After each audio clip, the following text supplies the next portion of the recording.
Wonderful performance. Thank you so much to the Nashville Symphony for treating the Metro Council and our guests in the chamber tonight with that presentation.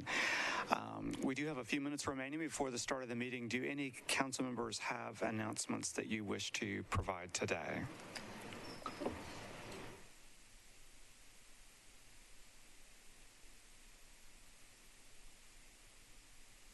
Councilmember Suara. Thanks, Pro Tem. So I want to announce that the budget conversation series continues this Saturday from 3 to 4. It will be on Facebook. You can watch live from my Facebook page. And this week's conversation will be talking to neighborhood and community organizations, getting their perspective on the budget and what their thoughts are. So please tune in with your comments and your questions. It's another opportunity to be engaged and to give feedback, read the budget. Thank you. Thank you so much, Councilmember Suara, and for putting together that very helpful series. Next, I saw Councilmember Welsh. Thank you. This is just a reminder to mark your calendars for the next iteration of Coffee and Gin on Saturday, June 18th at 9:30 at District Coffee over in District 16. Come on by, mask up, let's say hi, and talk about our future. Thanks. Wonderful. Thank you so much, Councilmember Welsh. Do I have any other members that wish to give announcements? I see Councilmember Druffel. Thanks, Chair. Yeah, this Thursday, June 9th at 6:30, we are going to be having a District 23 community meeting at Belmead United Methodist. Westmead in District 23 is going to talk about several local issues, and look forward to having everybody there. Thank you. Thank you, Councilmember Druffel. Councilmember Syracuse, did you have... I just see you have folks in the queue there. I don't know if you want to go that way or just, that's fine. I'll go ahead. Thank you, Council Member. Residents in Donaldson and especially the Pennington Bend area would like to put a very important community meeting on your calendars for Thursday, June 23rd at 6:30 p.m. The 180-acre Gleaves Farm has a development proposal, and we are going to have a meeting June 23rd, it's Thursday, 6:30 p.m.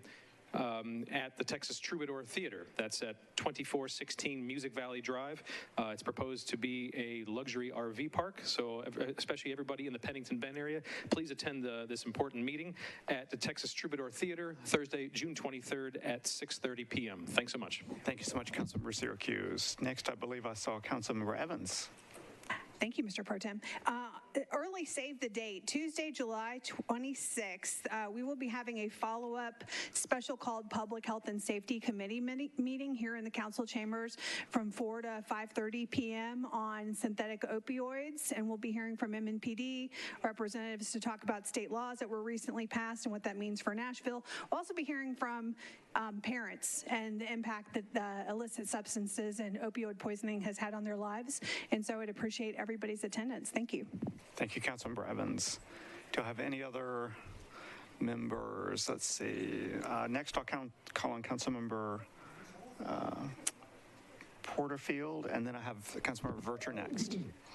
Thank you so very much. We have some traffic comment meetings coming up for District 29. So thank you for all the residents that have participated up to this point. We have meetings on June 16th, the 23rd, and the 30th. All meetings will be held at 6:30 p.m. at the Smith Springs Community Center located at 2801 Smith Springs Road. The meeting on June 16th is for traffic comment on Castlegate. The meeting on June 23rd is traffic comment on Owendale. And the meeting on June 30th is for traffic calming on Forest View. Also, we are having our community cleanup on June the 18th, where we will have bulk item removal as well as shredded. As always, it will be at Compton's on Smith Springs Road, and it will be from 9 a.m. to 12 noon. So please make plans to come out. Thank you. Thank you, Councilmember Porterfield. Next, I will call on Councilmember Vercher. Thank you so much, Mr. Speaker. I want to let District 28 constituents know that repairs to Mill Creek Greenway behind the Antioch Middle School, that began June 6, 2022, yesterday, and repairs are expected to take approximately 3 weeks. So just make sure you plan your travel accordingly. We do know that that area is one of the dangerous intersections here in the city, so just plan accordingly. Also, the Metro Action Hope Portal closes June 30th, 2022, for any neighbors that may still be needing rental assistance. You can contact that program at 844-500-1112. Also, we just received the entertainment from the Nashville Symphony, and I want to encourage neighbors to make sure that they attend the free concert series, the one out in Southeast tonight. They did move that indoors, but you can visit NashvilleSymphony.org for information about the free concert series that's underway. I want to let neighbors also know with the children out of school, free summer meals are being offered again in the community. That began yesterday, June 6th, and that will run through July 29th. And those hours are Monday through Friday, 8 a.m. to noon. And this is open for any kids up under the age of 18. Those locations are the Antioch Community Center, which is 5023 Blue Hole Road, and also the Southeast Community Center, 5260 Hickory Hollow Parkway. Those are the closest for our respective district. And then lastly, Mr. Speaker, we have a school board forum that is Tuesday, June 28th, from 6 to 7:30 p.m. That's for districts 2, 4, 6, and 8. Be held at the Zenote at Plaza Mariachi, which is 3955 Nolensville Pike, and it will be moderated by the Tennesseans esteemed David Plazas. Thank you, Mr. Speaker. Thank you so much, Councilmember Vercher. Next, I believe I saw Councilmember Toombs.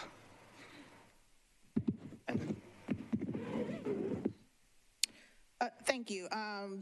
This Saturday, June the 11th, is the last cleanup event of the District 2 Spring Clean. We will be meeting at the Luby Center at 8:30. We'll be out there from 8:30 to 10:30. We'll also have a bulk item pickup, so the truck will be out there for your sofas and your end tables, mattresses, so you don't have to leave them on the side of the road. You can just bring them to the Luby Center between 8:30 and 10:30 this Saturday, June 11th. Thank you. Thank you, Councilmember Toombs.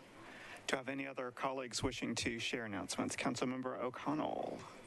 Thank you, Mr. Pro Tem. I just want to bring people's attention back to Connect Downtown. If you live, work, or play, or spend any amount of time in downtown, there is a transportation study survey there that might be of interest to you. You can learn more at connectdowntown.nashville.gov, and I just want to make sure people are aware of that. It's got information about effectively a downtown traffic study, but it's looking to ensure that through the future we move people in and around and through downtown more effectively and more efficiently. Thank you. Wonderful. Thank you, Councilmember O'Connell. Do we have other members wishing to make announcements? I will go ahead and make an announcement. Just as a reminder, the Planning and Zoning and Budget and Finance Committees will be holding a special call committee meeting tomorrow at 4 p.m. All council members are invited to attend. And this meeting pertains to capital improvements budgets, request items that are specific to the East Bank. There's been a lot going on in that area, and Metro Planning is going to be presenting information about the East Bank planning study, as well as, I believe, NDOT and maybe some other departments to talk about what those infrastructure needs are and why they are in the capital improvements budget at this time. So invite everyone out to that in these chambers tomorrow at 4. Do we have any other announcements? I know Councilmember Benedict has one.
just going to, while we have a few minutes left, reopen the floor to announcements. Councilmember Toombs. So next Wednesday at 6:30, there will be a meeting to discuss the animal control bill at the Southeast Community Center. That is next Wednesday, 6:30, Southeast Community Center, to discuss the animal control bill. Great, thank you for that.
Ms. Davis, I'm Emily Benedict. It's good to meet you. Thank you. I will recognize Councilmember Emily Benedict at the podium. Right-handed, good. You're going to go up there to bang that gavel when Jim gets here, okay? Okay. But right now, we're going to have everybody gather around, and I'm going to have my council members. Thank you, Vice Pro Tem. So if I could ask my colleagues to join me back here today, we're going to read a proclamation to the staff of Englewood Elementary School. And I know that many of you, especially from the education and the public safety committees, as well as the entire council body, wants to recognize this organization, or this wonderful school. I'd love to have you read this with me, if you would.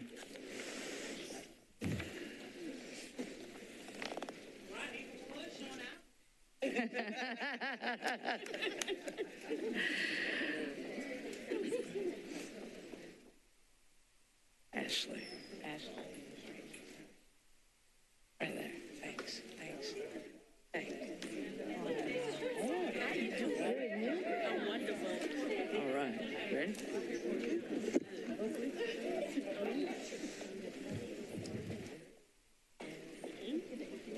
Thank you once again, Pro Tem. So this is a proclamation recognizing the staff of Englewood Elementary School. Whereas on the morning of May 11th, 2022, an incident occurred at Englewood Elementary School during kindergarten recess when a man who is not a parent or staff member came onto the school's campus. And whereas the man appeared to be experiencing a mental health crisis, and due to his suspicious behavior, school staff began taking students inside the building. He then started making his way towards the building door as students were being directed back into the building. And whereas another staff member arrived to help usher students into the building as the man continued to push into the school building. And Whereas kindergarten teacher Rachel Davis acted quickly to get her students into the building and bravely jumped into action, physically struggling with the man to keep him out of the building, ultimately tackling him to the ground, breaking her left elbow as she fell. Davis' actions allowed her entire class to get into the building safely.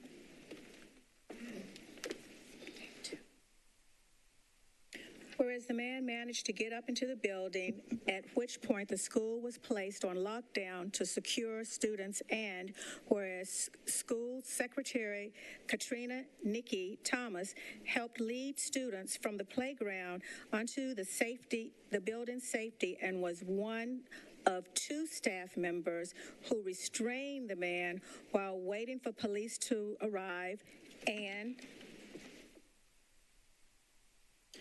whereas the school's bookkeeper, Shaquita Patton Thomas, swiftly arrived to help and was able to call Principal Ashley Croft out of a meeting while also restraining the man, and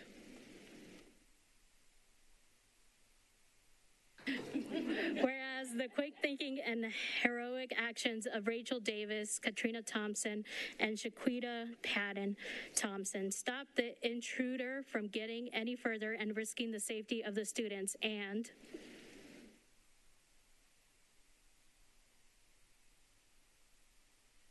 whereas school staff members Peggy Hawkins, Camila Matthews, Janeth Brackman, and parent David Axelrod also responded quickly and did an incredible job of getting all students to safety, and whereas Principal Ashley Croft's tremendous leadership was vital to the response and management of this very stressful incident, and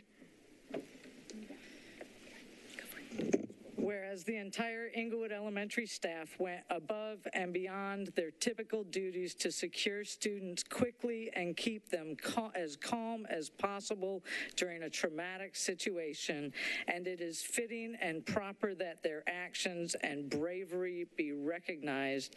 And now, therefore, we, the undersigned council members of the Metropolitan Government of Nashville and Davidson County, do hereby recognize the heroic actions of the Englewood Elementary School staff and thank them for their bravery and dedication to the students.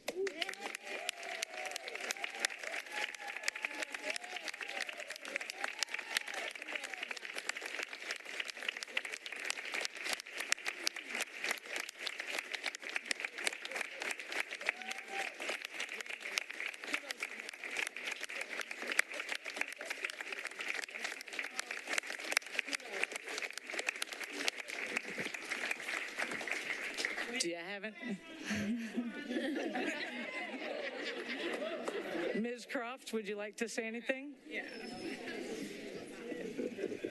I just want to thank y'all so much for allowing us to be here tonight and honoring the heroic actions of all of our team members. I'm Ashley Croft. I get to be the principal at this amazing school. And, you know, this is an extreme example of heroism by school staff, but it's by no means the only one. You know, school staff members act bravely and heroically each and every day in big ways and in small ways. From putting their lives on the line to physically restrain an intruder in our building, to giving emotional comfort to a family experiencing a tough time, to ensuring every kid has access to a hot meal for sustenance. Our teachers and support staff give their all for our kids day in and day out, not only at Englewood, but in all corners of Nashville and throughout the country. While teachers often get quite a bit of well-deserved support and attention, I'd be remiss if I didn't take this opportunity to highlight for y'all that many of the staff members named tonight are support staff members. They're not members of our teaching staff.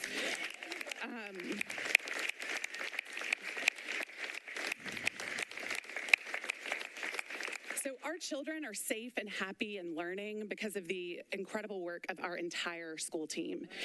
Bookkeepers, bus drivers, cafeteria cashiers, secretaries, paraprofessionals are integral to our students' safety, learning, and well-being. There's no better example than this incident that occurred at Englewood a few weeks ago, where our bookkeeper, Ms. Shea, our secretary, Ms. Nikki, and a teacher, Ms. Davis, restrained this intruder while paraprofessionals, teachers, general assistants, itinerant staff members, and many others performed their duties activities quickly and efficiently to keep students safe and well. I speak on behalf of the entire Englewood Elementary School community in thanking you for tonight's recognition and for your continued efforts to honor the incredible work of teachers and support staff throughout our city. Thank you.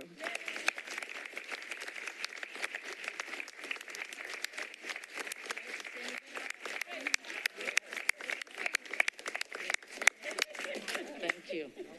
Kodak moment. Yeah, picture. Do you have a phone? Thank you, everyone. This concludes our announcements period. Stand by.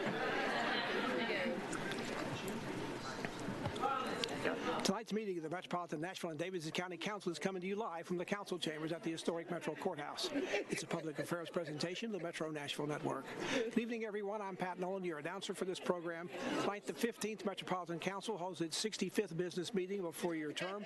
This is the 11th council meeting of 2022. Tonight's council agenda is 46 pages long, involving 136 pieces of legislation that includes 4 bills on public hearing, 36 resolutions, 48 first reading bills, 22 second reading pieces of legislation, and 23 ordinances on third and final reading. On the agenda are also 3 reappointments to city boards and commissions. That includes 2 to the Metro Board of Equalization and 1 of the Property Standards and Appeals Board. Tonight's meeting is again being held in the ongoing COVID-19 pandemic. State law has stripped the Metro Health Department of the power to continue a mask mandate in all city-owned buildings. Virus cases are also rising again. The federal FTC says that we are a community with a moderate level of the Omicron virus. Therefore, wearing masks here tonight is recommended but not required. Among major legislation the council will consider tonight are 2 bills on public hearing. You hear some of the people who are here for that public hearing applauding in the background. These 2 bills that are on public hearing are on second reading bills. One is nearly the $3 billion operating budget proposed by Mayor John Cooper. The new budget must go into effect by July 1st. The mayor's budget includes for the second year in a row a record amount of new dollars for the Metro schools, totaling $92 million. The other key bill on public hearing and second reading tonight is the city's 5-year capital improvements budget. It's a planning document. It does not spend a dime, but any capital project the city wants to do must be in the capital budget. That includes the proposed new $2.2 billion retractable roof Titan Stadium and Event Facility. We're also renovating that current facility. We will see if there are comments about the stadium proposal, pro or con, tonight. After the public hearing, the bill should pass routinely on second reading. Then the council will meet in special session next Tuesday, June 14th, to give the final okay to the capital budget, which by law must be approved by June 15th. As for the operating budget, it must be approved no later than June 30th. That seems likely to happen at the next regular council meeting on June 21st, although there could be a special call meeting held later in June to make the final changes and approve the final budget. The council has been studying the budget in detail with city department heads during multiple sessions of the council's Budget and Finance Committee over the last few weeks. There are likely to be some changes made in the mayor's proposal, but nothing major is expected. The council must approve a budget and property tax rate by July 1st, or the mayor's proposal goes into effect automatically. That has happened before, but that's not expected to occur this year. By the way, the proposed property tax rates to fund this budget are unchanged from this current year. There are other budget-related items on the agenda tonight, including a 4% cost of living pay raises for city workers. The Civil Service Commission recommended a 5% hike, so there could be some debate about that. The council is limited in this area to either approve or reject pay plans. Any changes must be made uniformly across the board to all employees. Among other resolutions, the council will consider for a third time RS 2022-1507. It approves an option agreement between Metro government and the state of Tennessee to purchase property located at 88 Hermitage Avenue. The state of Tennessee owns that property. The city desires to make it a part of its park system. The Parks Board has approved acquiring the acquisition. The parcel is 3.109 acres of land. Metro government will pay $20.3 million to the state of Tennessee for the property. A fiscal note from the council staff, the 2021 appraisal value of that land, according to the Assessor Properties website, is $14.4 million. That concerns some council members, along with the fact that the previous council rejected buying the land 3 years ago for $11 million, when then at-large council member John Cooper was among those voting no. Let's see what happens tonight. There is one amendment to the bill that the council added 2 weeks ago that could impact this proposal. It will require an inspection of the condition of the rehabilitation of the historic structure on the proposed property. It's the former 1940 home of the Tennessee School for the Blind. That has to happen before Metro buys it under the amendment. We will see if the inspection has been made and what has been found. Another resolution is impacting this property acquisition is still before the council. Would kill the purchase, moving the $20 million set aside for the project in the capital budget and allocating it to parks improvements. Among other resolutions, resolutions before the council tonight. RS 2022-1550 would accept a grant from the National Center for State Courts. It would go to the Dennis Davidson County General Sessions Court, Division 7. The grant is in an amount of just over $418,000 with no local cash match required. The grant will be used to establish or expand the court-based eviction diversion programs to present preventable evictions. The grant period is for the next 2 years. In another related matter, under RS 2022-1559, the council would appropriate $2.6 million in American Rescue Plan Act funds to provide legal representation to low and moderate income Davidson County renters to defend against landlord evictions. RS 2022-1560 would appropriate just over $1.8 million in American Rescue funds to expand critical immigrant legal services in Davidson County. The Tennessee Immigrant and Refugee Rights Coalition held a news conference late this afternoon here at the courthouse in support of those funds. Finally, under RS 2022-1558, $398,000 in American Rescue funds would be appropriated to offset COVID-19 financial oversight and staff administration expenses. The resolution would also expand the use of existing American Rescue Fund plans currently allocated to public emergency response group to include telework and information technology expenses. One other resolution, RS 2022-1566, would accept a grant from the Tennessee Housing Development Agency to the Metro Action Commission for nearly $2.5 million, again with no local match required. These funds would be used for low-income home water assistance program with services targeted towards the elderly, disabled, veterans, and households with children under the age of 6 years old. Council will also likely approve memorializing resolutions tonight on in the life of Father Joe Pat Breen, remembering the 21 members of the mass shooting at the Robb Elementary School in Uvalde, Texas, recognizing the 85th anniversary of the Nashville International Airport, recognizing June as Nashville Pride Month, as well as recognizing the 34th anniversary of the first Nashville Pride event. On second reading bills, you want to watch is RS 2021-971. We create an Office of Homeless Services for Nashville. RS 2022-1250 would create the new Nashville Entertainment Commission to promote the production of music, film, television, commercials, and documentaries, and music video and video games in Nashville. That's going to be deferred tonight. Council will also defer a bill that would regulate loud noises from motor vehicles, also loud barking, and things that would limit, a bill that would also limit the number of pets that would be allowed in the community. Finally, under RS 2022-1169, concerns one of a series of leases. The leases are for Metro Nashville charter schools. The council has struggled in doing that for several times over the last several weeks and months. It's up again tonight for approval in this one particular case. If you want to follow the council meeting as it progresses, you can find the agenda and the staff analysis online. Just go to the Metro Council portion of the Nashville.gov website, then go to the Legislative Information Center. We'll also be placing the bill numbers on the screen when they come up for consideration so you can follow along and keep up with where we are on the meeting agenda. We'll go now soon to Vice Mayor Jim Shulman. He'll gavel tonight's council meeting into order shortly. By the way, tonight's meeting will be gaveled into order, we understand, by one of the teachers from Englewood Elementary School. She's one of the ones, along with a number of people on the staff, who recently tackled and helped stop an intruder from trying to break into the school and to keep the children safe. Let's now go to the podium for the beginning of tonight's meeting.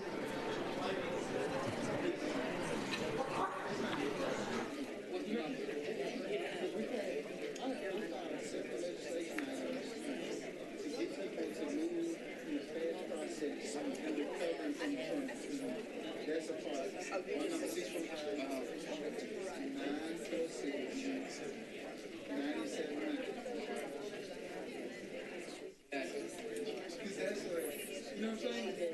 That's what I've been saying. We want people want to read.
And then I try this leg first.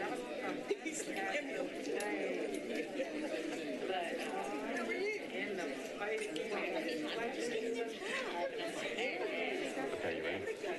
3 times. Yep. Very good. Okay.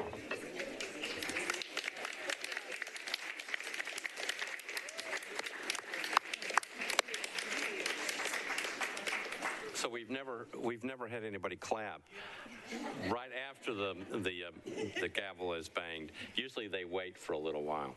But will the meeting please come to order? We welcome you to the Metro Council. Today is Tuesday, June 7th, 2022.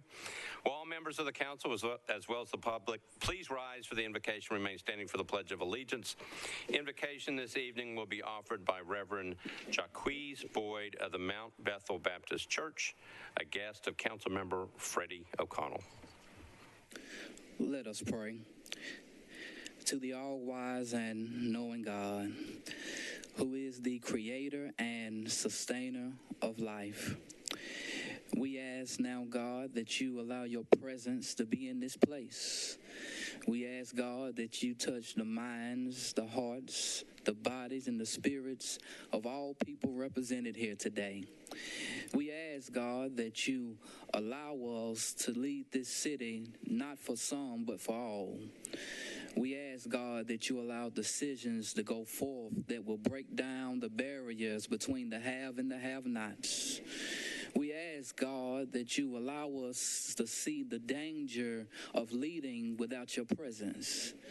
We ask now, God, that you allow us to be better today than we were on yesterday, and you allow us a brighter future than we have on today. We ask, God, that you remember the least and the left out. We ask, God, that you remember the traumatized. We ask, God, that you remember the homeless. We ask, God, that you remember those who can't afford to be in this city. We ask now, God, that you allow this agenda to bring you glory, that you allow this agenda to bring you praise. And we ask, God, if anything is not of you, that you move it out of the way. Because we want this community, we want this city to be a better place. We want this to be a place that you look down on and smile and say, all of them are my people. We ask now, oh God, that anything we fail in asking, that you don't fail in granting. It's in Jesus, who is the Christ's name, that we pray. Amen. Amen. I pledge allegiance to the flag of the United States of America, and to the republic for which it stands, one nation, under God, indivisible, with liberty and justice for all. Right here for a second. Okay, y'all may be seated. Without objection, we will suspend the calling of the roll and ask the clerk to record the names of those members present throughout the meeting. Is there a motion for adoption of the minutes of the meeting from May 17, 2022? Properly seconded without objection. The minutes of the meeting will stand approved as written. Mr. Clerk, any messages from the mayor? There are no messages from the mayor. I did see the mayor up here a little while ago, but I don't see him in the back now, but he came up to visit. A couple of things tonight. Let's start with the most important one facing us right now. Members of the council, ladies and gentlemen, if you were here before, you know who the banger of the gavel is tonight. It is Miss Rachel Davis, a teacher from Englewood Elementary School who bravely tackled an individual that was trying to gain entrance into the elementary school. Miss Davis, we are really proud that you are here tonight, and we're proud to call you one of Nashville's heroes. Thank you.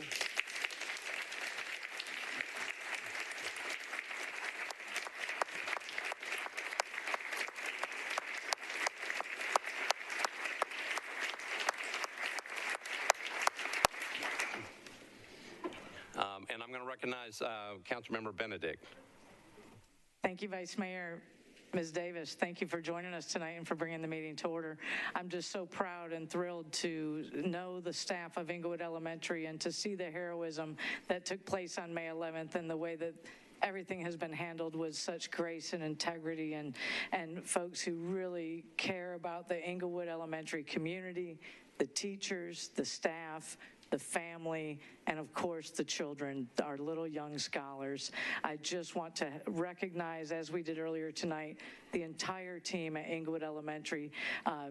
Ashley Croft, the principal, of course, Ms. Rachel Davis, who has banged us in tonight and who had a major injury as the result of detaining that intruder. I also want to call out School Secretary Katrina Nikki Thomas, the bookkeeper, Shaquita Patton Thomas, and Principal Ashley Croft, as I mentioned, as well as school staff members Peggy Hawkins, Camila Matthews, and Janet Brackman, and parent David Axelrod, who also responded quickly and assisted in this incredible emergent situation. So thank you for taking care of our kids. Thank you for being the outstanding Nashvillians that we all aspire to be.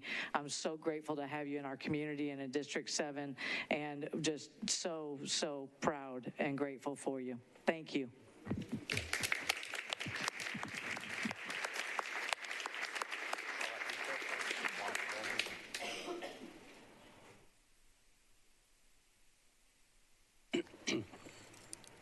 Thank you, Councilmember Benedict. All right. So a couple of other items.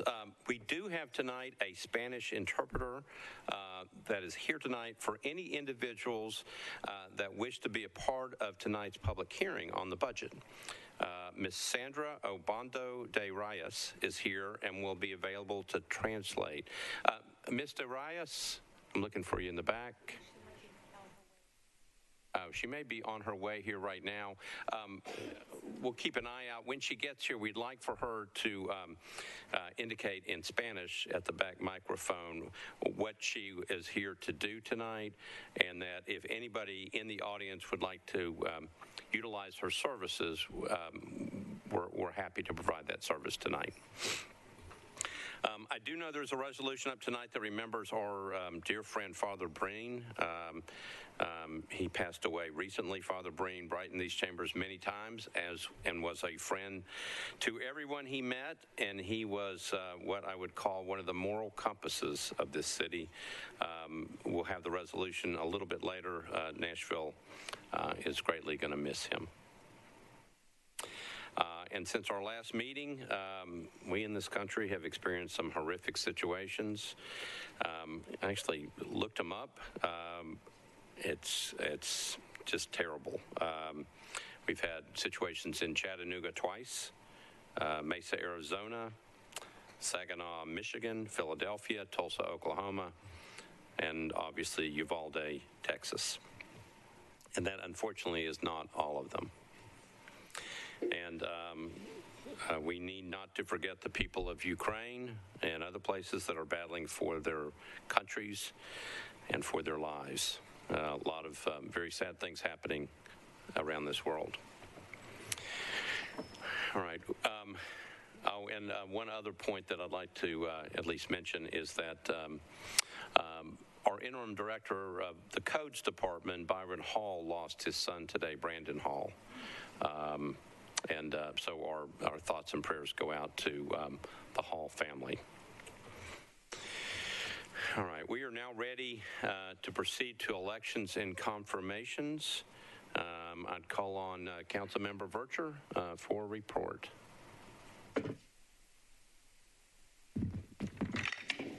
Thank you so much, Vice Mayor. In the Board of Equalization reappointment of Ms. Lori Cass as an alternate member for a term expiring June 6, 2024. Rules and Confirmation recommended approval, 5-4, 0 against.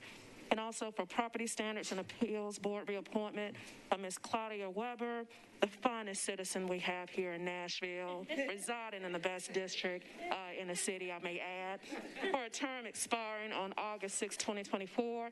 Rules and Confirmations recommended approval, 5-4, 0 against. And Vice Mayor, on the Board of Equalization reappointment of Ms. Sherilyn Pettis, that was deferred one meeting, 5-4, 0 against. Okay, so we will defer Sherilyn Pettis for one meeting. Do you want to take up Ms. Weber's nomination first? Because obviously she's one of the most important citizens we have. Indeed she is. Both her and her husband are voters. All right, we'll take them together. Can I have a motion to pass both of them at the same time? I got a motion and a second, reappointment of Ms. Lori Cass for the Metropolitan Board of Equalization, and for the reappointment of Ms. Claudia Weber for the Property Standards and Appeals Board. Got a motion and a second. Any discussion on those appointments and reappointments?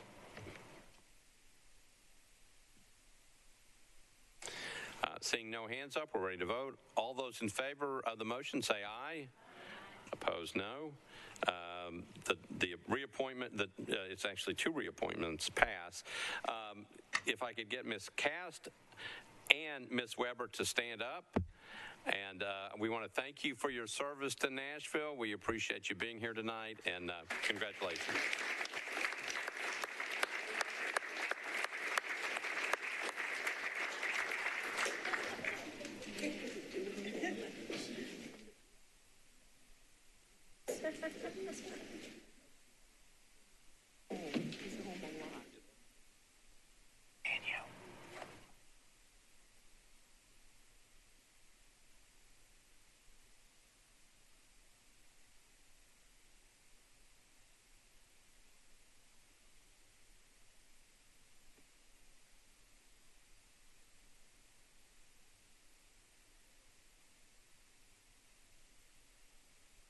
A slight technical glitch we're taking care of.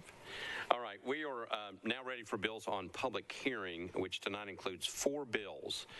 The first 2 are zoning bills, specially set for tonight's calendar. The last 2, the ordinance adopting the capital improvements budget, and the second, the one adopting the budget for fiscal year 2023, will then follow. On the first 2, I'm going to call it the bills one at a time and then refer to the sponsor. Unless the sponsor moves to defer the public hearing, the sponsor will call for a public hearing. I will then ask for a show of hands for those who are here in favor of the bill, ask for a show of hands for those who are here in opposition to the bill. If anyone in favor of the measure wishes to speak, I'll ask you to come forward, find the microphone, introduce yourself, and give us your address, and then you'll have 2 minutes in which to speak. Then ask for anybody who's opposed who also wishes to speak. After that process, I will close the public hearing and refer back to the sponsor. Those are on the first 2 measures. On the last 2, I will call them up individually, and then I will ask actually people to come up and speak on the bill. You do not have to say you're in favor or opposed. We'll just get people to line up. And again, when you come up to talk, either on the capital improvements budget or on the budget ordinance itself, I need your name and address, and then you'll have 2 minutes in which to speak. I'll go back over that when we get to those 2 bills, but first we're going to call up the first 2 measures, which are the first 2 measures on bills on public hearing.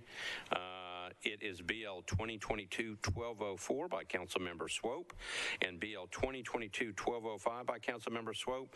Believe we can take them together. The first one is ordinance to amend Title 17 by changing from R40 to SP zoning for properties located at 5991 and 5991 Edmondson Pike. It's approximately 175 feet south of Banbury Station, 14.6 acres. And then the other one is BL 2022-1205, ordinance to authorize building material restrictions requirements for BL 2022-1204. It's a proposed specific plan zoning district located at 5991 Edmondson Pike. Proposed ordinance requires certain materials to be restricted in the construction of buildings. Councilmember Swope, you are recognized, and I believe you have substitute ordinances on both of them before we can have the public hearing. Thank you, Your Honor. Yes, and I would begin by saying that although the caption on this printed agenda is still incorrect. Right, I just noticed that. Me too. Yep. I know the planning has noticed everything properly this time, and it's 5991 and 5997 Edmondson Pike that are being considered here. And with that, I would like to move the substitute, which basically does absolutely nothing but correct those 2 addresses. Okay, so let's do them one at a time. So on Bill 2022-1204, Councilmember Swope is moving a substitute ordinance to correct the addresses. You are correct. He moves. I've got a proper second. Any discussion on the substitute on the first bill? Okay, seeing none, we're ready to vote. All those in favor of the substitute on Bill 2022-1204 say aye. Opposed, no. The substitute's adopted. Let's move on to Bill 2022-1205. Councilmember Swope, you're recognized. Thank you, Your Honor. I would move the substitute on 1205. Okay, so Councilmember Swope has moved a substitute, does the exact same thing. It fixes the address. Properly seconded. Discussion on the substitute. Seeing none, we're ready to vote. All those in favor of the substitute on Bill 2022-1205 say aye. Opposed, no. Substitutes adopted on that one. Okay, so now we're ready for the public hearing. Bill 2022-1204, Bill 2022-1205. Councilmember Swope, you ready to open it? Thank you, Your Honor. After 7 years, you're absolutely correct. I am ready to open the public hearing. Please do so. Declare the public hearing open. Could I see a show of hands of those in favor of those two measures? Okay, I see a couple hands in the back. A show of hands in opposition to those two measures. Okay, we do have opposition. So we're taking the two bills together, so I'll let the people in favor speak, and then I'll go to the folks who are in opposition. I need a name, address, and then you'll have 2 minutes in which to speak. Thank you, Mr. Chairman. I'm Roy Dale, 516 Heather Place in Nashville, Tennessee. I'm the engineer representing the zoning on this development. Most importantly, I guess, this is an approved bill by Planning Commission. It meets all the conditions based upon the sub-area policy and was recommended approval at planning. We've had several community meetings. I think the first community meeting had at least 300 people there. A lot of them concerned about traffic. I've had subsequent meetings. I've met with individual property owners. Although the plan's been approved by planning, there are things that the community wanted and above and beyond that. Larger lots, greater separation between houses, greater setbacks, more open space, all of which was done, revised, and a part of this plan. And then probably the most important thing, which the council member will be talking to you about, is there's a lot of traffic issues on the road that leads up to this. I think it's Evanston Pike. There's an area there that is has a really bad intersection, and Beezer Homes, which is going to be developing this property, is going to fund a traffic improvement there. It's going to be a big roundabout from what I understand, and the council bill is drafted in such a manner that that roundabout has to be, or those improvements have to be completed or funded prior to any permits being issued. So that's really the main thing here. This has been adequately public noticed. We've had multiple community meetings. It meets the policies of the Planning Commission and was recommended approved. Thank you. All right. Thank you, Mr. Dale. Next speaker in favor. Oh, is that it? Okay. All right. Anybody who wishes to speak in opposition, if you would come and line up. I need your name, address, and then you'll have 2 minutes in which to speak. Sure. Thank you. My name is Scott Addington. I'm at 908 South Wickshire Way, Brentwood, Tennessee. I am in the Banbury Crossing neighborhood, which surrounds this new proposed development. I'm also speaking on behalf of our homeowners association and representing the desires of our neighborhood. We are in opposition of specifically the sidewalk connection that's currently in the plan into the Banbury Crossing neighborhood, specifically to Banbury Station. The plans have very minimal amenities currently, including just a dog park, whereas the Banbury neighborhood has many amenities, including a pool, tennis court, and basketball court. This connection will encourage those in this new development to utilize areas which our Banbury community pays for and maintains through our HOA fees among rising costs, whereas the new neighbors will have no monetary nor legal obligation. This is an unnecessary burden on the Banbury Crossing HOA and residents with one-sided benefits. We do not feel that we should have to pay for the new development's lack of amenities and improper planning of extra houses per lot instead of expected amenities for this type of neighborhood. Councilman Swope mentioned during the Planning Commission meeting that he was aligned to remove this connection, yet during the motion to vote, this condition was not mentioned and therefore is still in the plan. Please remove this aspect of the plan to ensure fair usage of our amenities to our own residents and prevent undue burden based on this misguided plan. Thank you. All right, thank you. Next speaker, welcome. Name, address, and 2 minutes.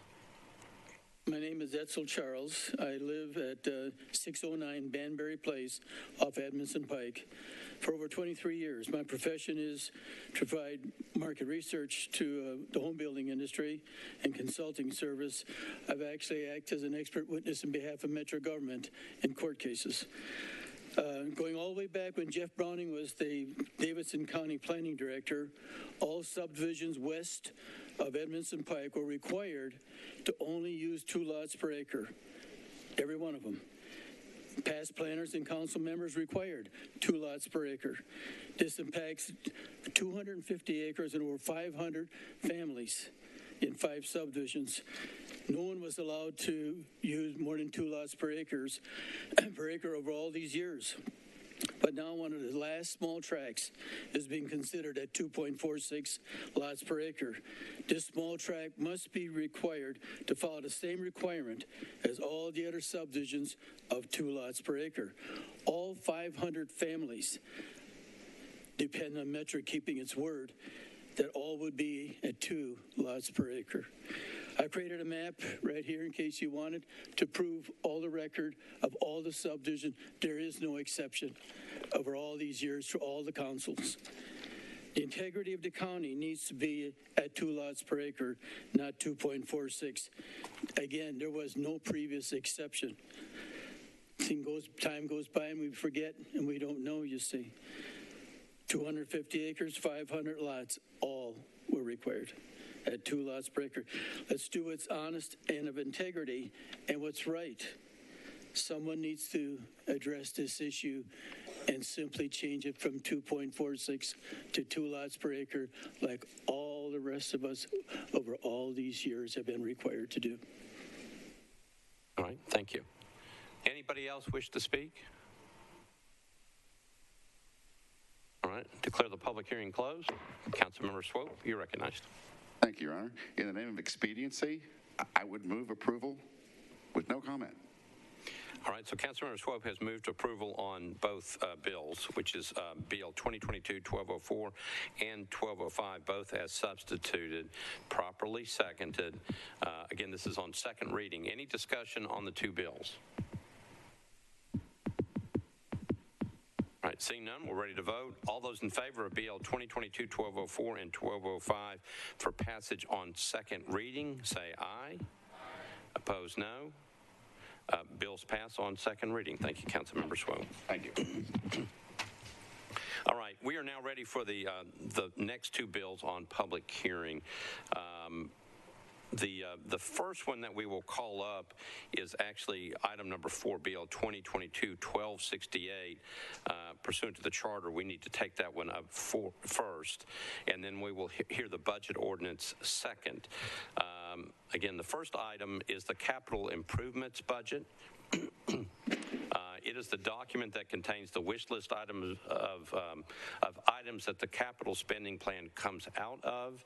An item must be in that capital improvements budget for the mayor and ultimately the council to approve the project and the money that goes behind it.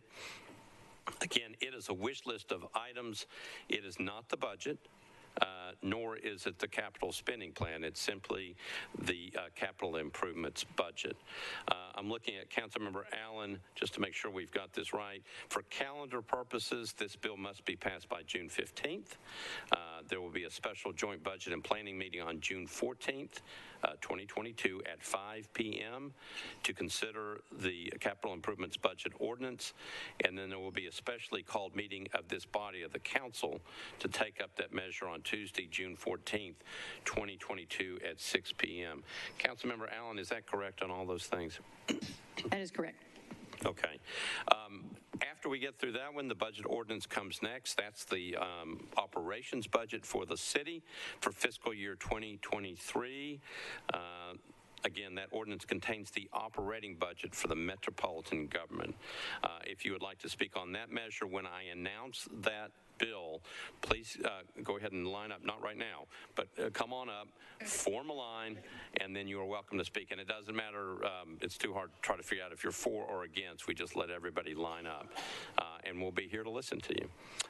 That bill, that operations budget bill, the budget itself will be heard on third reading on Tuesday, June 21st, 2022 at 6:30 p.m.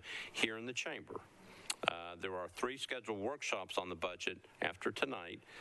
Those meetings are as follows: June 9th and June 13th, 4:30 p.m. in the jury assembly room on the ground floor in this building. Again, June 9th and June 13th at 4:30 p.m. in the jury assembly room, which is located on the ground floor of this building.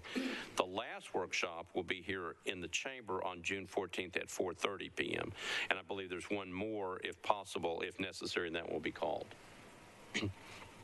So all council members and the public are invited to attend those meetings. Okay, let me repeat them one more time because this is important. Again, 3 scheduled workshops on the budget after tonight, June 9th and June 13th at 4:30 p.m. in the jury assembly room downstairs in this building on the ground floor. The last workshop will be here in the chamber on June 14th at 4:30 p.m.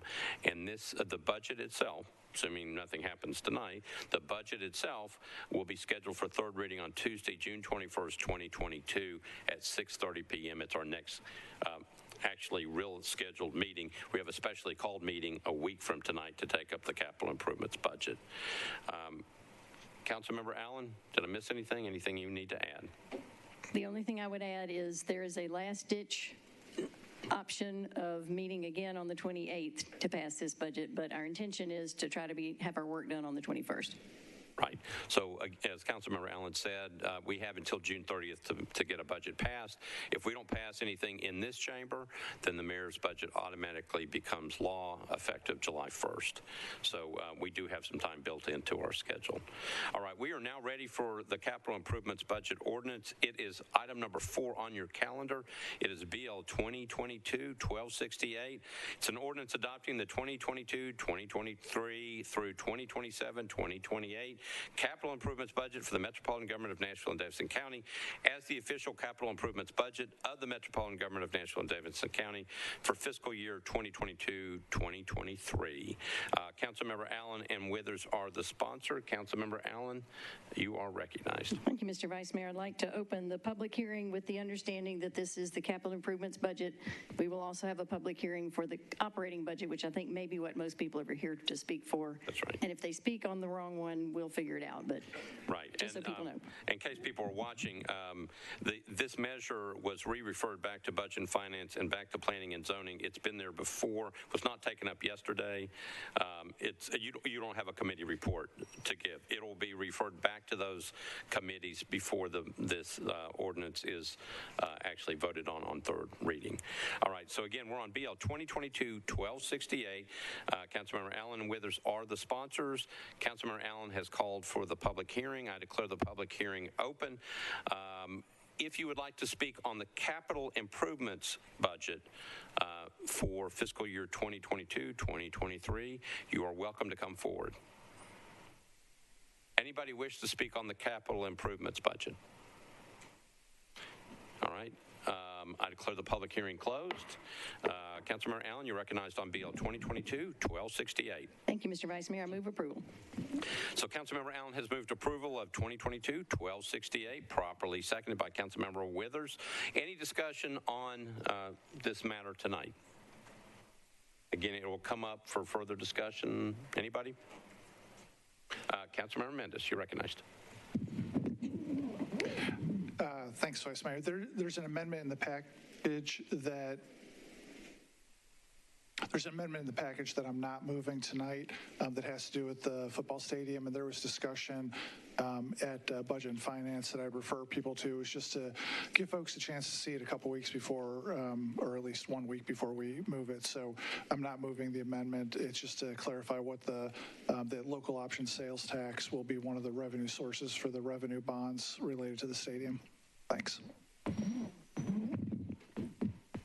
Thank you, Councilmember Mendez. And it is in the packet. It's just not being moved tonight. All right, so if you're interested in taking a look at that, it's in your amendments packet for tonight.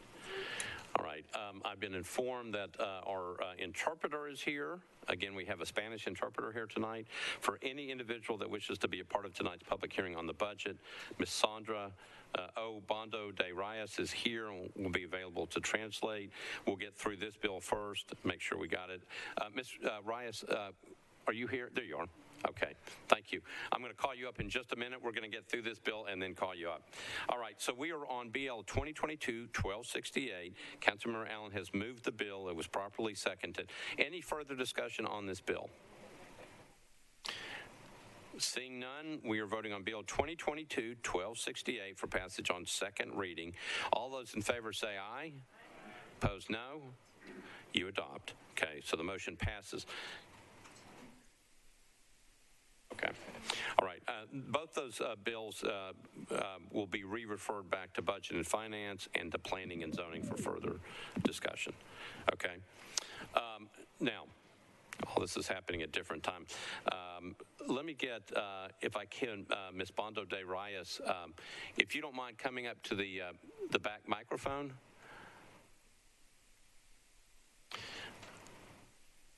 And Ms. de Reyes, if you would just in Spanish let people know that you are here to interpret. If anybody wishes to talk to the council on the operations budget, you are here to help translate.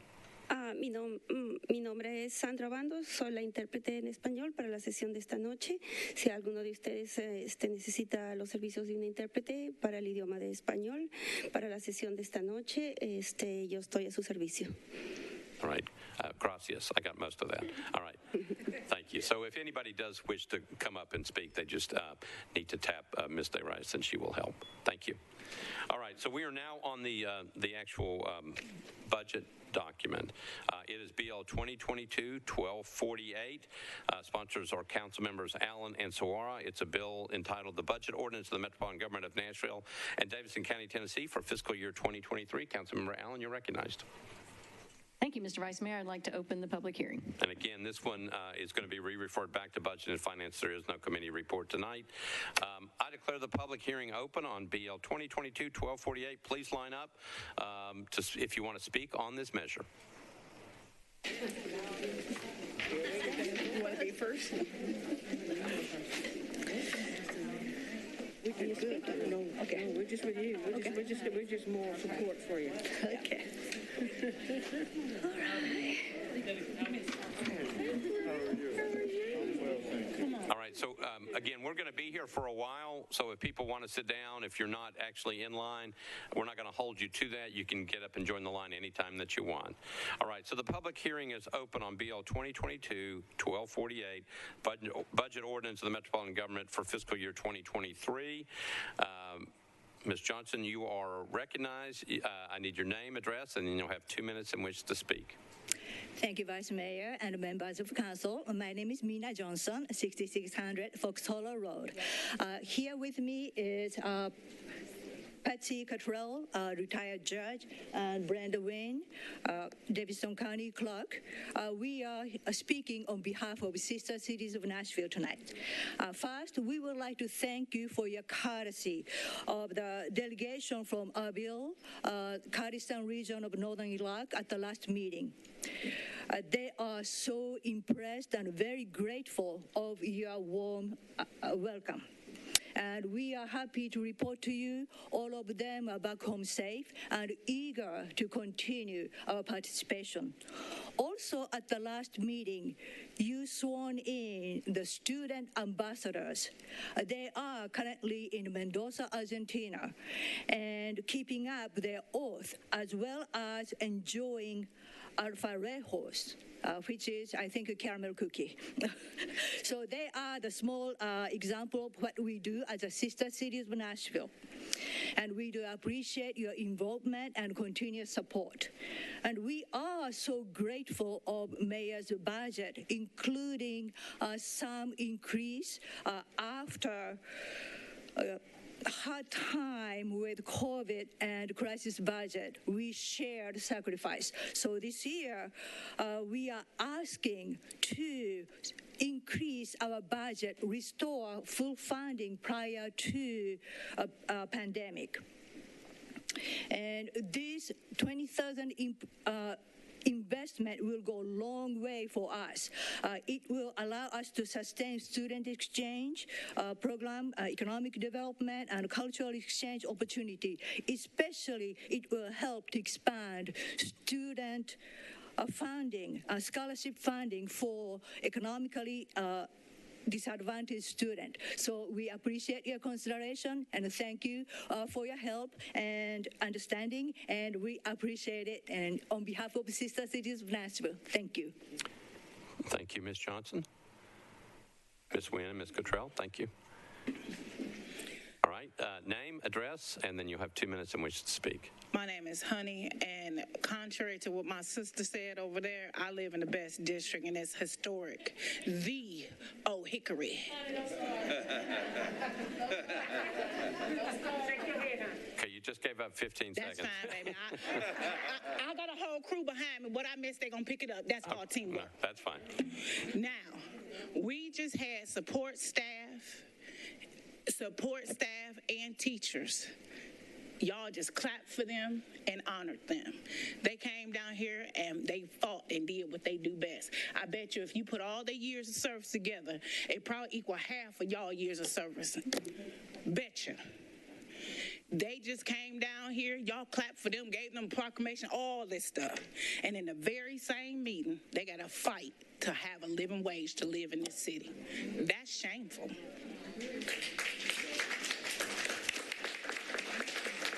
A lot of y'all did not cause this problem, but you are in a unique position to fix it. The school board, and I tell this to my superintendent all the time, she didn't cause this problem, but she is in a unique situation to fix it. Only thing we are asking y'all to do is fix the problem that you inherited. Don't be the person say, well, I woulda, I coulda, I shoulda.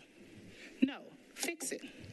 I'm going to keep coming and keep coming and keep coming. Because as you see, we put our life on the line and do everything it can to take care of your children if they're in public school. And if you can afford to send yours to private school, somebody in your family sending your kids to public school.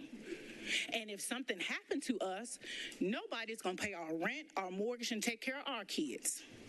We just going to be gone. Y'all going to step right over us. So at least pay me a living wage while I do the job that I love. Fix the problem. All right, thank you.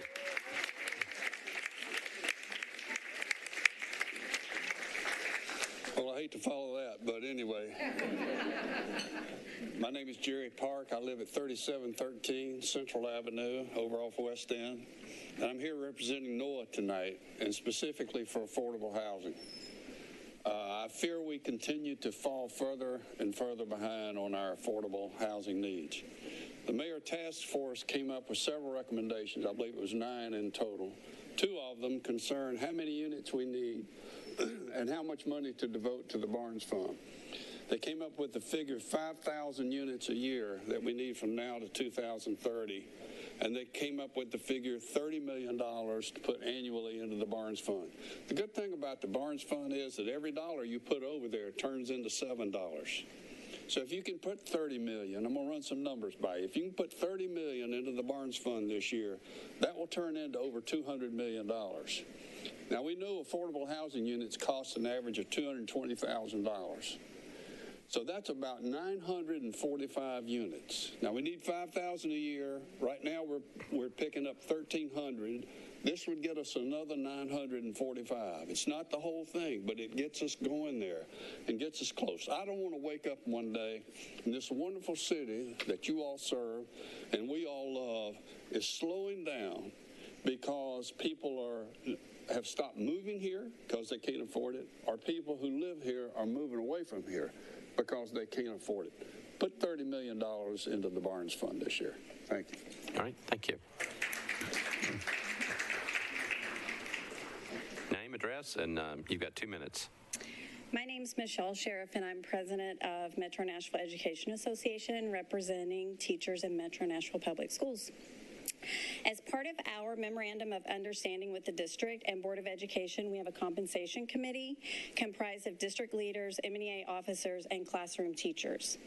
This spring, the compensation committee had 2 recommendations. The first was to include step increases in the continuity of effort budget to be funded as part of the cost of doing business and not as an afterthought if funding's available.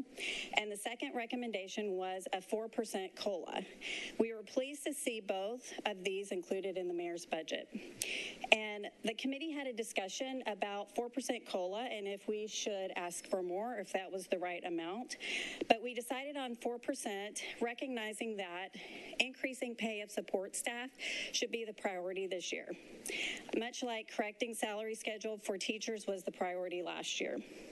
Any additional funds earmarked for compensation should go to increase pay for support staff. It's time for support staff to get the pay they deserve and earn a living wage. MEA stands in support of the compensation demands of our valuable support staff. They are vital to a child's educational experience, from arriving to school on time safely, being fed nutritious meals, getting support needed in the classroom, and so much more. Last year, support staff stood in solidarity with educators on our compensation demands, and now educators stand in solidarity with our support staff. In addition to support staff pay raises, providing family medical leave for educators and staff is an absolute necessity and not an optional perk. Research shows that paid family leave helps increase employee retention and decreases turnover, saving money on hiring and training costs. Paid family leave is a win-win for both families and our city. By supporting those with caregiving responsibilities, this policy is an important step to help Nashville continue to recruit and retain the best and brightest educators and staff. Thank you for your consideration. All right, thank you. Yes, sir. Name, address, 2 minutes. Yes, my name is Lewis. I work for Metro Water.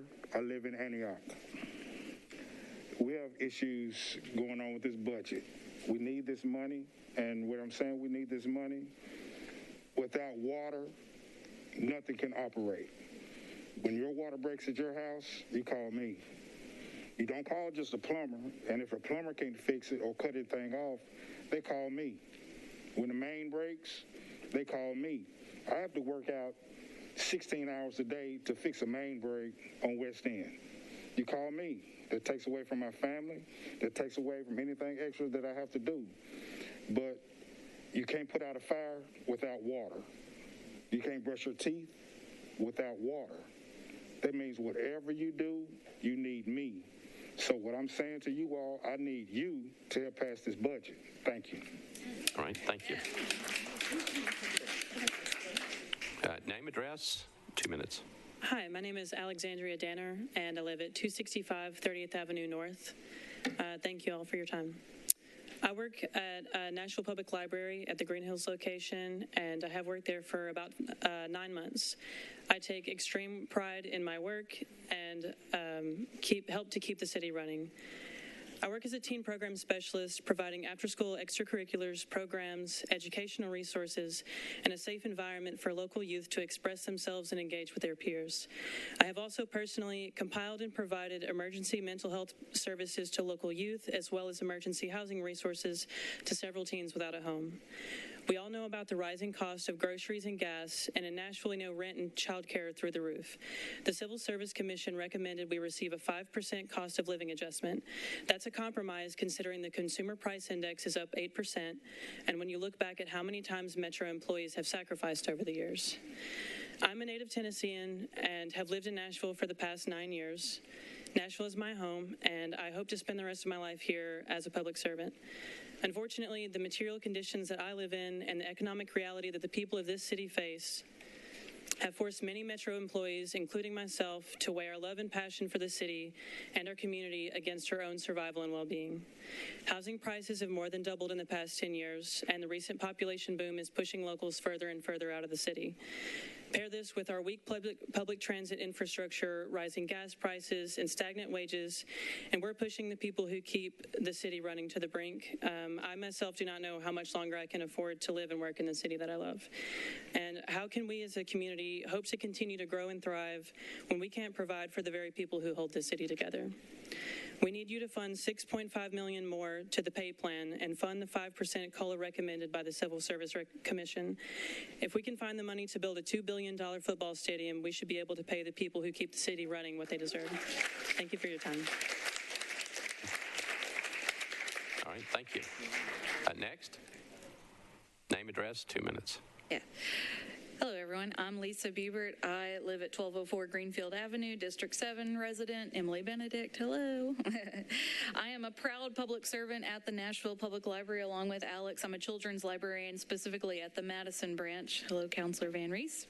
And I'm a union steward representative for SEIU Local 205, which is all the purple you see behind us. Yes.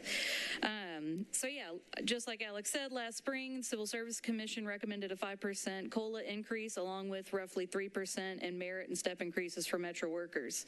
The mayor's budget recommends 4% COLA. It doesn't seem like it would be that much of a difference, but the thing is that inflation has us at 8% right now. So 5% COLA, 3% merit increases gets us right in line with where we need to be just to keep up with inflation. Anything less is just simply not going to feel like a raise. It'll be a raise on paper, but it's not going to feel like a raise to our staff. It's just going to feel like normal times, and it'll still feel harder if it's even less than 8%, honestly. I wanted to tell two quick stories within my 2-minute time. I just wanted to bring two things to attention. You know, you'll hear from her later. There's Miss Donna. She is a cafeteria worker at Englewood Elementary. She has been working for Metro for 8 years. She makes less than $21,000 in that job. She lives in the Berkshire apartments that are going to be relocated. She currently walks to work. She won't be able to walk to work anymore. I had a conversation with a representative at the mayor's office that this is one of the best budgets that the mayor has passed for Metro staff, and that can be true, but it can also be true that you have people like Miss Donna in this city who have served proudly and can't afford to live in this city. And I do have one more statement I'm going to read from another person that works at the library. She says, I can't attend tonight's council meeting. I can't attend because I have to work a second job part-time. We're fighting for an upgrade.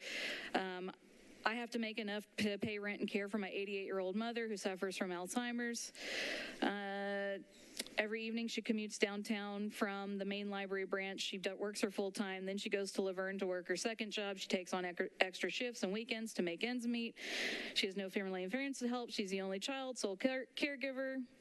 It's not that she doesn't appreciate what we do. It just feels like they're not appreciated. And I have so many stories. Obviously, I'm out of time, but that's just one of many.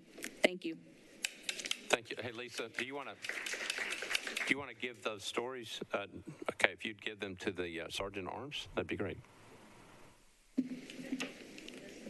Good afternoon. Good evening, Vice Mayor, and all of the distinguished Metro Council members. So many of them. My name is Grant Winrow. I live at 1512 Constitution Avenue, Nashville, Tennessee, 37207, where Councilwoman is Jennifer Gamble, is my neighbor and friend, and I'm so delighted to be here.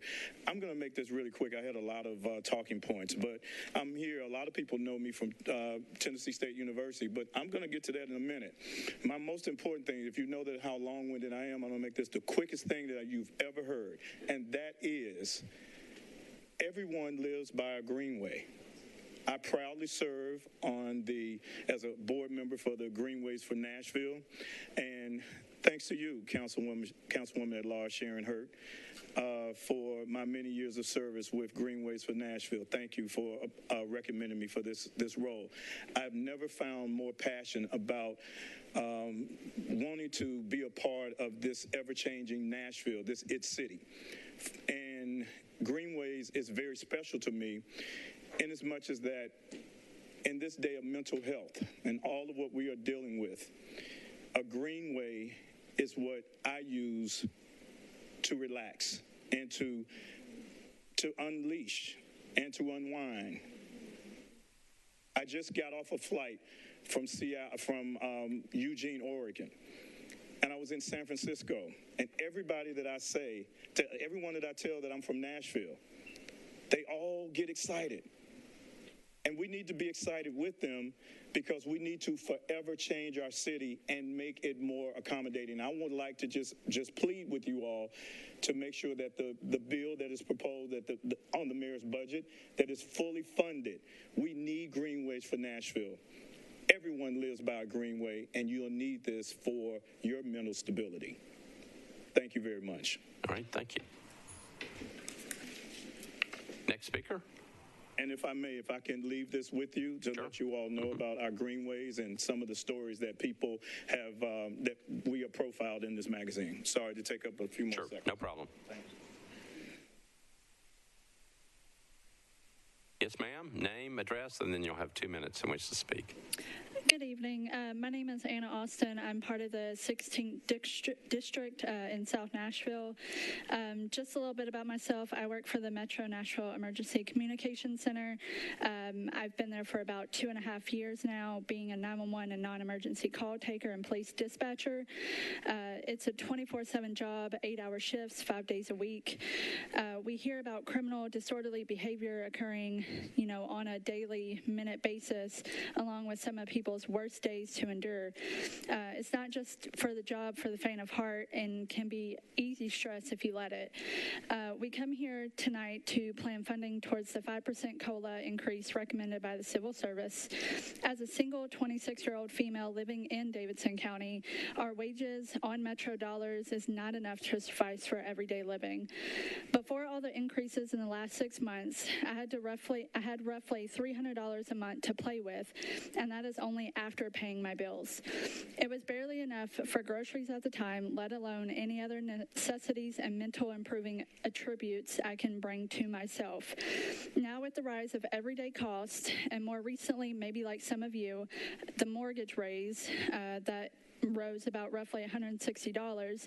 That leaves me about $140 to buy groceries, gas, and anything else that may arise, whether it's work-related costs or repairs to my own house.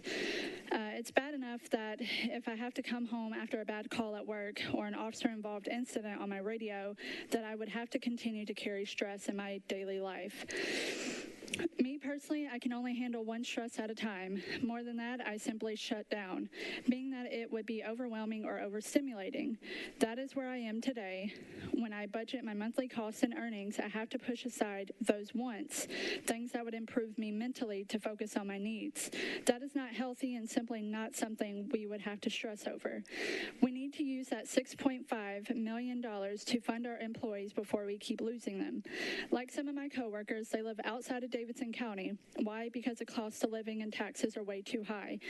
They have to spend hundreds of dollars to just come to and from work. Granted, I'm sure it's nice entertainment space, but did you know that the Newark soccer stadium costs roughly $345 million? And it's proposed that the new updates to the LP field will cost $2 million. Yet our own city workers are at the bottom of the totem pole under the tourist attractions. I feel this could you could at least consider for those of us who work hard every single day for the citizens and folks of Davidson County, and especially those on these front lines. Thank you. Thank you. Yes, ma'am. Name, address, 2 minutes. Hello, you all. My name is Sarinthia Arthur. I work in the Department of Emergency Communications. I am also a union steward with SEIU. I've been 911 dispatching for the past 5.5 years, and with all the chaos, I absolutely love my career. I moved to Nashville from Michigan in 2016. One of the main reasons for my journey was that Nashville was a big city with a hometown feel that was affordable at the time for a single mother. Since I've been here, the cost of living has skyrocketed. It was recommended by the Civil Service Commission that we Metro workers receive a 5% cost of living adjustment, even though the consumer index is up to 8%. It's not fair to keep shortchanging us employees. We sacrifice so much to keep this city running. I am blessed to have the opportunity to work as many hours of overtime as I need to not live paycheck to paycheck. But that time at work, it takes me away from my family. It takes me away from my friends. And I often worry about the many employees who don't have that privilege of overtime. We need you to fund the $6.5 million to the pay plan to fund the entire 5% cost of living adjustment that was originally recommended by the Civil Service Commission. The city has found $2 billion for a new football stadium. We should be able to pay the people that keep the city running what they deserve. Let's not be another big city with workers who can't afford to live and enjoy it here. Thank you. Thank you. Name, address, 2 minutes. Hi, I'm Kay Mullican, 723 Heights Street, District 20. I've been a police dispatcher for 21 years here in Nashville. I've lived in Nashville most of that time. I'm currently a resident of Nashville, and we are asking for the 5% cost of living raise to do our jobs. That we're not asking for the moon. We're just asking to get enough to get by when it's 8% the national standard. You see that this is the backbone of the city that keeps it running. These are the people that show up every day. We are the people that show up every day. We don't get weekends or holidays off in my profession. We're there working. The bombing, the shooting that happened at Frugal McDougal the other day, I'm dispatching on that radio. I'm taking 911 calls, giving CPR instructions. We're doing the best we can. I remember sitting in the beginning 21 years ago at night, being the only one on 911 for this city, and thinking, wow, they're trusting me to this whole city. But now the 911 calls don't stop. The city has grown so much, and the cost of living has increased so much. We just need to be able to come up to the minimum at 5%. That's all we're asking for. Thank you. I'm embarrassed to be asking for it. The money is there. It's just a shame that we have to have these meetings to give it to us. It's embarrassing begging for a cost of living raise. Thank you. Thank you. My name is Jeannie Nelson, and I am, my address is 7 Peach Blossom Square, and I don't see Kathleen Murphy, but she is my councilwoman. Thank you for, and all of you for all of what you do. I'm here to be in supportive of the parks and greenways and open space budget that's proposed by the mayor. I'm a frequent user myself and tried to go to everyone in the city. And frankly, it's the happiest place that I ever see in a group in Nashville. Maybe short of inebriated on Lower Broad, but that doesn't count. But anyway, some 30 years ago, I was the first co-chair of the Greenways Commission. So having watched what's happened, you know, we have great greenways, but it's been it's really crept along in so many ways. And suddenly, we have a different city, and we have different challenges, and I'm sympathetic and empathetic with everything that I've heard tonight, and I know you all have a lot of challenges. But I do want to just take a second to say, I want to urge you to adopt this budget, and I want you to think about the window and the urgency that we have. We all know we're in a race to craft this city for our kids. We know what parks and greenways do for the health of our people, the connectivity of our communities and neighborhoods, for recreation, transportation, movement, and equitable spread of opportunities for nature in our city. And we know we have got to balance the growth of our built environment with care and additions for our parks and our greenways. It's only fair, it's only right. This window is so short, and we have so many opportunities right now. And when I say it's short, the reality is you cannot put down greenways. You cannot connect this city if you don't have land. And the same challenges that are facing so many of the city, around this city, is from what we've got to do to take advantage of the situations that we have right now. So the footprint of the building we have to complement it with things that make people want to continue to live and play and work and stay in this city. The second thing is that we have the opportunity to optimize what developers are coming in here to do if we have the staff at our Parks Department to work with them. They have vision, but you have to be out there in front of them. So I urge you to go to back this budget. Thank you, Ms. Nelson. Good evening, everyone. Good evening. I'm Shirley Marks, and I live at 2303 Barclay Drive in beautiful East Nashville. And I am here Arthur. I am one of the co-chairs of the NOAA Affordable Housing Task Force. And I just want to hold up my sign and say that NOAA wants a moral budget. And when they say a moral budget, we're talking about affordable housing for all the citizens here of Nashville, Davidson County. We're also wanting a moral budget and funding for services for our homeless population, and especially with now being homeless is a felony. And so we want to not throw those citizens to the side. Let me share, this is from the big book, the Bible, Micah 6th chapter 8th verse, and it says, "And what does the Lord require of you? To act justly and to love mercy and to walk humbly with your God." Every day that we wake up is another chance to do justice and mercy.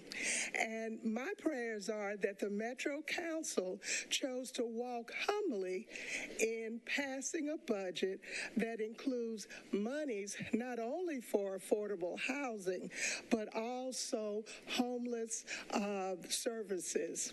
Thank you. All right, thank you. Yes, ma'am. My name is Pat McDonald. I live at 414 Fieldcrest Drive, Courtney Johnston's district, and thank you so much for all of your hard work. I'm also here today to speak for the NOAA's Affordable Housing Committee. Unlike some other people, I'm no longer interested in being seen as the IT city. I want Nashville to move towards being the compassion IT city. Compassion requires us to live in ways that enable all to thrive. Compassion is putting the golden rule into practice. All major religions say treat other people as you would like to be treated. I would add, treat other people as you would like to be treated if you were in their shoes. Loving others as we love ourselves is the first step in building a society where everyone is treated with dignity and respect. Now, in following so many of the people who came before me, NOAA is asking for a moral budget, one that acknowledges that we need each other. If a resident of Nashville is answering 911 calls, is cleaning downtown buildings, is an aide at a metro school, where do you think they should live? In Cheatham County? In Dixon County? How often should that worker's children, our future citizens, have to change schools because of housing instability? Who takes care of the children while the parents are at these jobs? All of Nashville's citizens deserve affordable housing in Nashville, schools with the resources to help all children thrive in the society that is school, and a livable wage. Finally, I have watched many committee meetings of the council, and I'm very impressed with what most of you are doing. Support you totally. But follow the money. Who has been benefiting most from being the IT city? Thank you. Thank you, Ms. McDonald. Good evening. My name is Emily Barrett. I live at 733 Burgess Drive. I'm a Vanderbilt PhD student, and I'm speaking on behalf of the East Bank Work Group, a coalition including Stand Up Nashville, NOAA, LIUNA, and the Equity Alliance. Tonight, I would like to share with you a key finding from our research on affordable housing, informed by engaging with River Chase and McFerrin Park neighborhood residents. Our finding is this: Too often, new affordable housing developments remain unaffordable. This is because standards of affordability, like HUD's AMI, are based on averages that mask income disparities and assume that all neighborhoods are the same. At River Chase and across the city, following HUD's guidelines, developers can charge $1,886 in rent. That is what is called affordable, $1,800. For perspective, in the 2020 census, the median rent for the River Chase area was $1,090. That's a 73% increase, or equivalent to 2 months' pay. Residents simply cannot afford the so-called affordable rent, so where can they go? Estimates that suggest that for every 100 very low-income rental households, there are only 62 available units. That's a 33-unit deficit before even considering bedrooms, proximity to jobs, school, transportation costs, and so on. 1/5 of households are considered very low income. Research proves that these families are the most likely to experience severe rent burdens because of the city's continued growth. Yet they remain the most underserved group in the private housing market and affordable initiatives that prioritize 80% AMI. Unless we are proactive and intentional, affordable housing projects will displace residents outside the city. Rather than allowing luxury apartments to carry the banner of affordable housing, we need to clarify affordable for who, what standard of affordability, and for how long. As we think to the budget, we must, at minimum, provide $30 million for the bonds fund, and we must answer who benefits. Thank you. Good afternoon. My name is Charlita Sanders, 1617 Stokely Lane, Old Hickory, Tennessee. I'm honored to serve as the executive principal of Carter Lawrence in Elementary and Engineering Magnet School, as well as with NOAA Education Task Force. So I've been asked to speak about the benefits of SEL funding and how it has benefited schools. And I will speak specifically about our advocacy centers. And for those who are not familiar with that, the advocacy centers are a place where our students, when they come to us dysregulated, can go and gain assistance on how to regulate their emotions from a trained advocacy coach.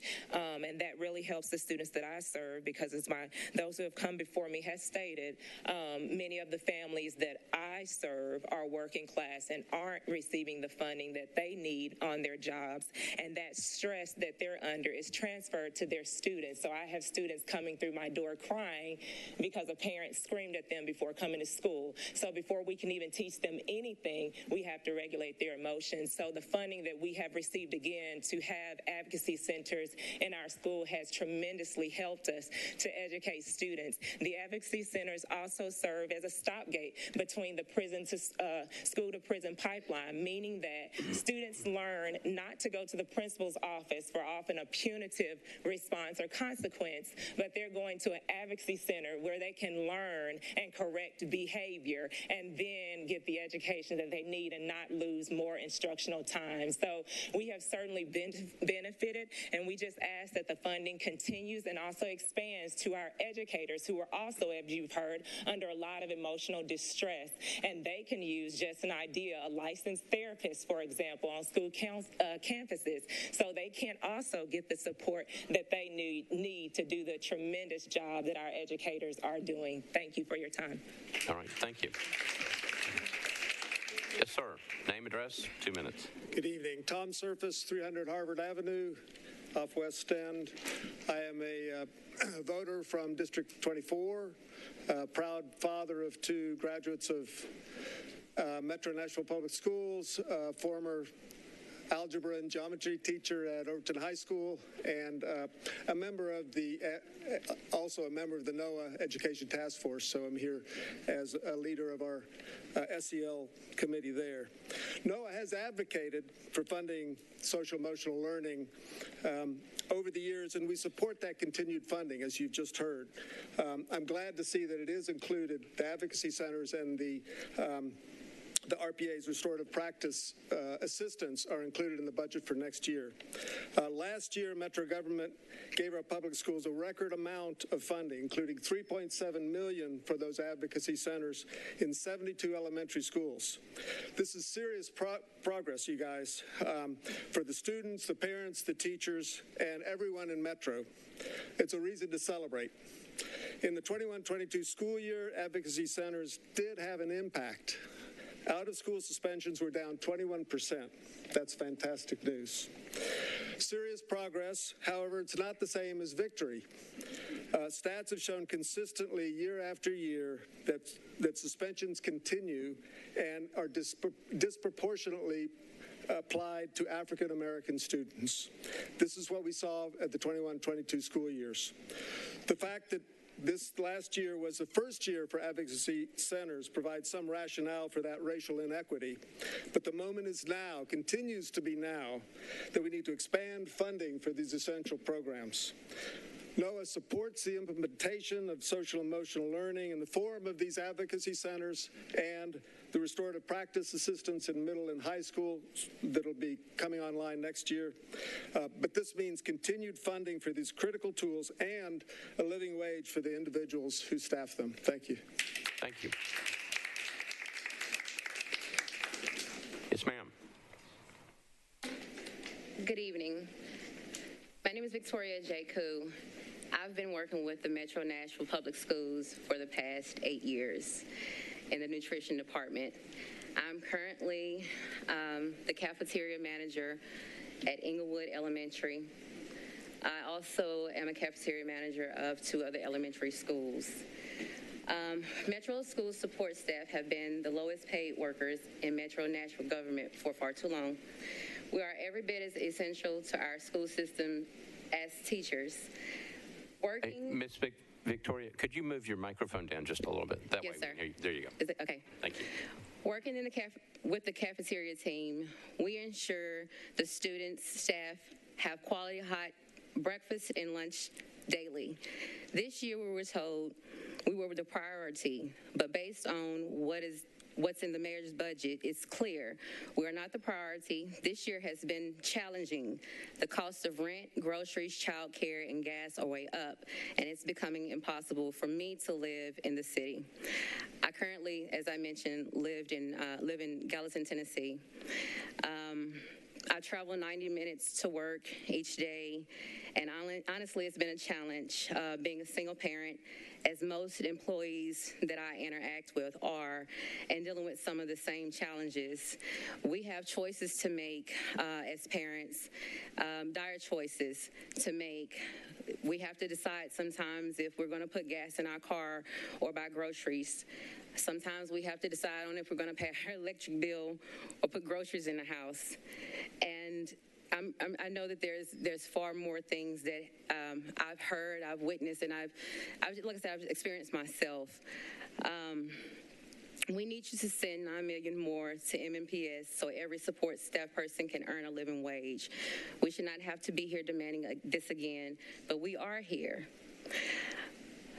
I just pray that you hear us, and I thank you for your time.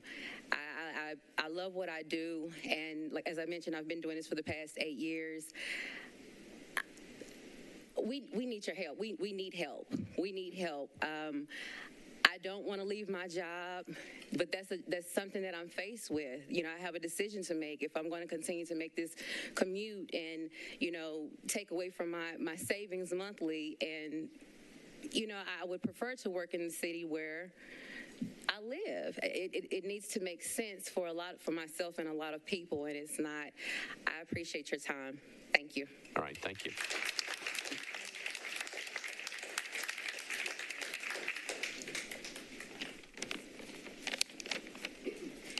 Good evening. I'm Jane Borm, the Reverend Jane Borm.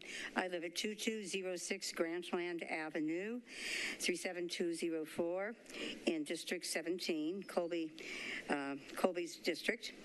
I'm also a mother, and I'm a member of NOAA. I have a daughter, Diane, whom we adopted when she was 8.5 years old. She's now 55 years old.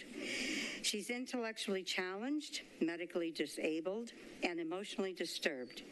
My worst fear is that in the midst of a crisis, she would be killed or tased by our local Metro Police Department.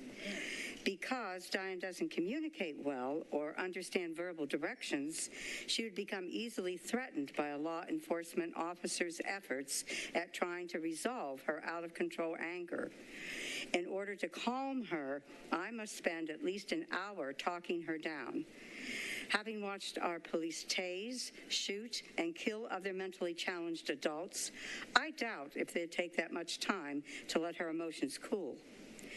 Health, Engagement, and Liaison Services, or HEALS, would bring a medic and a trained crisis counselor to ensure Diane is treated with respect and given words of comfort, not commands. HEALS would give Diane the appropriate medical attention she needs, not a bullet or physical use of force. Bring emotional stability and calm to people who cannot handle flashing blue lights, guns, and use of force. Thank you. Thank you. My name is Jay Voorhees. I live at 232 Martingale Drive in Old Hickory, Tennessee, and also serve as the pastor of the City Road Chapel United Methodist Church in Madison and one of the operational partners of the Mobile Housing Navigation Center that's housed there. Last week, you all were given a presentation that talked about our city's response to homeless issues, and I think most of us can agree it was not something we wanted to hear because it says that we are not responding in the way that we should. One of the issues that we need to deal with beyond affordable housing, which you'll hear a lot about tonight, is that we have to deal with wraparound services and permanent supportive housing, which we do not have. This current budget includes no funding, no increase in funding for those kinds of services. Now, we're talking about the American Rescue Plan, and that's a wonderful thing. It's $50 million, but that's a one-time funding stream that's going to run out quickly. And so we have got to figure out how we as a city include homeless services in our budget, because it's an ongoing problem that's not going to get fixed until we do so. And y'all have the power to do that. Every week, I'm seeing anywhere from 100 to 120 homeless folks come to our church in great need, who need mental health, addiction services, all types of services. They need case workers. For every apartment or house we build, we need case workers to help folks be able to stay there. I beg of you to begin to think about how we can start funding homeless services in the operating expense of our city. Thank you. Thank you.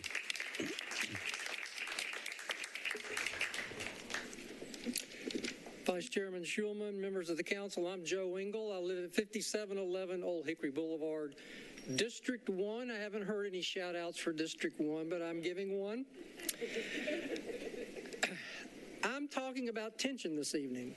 This is a tension that began when the mayor appointed the policing commission 3 years ago.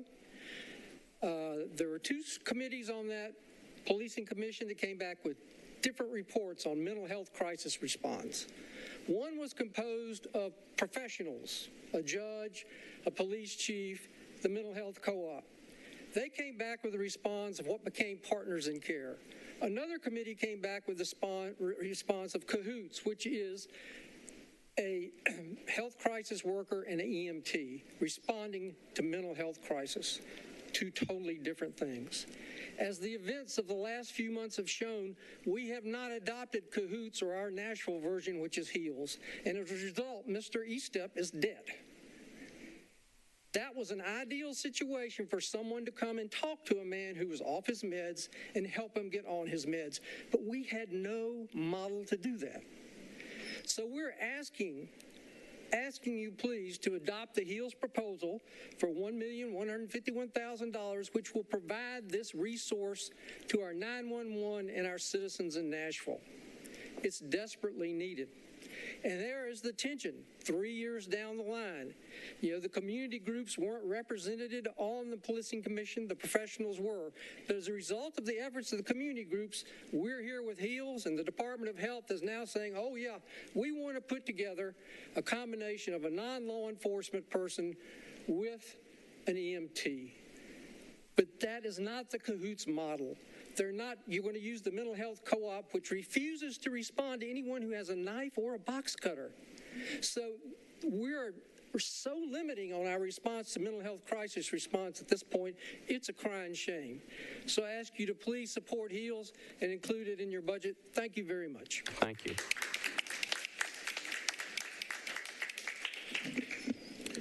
Good evening. Evening. My name is Arnold Hayes, and I have the honor of being the chair of the Community Oversight Board. I live at 1500 Davidge Drive.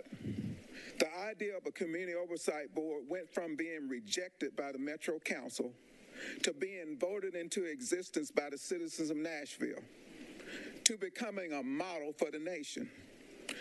The progress of the Community Oversight Board made so far has exceeded my expectations. Now the council can determine whether this pace of development will continue. This is a defining moment to show support for the Community Oversight Board. I can think of no other government body that is more critical to the success or failure of the Community Oversight Board than the Metro Council.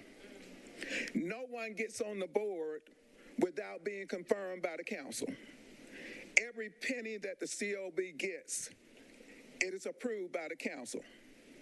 Over the years, there have been a significant increase in the requested services and responsibilities of the Community Oversight Board staff. Therefore, we requested 9 new positions during this budget cycle. And I might add that there have been no increases over the years. It basically has stayed stagnant. The board considers most of all the requested positions as being critical to the viability of the Community Oversight Board. However, only 4 of the 9 requested positions made it into the mayor's budget. If the Metro Council sees fit to provide the critical positions needed, we see it as a vote of confidence in Nashville's citizens that overwhelmingly voted for the Community Oversight Board.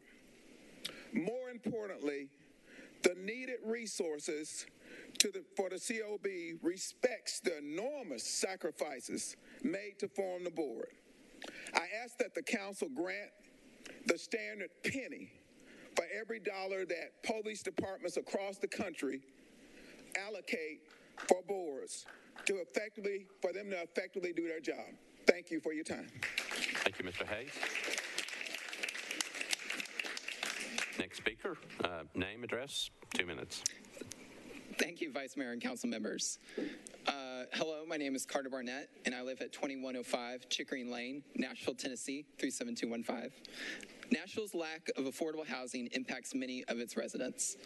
40% of Nashville's renters are cost-burdened, meaning they spend more than 30% of their income on housing costs. Additionally, according to the 2021 Affordable Housing Task Force report, Nashville needs to build 50,000 units of affordable housing by 2030 to meet demand.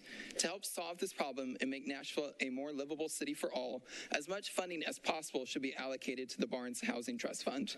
The Barnes Fund has invested more than $54 million in affordable housing development, and is the perfect example of how public-private partnerships between government and nonprofits can help solve the complex problems of today. Further, according to the 2021 Barnes Housing Trust Fund report, the fund has helped 20 nonprofits, including 6 that are minority-led and 12 that are women-led. I'm in support of Mayor Cooper's budget proposal of $15 million and the proposed dedicated source of funding for the Barnes Fund, but for Nashville to continue to be a great city to live in, more funding needs to be allocated. Thank you. All right, thank you. Good evening. evening. My name is Seamus Purdy and my zip code is 37212. As marginalized groups fight for their livelihoods, dignities, and freedoms every day on our streets of this so-called city, their children should not be subject to the same treatment in our classrooms.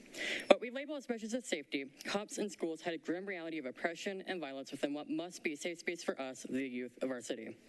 As a lifelong MMPS student, we have been privy to the detachment of the social aspect of people to armed police have been increasingly utilized in dealing with the underlying social issues of bullying, mental illness, and other socioeconomic factors. The results of this are a horrific failure on a pragmatic and moral level. Cops in schools heavily increase its suspensions overall, they disproportionately suspend minority students, and they arrest a shocking amount of students as compared to schools without cops. At my school, Hillsborough High, overwhelmingly, cops aren't the ones breaking up fights. Teachers and support staff are. Our SROs do next to nothing. Many students have anxiety or past trauma surface directly due to the presence of cops on our campus. Cops in schools are not conducive to a safe environment. They are counterproductive in that regard. Teachers and support staff keep us safe and build healthy environments, not cops. Cops in schools are not a preventative measure. They are a harsh, ineffective, retaliatory measure that actively harm our youth and learning environments. Most recently, in Uvalde, Texas, SROs failed to prevent a horrific school shooting. They actively let it happen. On a national level, as of 2018, in only about 1 out of 197 cases, SROs played any role in preventing or stopping an act with a homicidal intent. Students having to go to school with anxiety whether or not they will see it in other days, indicative of a pressing need for change across the board.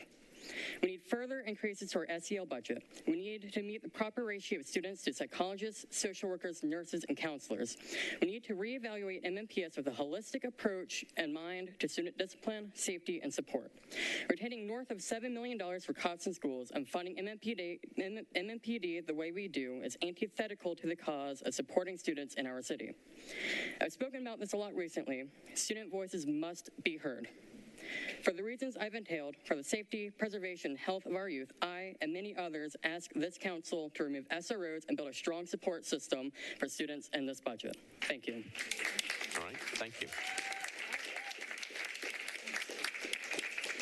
Good afternoon, good evening, council members. My name is Lindsay Krinks. I'm at 1519 14th Avenue North, and I'm one of the co-founders of Open Table Nashville. For the last 15 years, I've worked on our streets, helping people get off the streets into affordable housing. I've dedicated my life to issues of housing justice, and you'll hear from several of us tonight. Our people are dying on the streets, and we've been telling you this for as many years as I can remember in doing this work.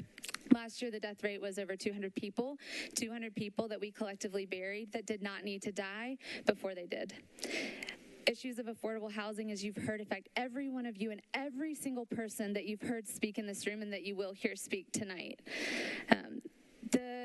The mayor's budget that he presented looked like it included $30 million for the Barnes Affordable Housing Task Force, but it did not. It was incredibly misleading. We need at least $30 million for the Barnes Affordable Housing Trust Fund for the city. Please look into that and please make that happen this year. Your own Mayor's Affordable Housing Task Force recommended that amount. Over the last few years, we've heard many of us and many community members and organizations implore you to make our community more equitable and safe, not by funding more policing, but by funding things that actually make us more safe, like affordable housing, like equitable education, like accessible mental health care. We are begging you to do that again. This budget is not that. This budget continues to add more police, 46 more police officers, $9 million for a new police precinct, equipment and technology, 14 new full-time police officers that would patrol the Greenways and most likely target people in encampments. We know that policing does nothing to end homelessness. Our people are being killed not only by poverty, but also by policing efforts. We really need the HEALS model funded. We need alternatives to policing funded. We cannot wait till another unthinkable police shooting happens. We're begging you to make affordable housing and alternatives to policing your top priorities this budget cycle. Thank you so much. Thank you.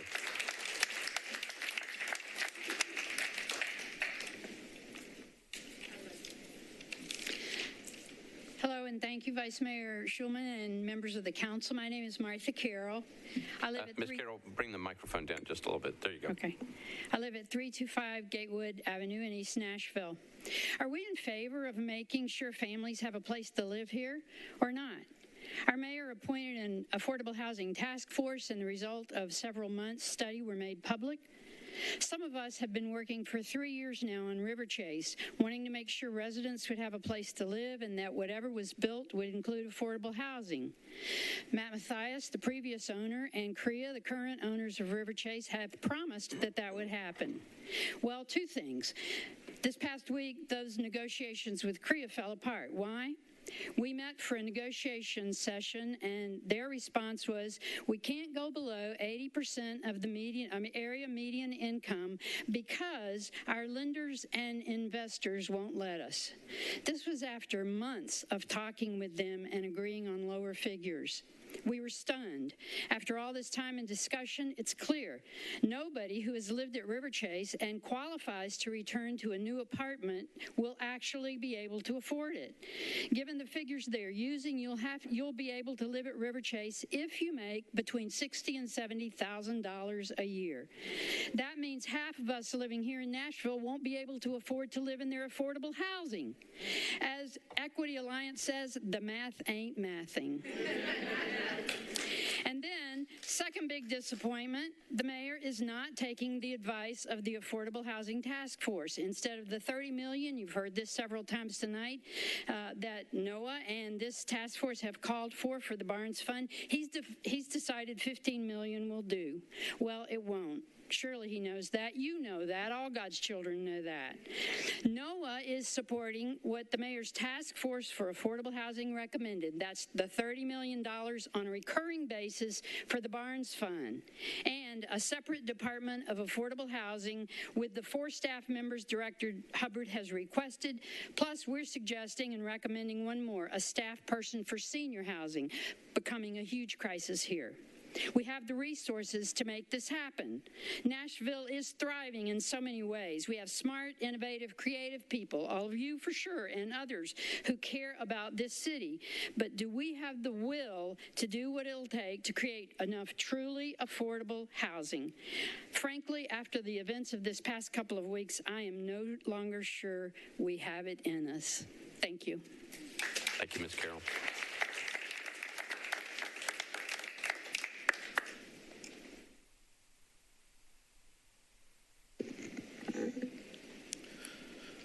Hello, Metro Council. My name is Kelly Lawrence. I'm a cafeteria manager for Nashville Metro Public Schools. I've been listening to everybody talk. I've been in Metro for 30 plus years. I've seen a lot. I've seen raises. I see affordable housing going up. I've seen us not getting paid. I've seen a lot. So I can feel what everybody's saying up in here. I've had 3 boys. I put myself through school, got a degree. I still don't make what I should be making to live, and I'm still seeing employees around me doing the same thing. So this is an ever-going budget. So when you stand up and when you work, or take a day and work in my shoes, and come in my school, and you have the kids with emotions. So you see the bus drivers dealing with kids with emotions. You see teachers dealing with emotions. You see cafeteria. We're more than just support staff.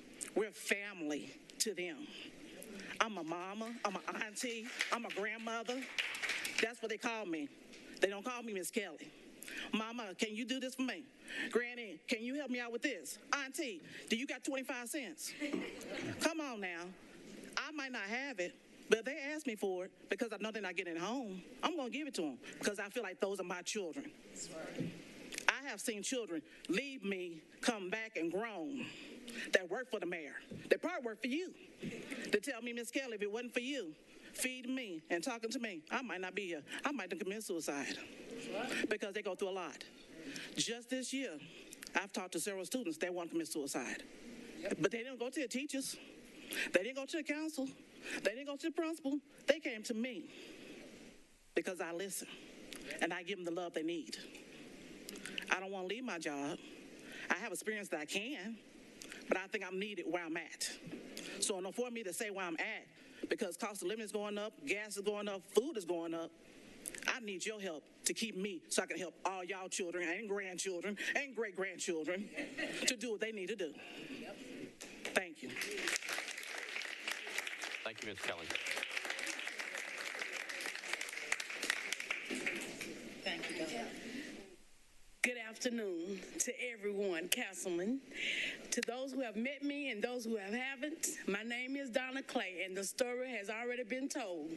So I stand before you today to say this. You have heard my colleagues plead. Please do adjust. Please hold everybody accountable for the money that is due to us, for the raises. We can't live here in Davidson County. I've been here all my life. Don't choose to leave because I love East Nashville. Yes, I don't want to be displaced, but I'm about to be. But it's going to work out for the good. But I say this, we do need the money. The raise is necessary because it is. You're robbing Peter to pay Paul, and Paul just mad. But we need the money. We need the money. It is due to us, and it's only fair that we be paid the way that the same way we serve kids, we should be served the same way. I just ask that you all take in consideration the budget and take care of the people, because if you do right by us, you get a better outcome on how we perform our jobs. And with that, I thank you all.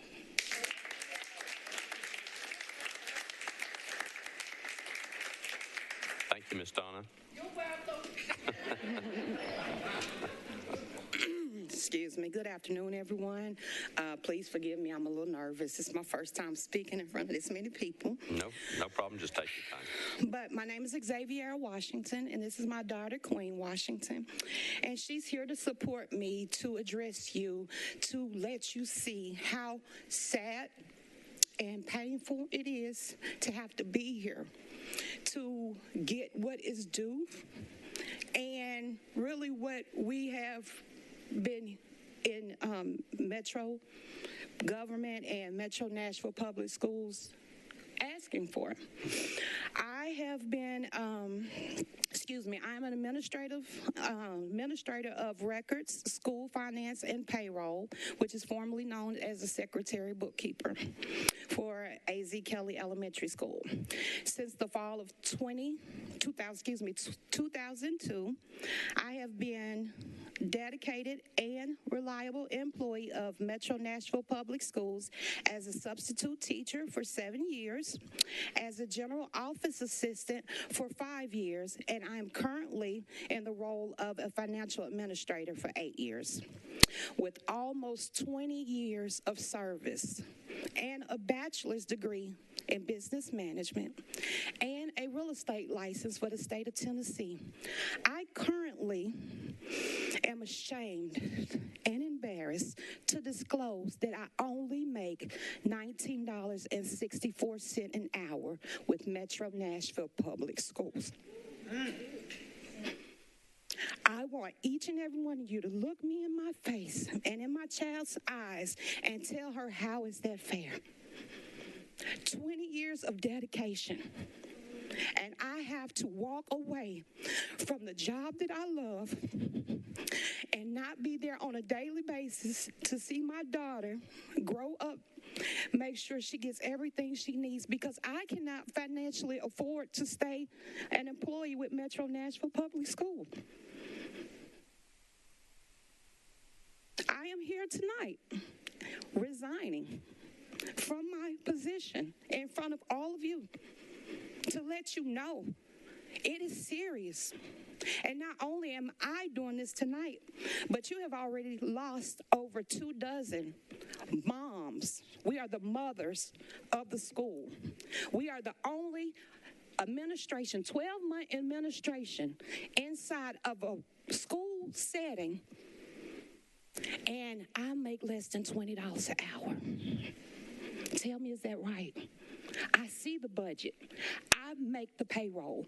I purchase all of everything that comes in that school building. I do everything from A to Z. I've been the principal. I've been the assistant principal. I've been the secretary. I've been the school counselor. I've been the nurse. I've been the mom. I have been every job known to man in a school-based setting for the last 20 years, and I make $19.64 an hour. I am a single mother. My daughter's father recently passed away in December. No child support. No Social Security, no will. I cannot financially remain here. As the mother of my school, As the mother of my child and as the mother of over 1,000 students in my building, I have to cry every night to figure out what I'm going to do now after 20 years of what I love to do. I love my job. I love these kids. I love my community. And I'm here. I'm not begging. I'm telling you, this is what they deserve.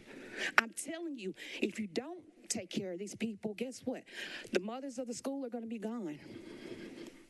Where are these children going to be? Y'all worried about stadiums? They worried about entertainment? They worried about all of this? But what about these kids? Where is our future going to be? Everybody talking about the future. What future? What future? If you building stadiums and building all that, but you're not taking care of us, we taking care of them. So as I close and walk away, look at me. Look at her. You cannot tell me that $19.64 after 20 years of service, a 4-year bachelor degree in business management, real estate license, all of that I have put out just out of my heart, and that's what I deserve. So thank you for listening. For those of you that care, thank you. Thank you, Ms. Washington. Thank you. Thank you very much. So your daughter is allowed to speak. We didn't hear that last part. Ms. Washington, Yes, I'm sorry.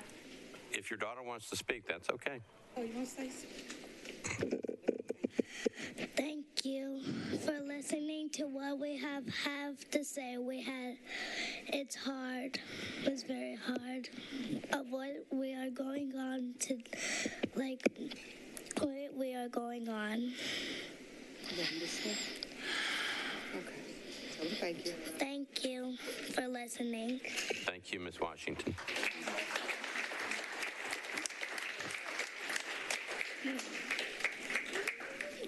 A moment. Ooh, that was hard. Okay. Good evening. My name is Michelle Hardy. I live in Hermitage. I'm going to go where my address. I live in Hermitage. I've been working for Metro Schools for 28 years. 28 years. I work with 2 exceptional ed students with the IEP, which is an individual education program. They each have different programs. And even though the teacher, the parents, and everybody, they write the IEP, I have to implement it. That means if they say Susie has to pick up a ball, if Susie has a problem with her hands, I have to figure out a way how to get Susie to pick up the ball.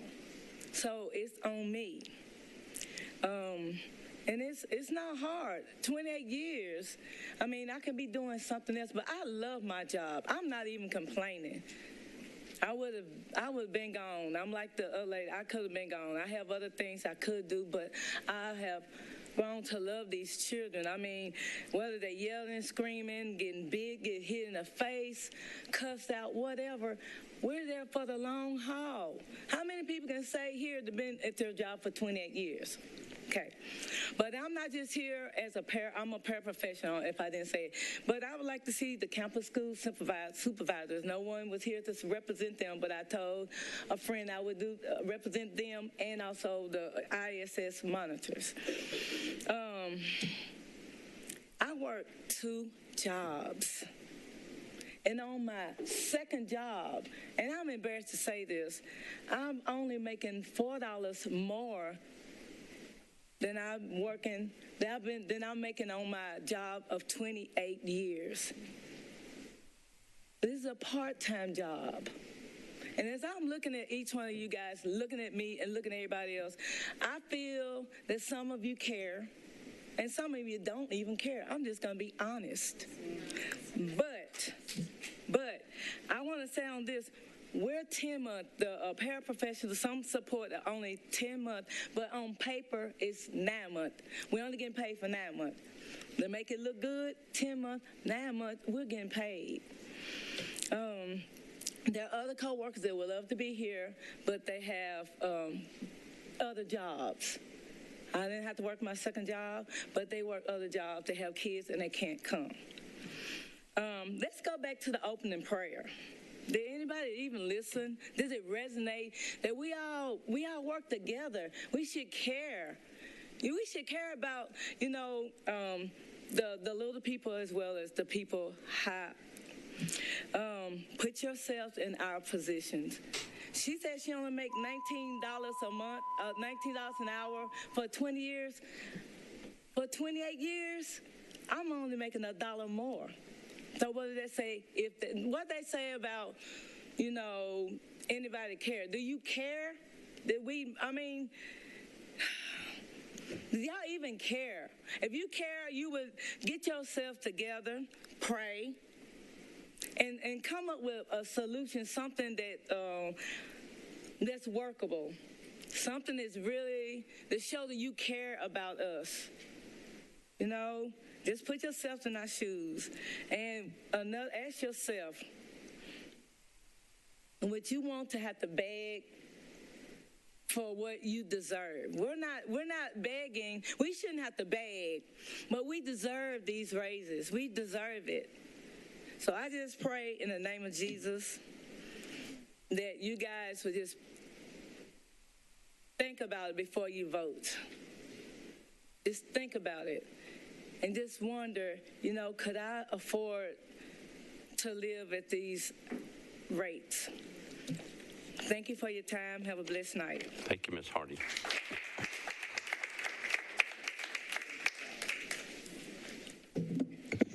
Hi, everybody. My name is Jamel Campbell Gooch. I'm an organizer with the Black Nashville Assembly. I live in 37208. My council member is Brandon Taylor. Over the past couple of years, like most of you all know in this room, our city has seen exponential growth. As a result, our city's revenue is increased. Our budget is almost at $3 billion. But we still don't have a fully funded public school system. Our support staff aren't making a living wage. Accessible housing is rare. Our transit system isn't functioning. We don't have a fully tooled community oversight board, and folks who live on the margins, black folks, working class folks, queer and trans folks, Nashville natives, are barely surviving. Since it is clear you all are unwilling to change, this invitation is to the people.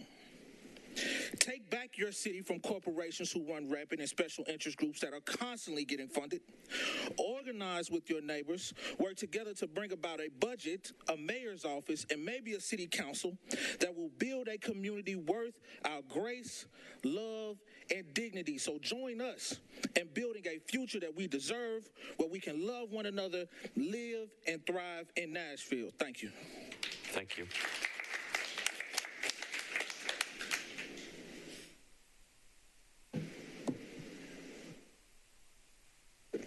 Hello, I'm Erica Perry. I'm a member of the Black Nashville Assembly. I live in 37072. And over the past 2 years, we've been meeting regularly, at least monthly, with black people in Nashville and folks who have been displaced out of Nashville. And during those conversations, we usually talk about public safety. And I want to talk about what public safety means to black people in Nashville so that maybe you can create and adjust the budget to align with that. So oftentimes, like many Nashvillians, when we speak to black people, they talk about housing, affordable housing as public safety, mental health support that exists aside from the police department. They mention accessible transportation and fully funded education, and that includes actually making sure support staff have the means and the resources they need to survive and live in the city that they work. And I say that people often don't say that public safety to them is more cops, courts, and cages. They actually say the other thing, that they rather see divestment from that and investment into community-driven forms of public safety that include credible messaging program that is community-driven and accountable. 56 minutes left. 56 seconds left. The other thing I'll name is that the current budget does not align with black people's vision of public safety. At least when we talk to people in assemblies, town halls, forums, mass meetings, on front porches, they say that they would rather see money allocated to public goods. This budget severely underfunds social services and public goods. And I'll say that I know that education has a shortfall right now. And so one of the things that we've been talking about from an invest divest framework is investing, right, divesting from. We can take $19 million that is currently allocated to police and invest that money in education so the people who have been talking to us today, who have been moving us, can actually have what they need to live in the city. I hope that you would consider the voices of the people here today and consider divesting from courts, cops, and cages and investing in education and other social goods. Thank you so much. All right, thank you, Ms. Perry.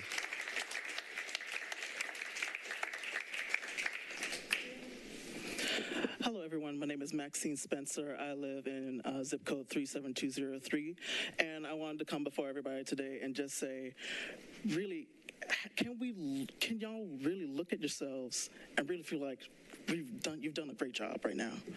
Like, can we as a city look and listen to all the stories of people who are clearly suffering?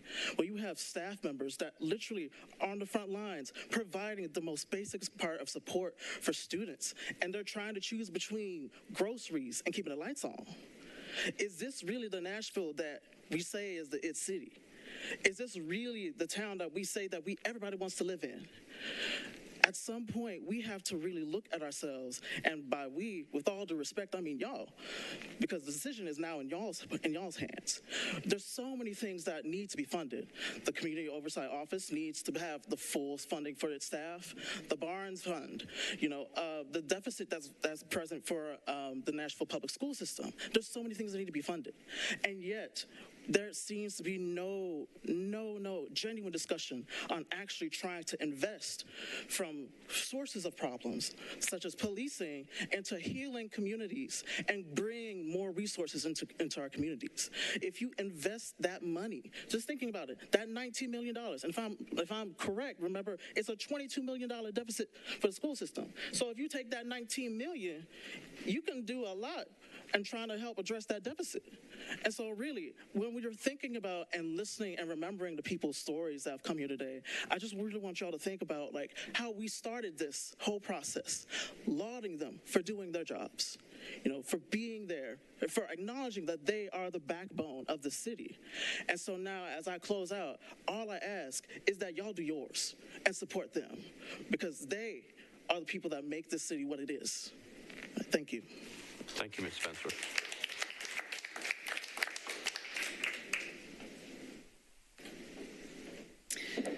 Hi, my name is V. Tompkins. I live in 37207. I'm a researcher and data analyst working on policing and public safety at the national level and a member of the Black Nashville Assembly.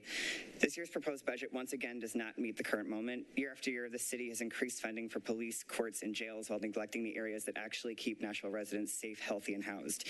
Of the proposed $135 million increase in the General Services District Fund, the police, sheriff, and district attorney would receive 16%, which is a greater share of the proposed increase than parks, recreation, and libraries, health and hospitals, social services, housing, and property tax relief combined.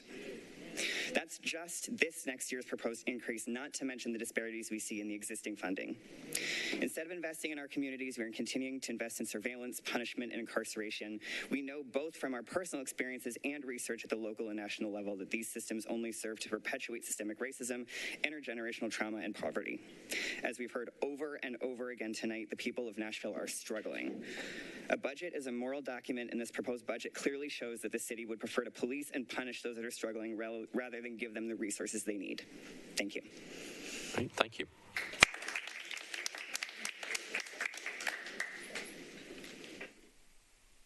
Next speaker. Name, address, and you'll have 2 minutes. My name is Matrice Moore-Carr. I live at 513 M. Queewood Court. I'm in Madison, Tennessee. You might want to bring the microphone down just a little bit. There you go. Thank you. I currently work at Nashville General Hospital, and I've been there for the past 2.5 years. I am a registrar there. I do take pride in my work. I enjoy what I do and where I work. I would like to say that well, as mentioned before, we all know the cost of groceries and gas have rise or are rising in Nashville, and we know that. We know that the cost of groceries and gas are rising in Nashville, and we also know that the rent and child care are all through the roof. The Civil Service Commission recommended that Nashville employees receive a 5% cost of living adjustment. And then also Dr. Webb has mentioned that we'll match this budget request, but this request was not fully funded. So that's a compromise considering the fact that consumer prices have risen, the index has risen, or it is at 8%. I would also like to say that I mentioned that I am a registrar with Nashville General Hospital. I do work there Monday through Friday from 4 p.m. to, 7:30 p.m. to 4. Once I leave that job, I cross over the lobby, and I also work, pick up extra hours in the emergency room department. I also have to work an additional job just in order to make ends meet. With all of those hours, I think I work another, this would be comparable to like almost 2 jobs. I have to do this in order to keep food on the table, mortgage paid,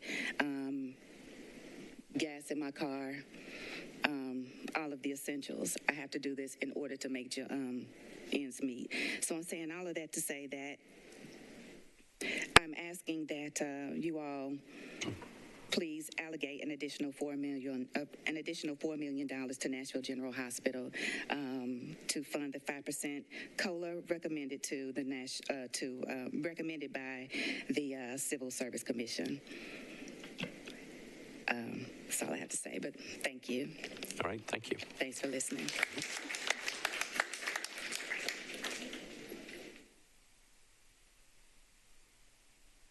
Good evening. My name is Sally Woodard, and I am one of the many exceptional employees at Metro Nashville General Hospital. The reason why the young woman asked a while back, she asked, did anybody care?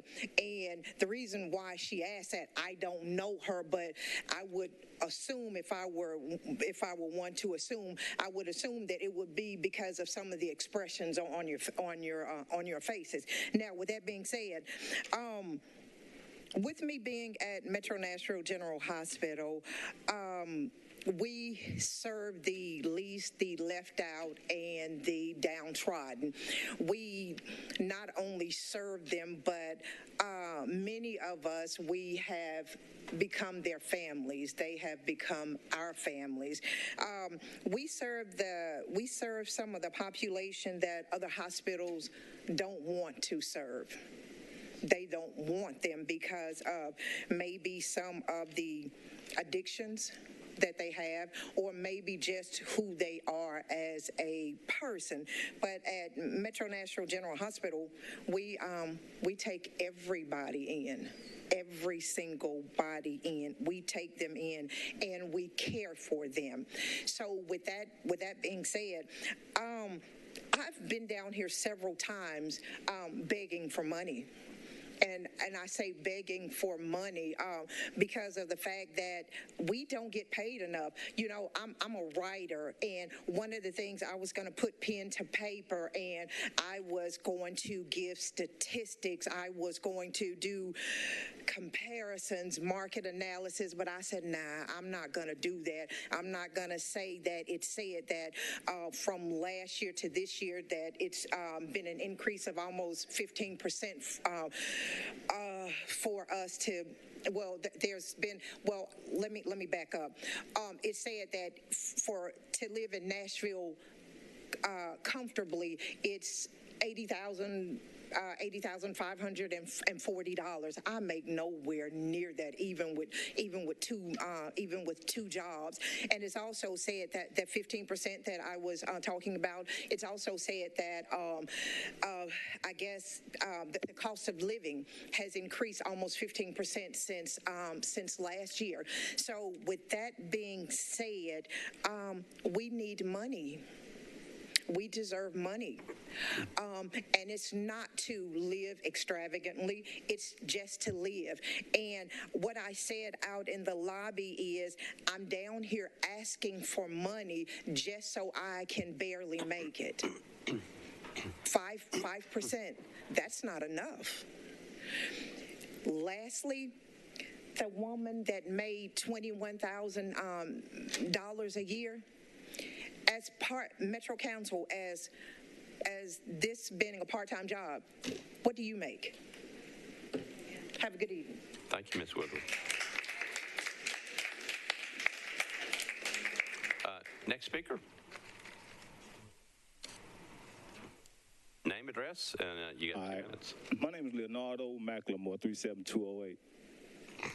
What she just said to y'all is kind of, imperfect for me to come behind, so I ain't going to say nothing about that. But I'm going to do this right here. This is apprehended. Being apprehended, once you let go, it means you're free. A lot of people are apprehended. You know what I'm saying? We do things in our neighborhood that are free. Being free is an opposite of being held to something. So education is being apprehended. How is it being apprehended in 37208? I get in freedom.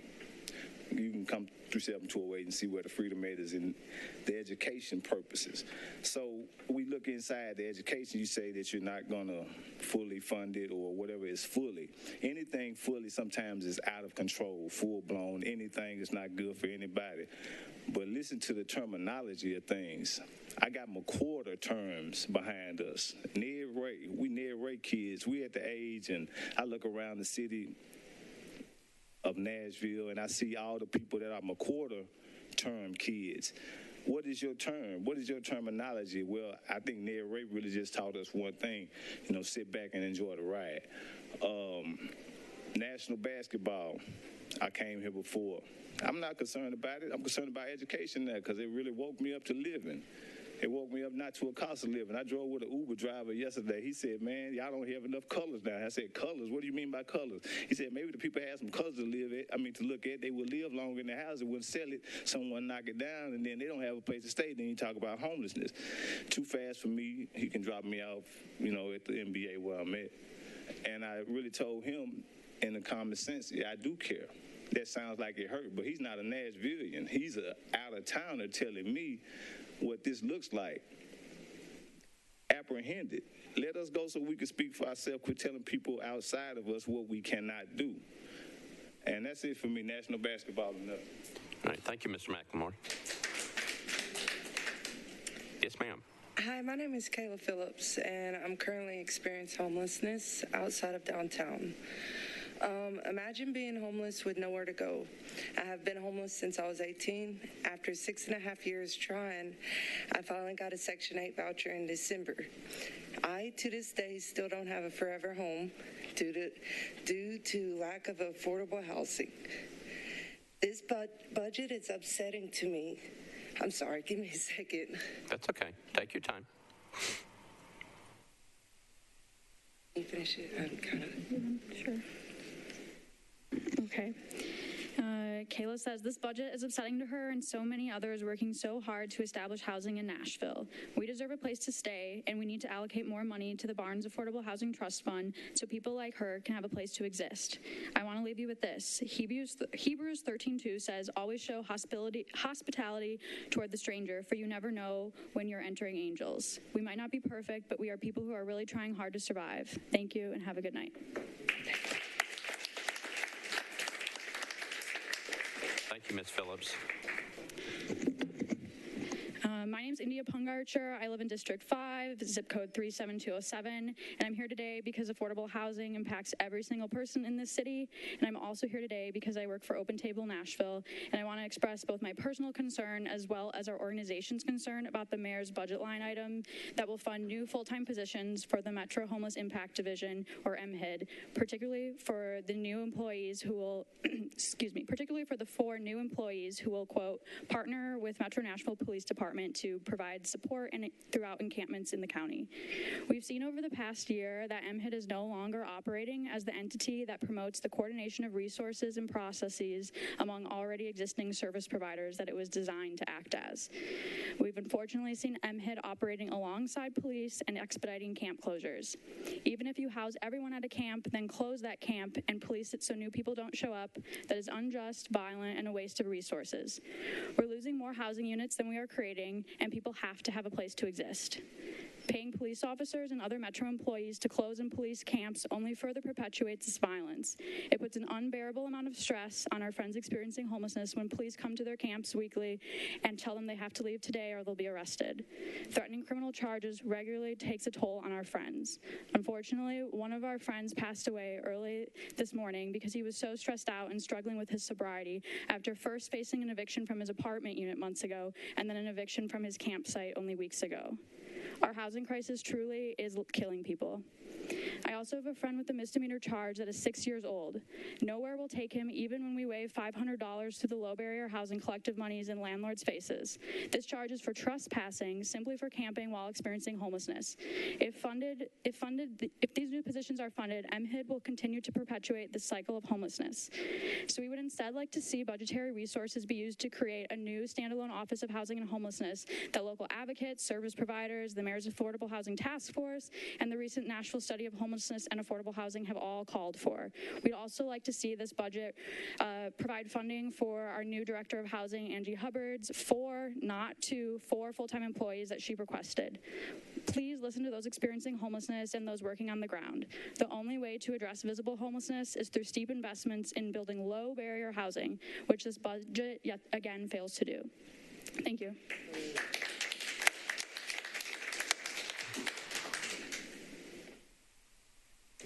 Hello, my name is Claire Hennigan. I live in District 27, and I'm also an employee at Open Table Nashville. I'm an outreach worker there, and every Friday I bring food, supplies, and resources to various encampments across East Nashville.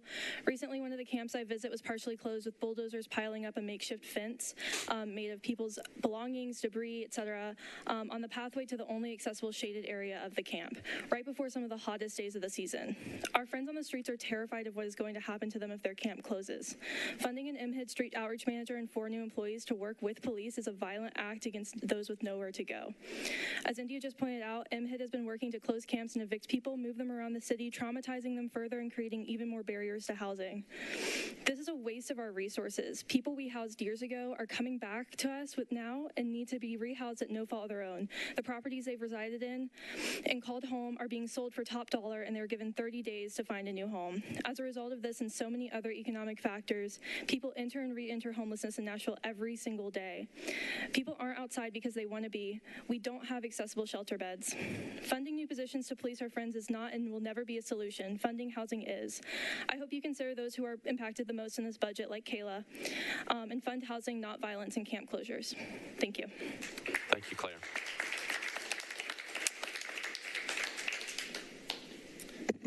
Hey everyone, Jason Freeman. I have the pleasure of working for all these great Metro employees and MMPS and Nashville General Hospital employees behind you. I also live in Englewood.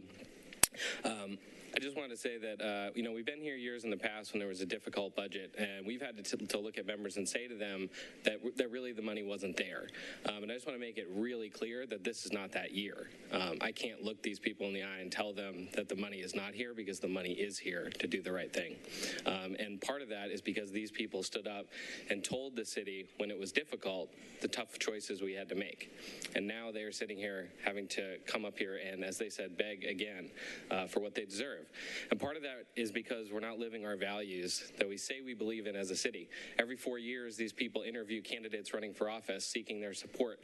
And uniformly, they ask one question, which is, do you think that public sector workers should have collective bargaining rights? And I can tell you that I think about 80% of you in here said that you believe that. And if we were living that value, we would not be getting the first offer at State of Metro when the general public hears it for the first time. And we would not be doing this negotiation that we're doing in public at the budget hearing every year. And so I would just encourage you to think about that and to hold our administration and every part of our government accountable to the values that we all say we believe in. Thank you. Thank you, Mr. Freeman.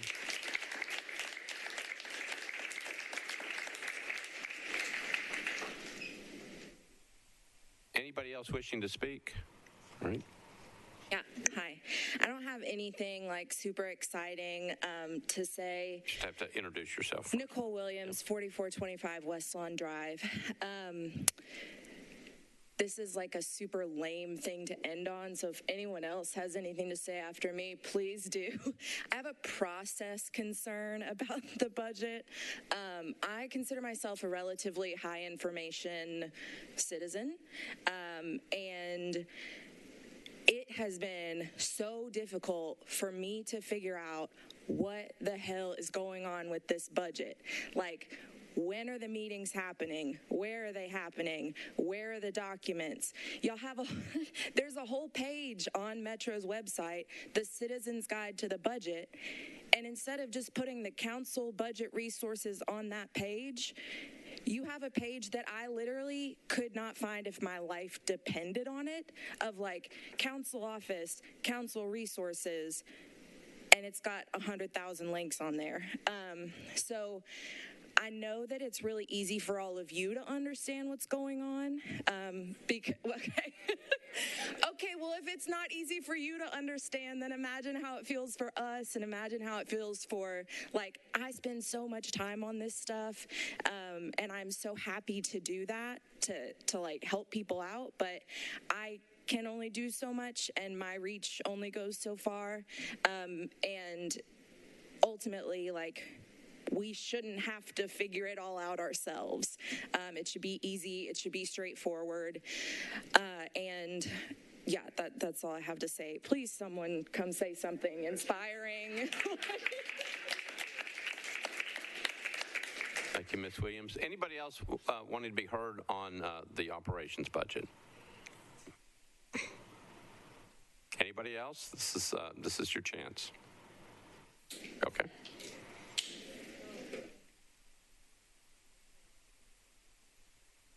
Wasn't planning on doing this. My name is Barb Bolin, and I live at 2505 Park Green Lane in Old Hickory, and I work at Hermitage Elementary School, and I love it. I have an awesome boss.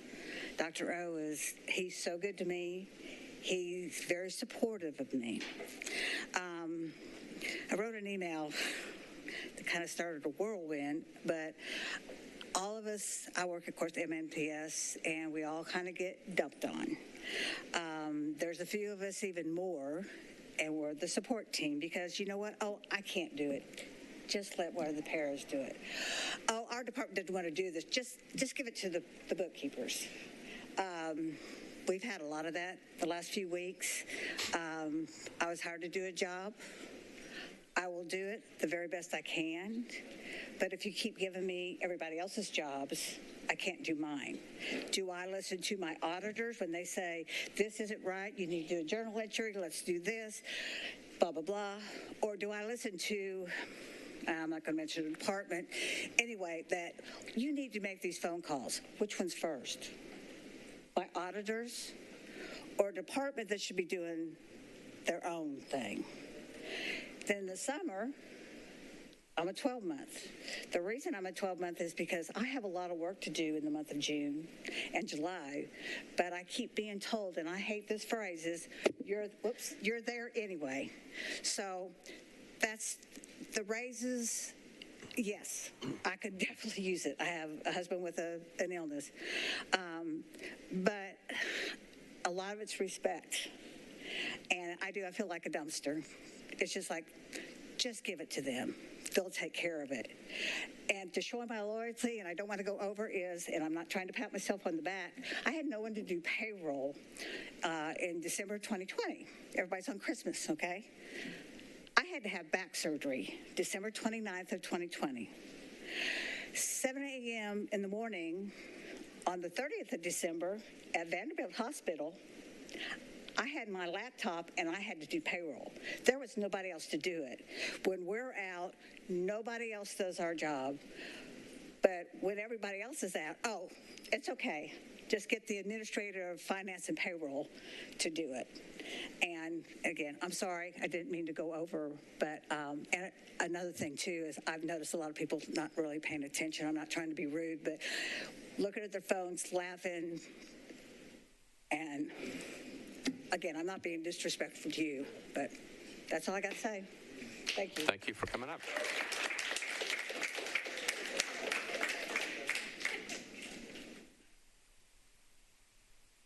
Good evening. This is also my first time, so I am a little nervous, but my name is Pastor Amanda Jamerson.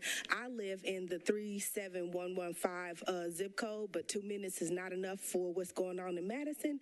But I wanted to talk about the 37210, the 19th district, where I serve as an associate pastor, where I serve as a community advocate, and it is a lot going on in our community. So if you don't know, we have an entire community in the great city of Nashville that is in blocks reaching where you could see the stadium that we're about to spend all this money on that don't have a grocery store. Our community, our people in our J.C. Napier and our Sudum Come homes do not have a grocery store and do not have access to a grocery store. Yet in our community, we have $400,000 and $500,000 homes being bought and sold in a community where the people don't have food. So when we talk about, hey, you got to spend money to make money, or you got to build to create jobs, for who? It took me to work 3 jobs to make $50,000, and I'm educated. What is happening in our city when we talk about what's going on with the money in reference to education? Think about something. We expect teachers, underpaid, some on welfare, can't feed their own children, to get up every day and go into a school system and put their best foot forward and don't know if some fool gonna show up and shoot the place up. That's our expectation. That is our future, because we love the slogan. We put it on t-shirts. We put it in PowerPoints and say the children are our future, but we lack investing in our schools. We rather lock them up than to invest in their education. We rather not take care of the nonprofits and the churches and the people who are boots to the ground already, but every time we turn around, there's new birthing. Our community, South Nashville, on the other side, I'm not talking about the Gulch, on the other side, we are exhausted with surveys. We are exhausted with people asking us, do we want greenways and bike trails, when half of the children in my community don't even have bikes. So no, we don't want bikes, okay? We don't want bikes, and we don't want bridges either, okay, because we don't have a grocery store. So let's start there first, and then we can continue on. Thank you. Thank you.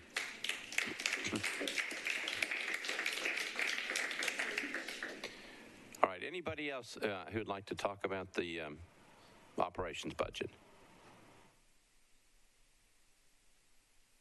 Anybody else? Last chance.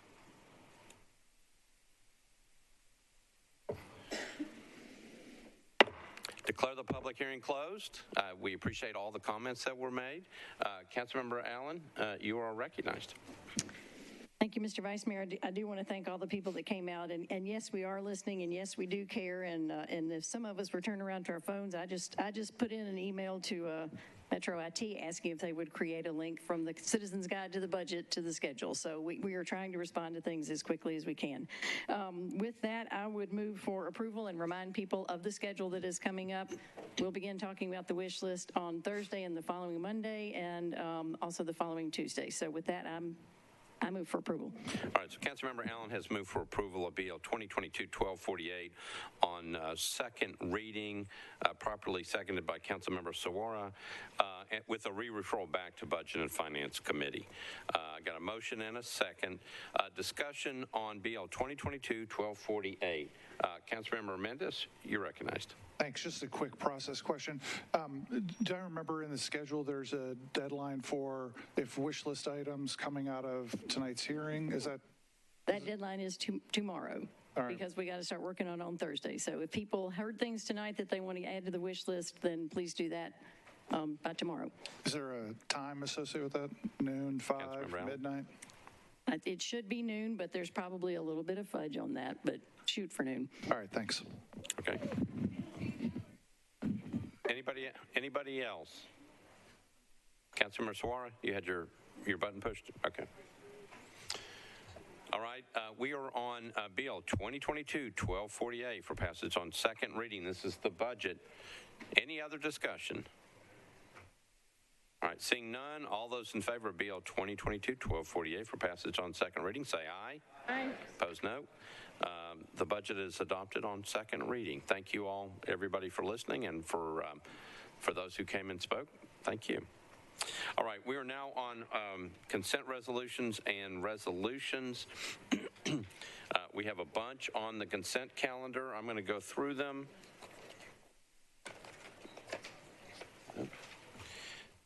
And just stay with me. These are resolutions that are on the consent calendar.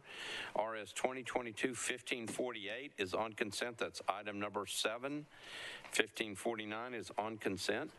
1550 is on consent. 1551 on consent. 1552 is on consent.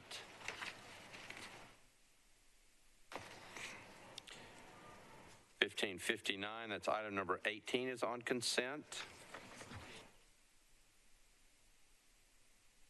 1560 is on consent. That's item number 19. 1562 is on consent. That's item 21. RS 2022-1564, item number 23 is on consent. 1565 is on consent. 1566 is on consent. 1567 on consent. 1568 is on consent. 1569 on consent. 1570 on consent. 1571 on consent. 1572 is on consent. 1573 is on consent. 1574 is on consent. 1575 is on consent. 1576 is on consent. 1579 is on consent. 1580 is on consent. I believe we're pulling 1581 off of consent. And 1582 is on consent. All right, anything that's, Councilmember Sepulveda? Things that need to be bumped off. Councilmember Sepulveda. 1559 and 1560. Okay, hold on. All right. Okay, 1559, that's item number 18, comes off. And item number 19, 1560 comes off. Is that right? Councilmember Syracuse. Thank you, Vice Mayor. Could we pull 1582?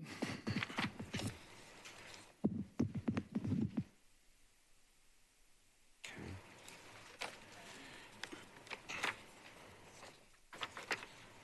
1582 comes off of consent. Okay, make sure I got this.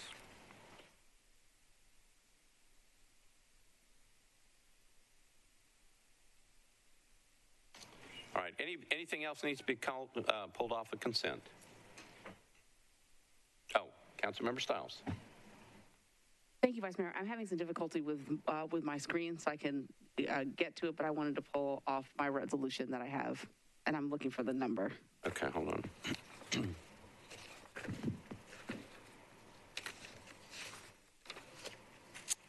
Is this, it's RS 2022-1580? Does that sound right? Yes. Okay. Okay, anything else needs to be pulled off?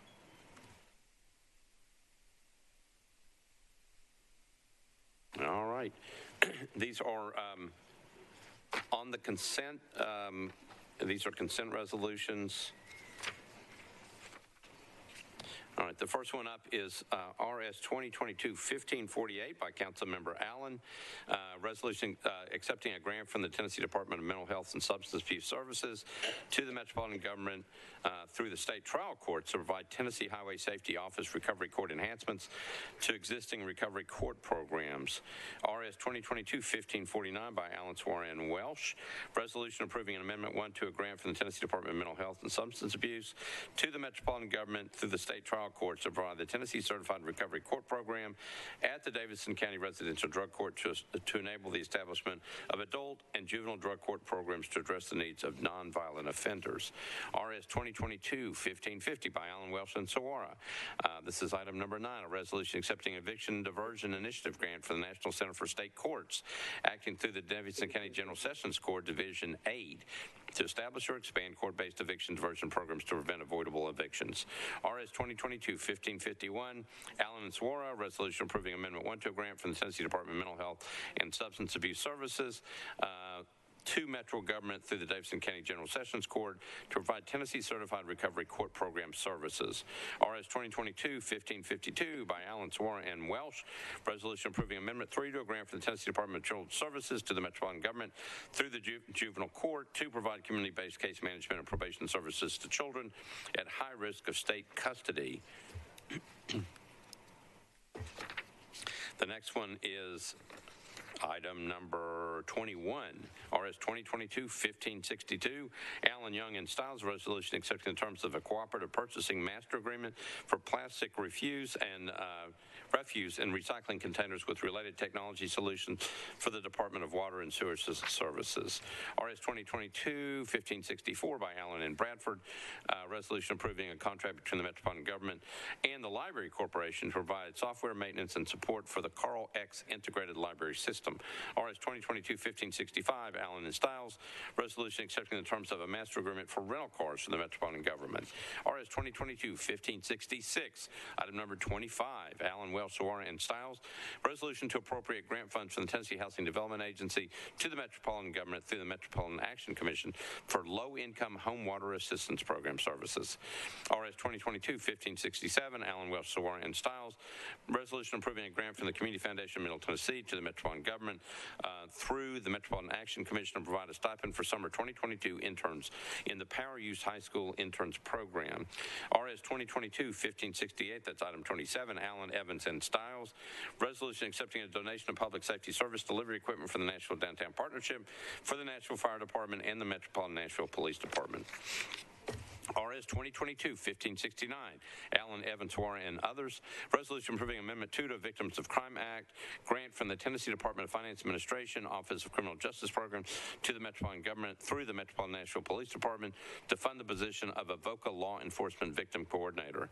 RS 2022-1570, Allen, Evans, Sawara, and Welsh, resolution approving Amendment 2 to Victims of Crime Act, grant from the Tennessee Department of Finance Administration, Office of Criminal Justice Programs to the Metropolitan Government through the Nashville Police Department to fund counselor and victim advocate positions to provide mental health services, support services, and criminal justice systems advocacy. RS 2022-1571, item number 30, resolution accepting a grant from the Tennessee State Library and Archives to the Metropolitan Government through the Nashville Public Library to provide access to and circulation of special materials formatted for individuals who are hearing impaired. RS 2022-1572, Allen, Bradford, Sawara, and Welsh.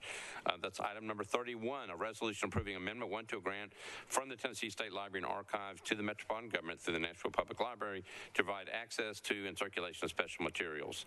RS 2022-1573, Allen, Evans, Sawara, and Welsh, resolution accepting a grant from the Tennessee Department of Health to the Metropolitan Government through the Board of Health to provide the Tennessee Breast and Cervical Screening Program to offer individualized assistance to clients and to facilitate timely access to quality screening and diagnostics. RS 2022-1574, Allen, Evans, Sawara, and Welsh, resolution approving a grant contract between the Metropolitan Government through the Board of Health and the Mental Health Cooperative to provide expertise and staff in emergency behavioral health care to support the launch and pilot year of the Metropolitan Nashville Police Department's co-response model, which is known as Nashville Partners in Care. RS 2022-1575, Allen and Evans, a resolution approving Amendment 1 to a grant contract between the Metropolitan Government through the Board of Health and STARS Nashville to fund a epidemiologist position to study data regarding cigarette smoking, vaping, and e-cigarette use. RS 2022-1576, Parker, Allen, Welsh, Sawara, and Stiles, resolution approving a subrecipient grant agreement by and between the Metropolitan Department of Development and Housing Agency and the Metropolitan Government through Metropolitan Social Services for one-time payments of first month's rent and security utility deposits on behalf of homeless persons obtaining housing through various campaigns. RS 2022-1579, a resolution honoring the life of Father Joseph Breen. That's by Councilmember Murphy, Syracuse, Sawara, and a number of members of the City Council. And I believe that's all the items on the consent calendar. Go back and get committee reports. Start with Councilmember Parker, Affordable Housing. Affordable Housing considered RS 2022-1550, recommended approval 8-4, against. We also considered 2022-1576, recommended approval 8-4, against. All right. Next is Budget and Finance. Councilmember Allen. Thank you, Mr. Vice Mayor. Budget and Finance considered RS 2022-1548, 1549, 1550, 1551, 1552, 1564, 1565, 1566, 1567, 1568, 1569, 1570, 1571, 1572, 1573, 1574, 1575, 1576, and 1578, and recommended approval, 12 in favor, 0 against. All right, thank you, Councilmember Allen. Councilmember Welsh, Human Services. Thank you, Mr. Vice Mayor. Human Services considered RS 2022-1566, 1567, and 1576, and voted 4 in favor, 0 against. All right. Thank you, Councilmember. Councilmember Withers, you had one, but I think it was taken off of the consent calendar. Councilmember, who's got Councilmember Bradford's public facilities? Councilmember Van Rees. Vice Chair Van Rees, reporting, ready for duty. I'm sorry, Vice Chair Van Rees. We considered resolutions 1564, 1571, and 1572, and agreed 6 in favor, 0 against for approval. All right, thank you. Councilmember Evans, Public Health and Safety.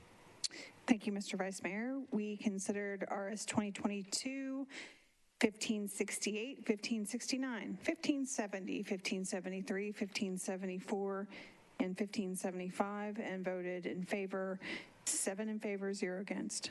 Okay, thank you, Councilmember. Councilmember Vircher, Rules Confirmations. Thank you so much, Vice Mayor. RS 2022-1579, rules recommended approval, 5-4, against. And for RS 2022-1582, approval, 6-4, against. All right. And Councilmember Young, take us home. Thank you, Vice Mayor. RS 2022-1562 was recommended for approval, 8 in favor, 0 against. And I will move the resolution consent agenda for approval. All right. So Councilmember Young has moved approval of the resolution consent agenda, properly seconded. Any discussion, any questions? Councilmember Suara, you're recognized. Vice Mayor, can you please pull 1579, please?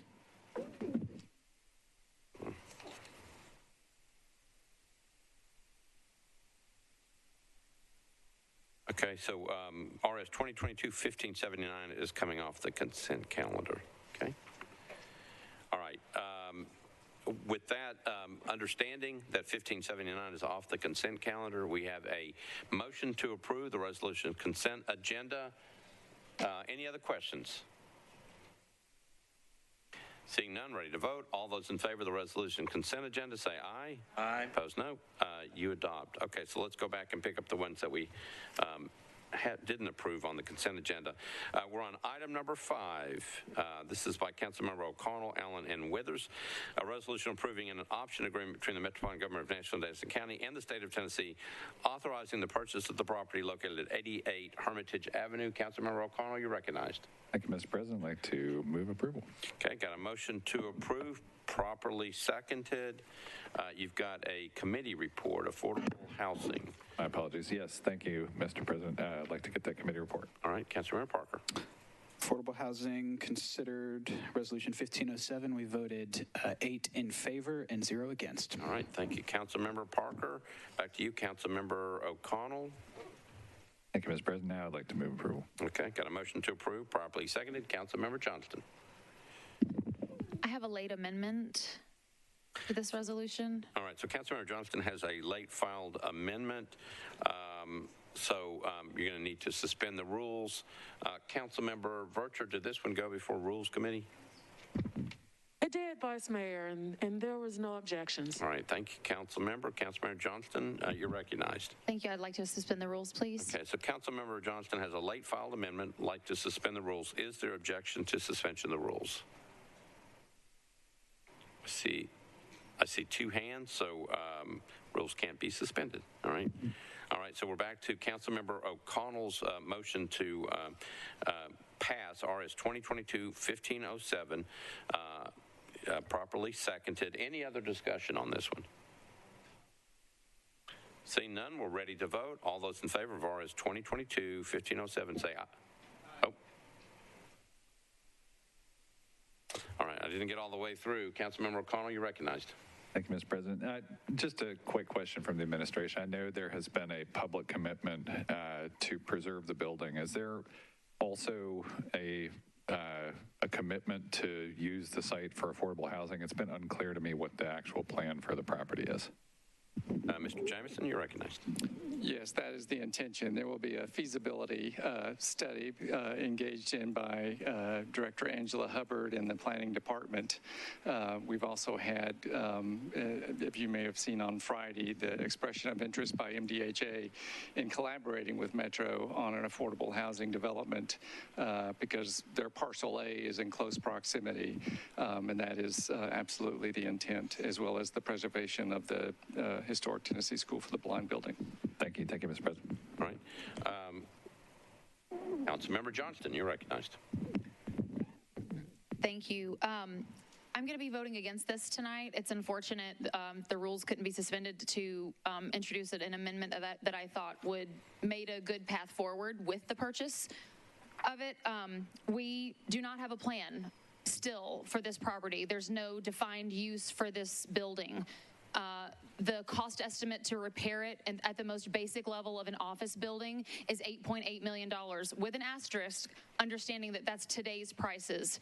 Without a plan, we're probably 2 years out from actually starting the renovation on this property when we decide, number one, what we're going to do with it, pay for the design, RFP for whoever's going to be doing the project, all of that 2 years out. So that's 2 more years of dilapidation, and however much it's going to cost to actually put it to a use of a community center or a medical clinic or whatever it would be. So at that point, we're literally $30 million into it just because. I don't understand what the difference is between today and 2019 when there's people in this room that voted against it then. None of this makes sense to me. If we had a plan, if we had a proposed use, if we didn't have $145 million in deferred maintenance needs in our existing park system that $20 million could make a decent dent in, then maybe I could understand that this is sort of makes sense. The conflation with Wharf Park is infuriating. Wharf Park is going to be awesome. We saw that plan on Friday morning, and it's going to be unbelievably beautiful. Has nothing to do with 88 Hermitage Avenue except for the fact that it's adjacent to it. The access is through Anthus Road. Everything else is a bluff and a railroad track.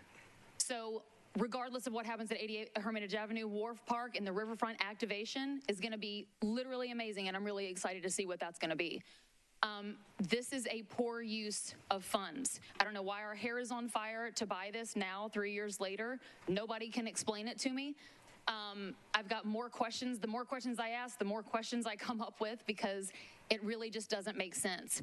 How are you going to spend $30 million at least of taxpayer dollars, plus the debt service on that, which is getting higher and higher as interest rates rise, on a purchase for something we don't even know what we're going to use it for?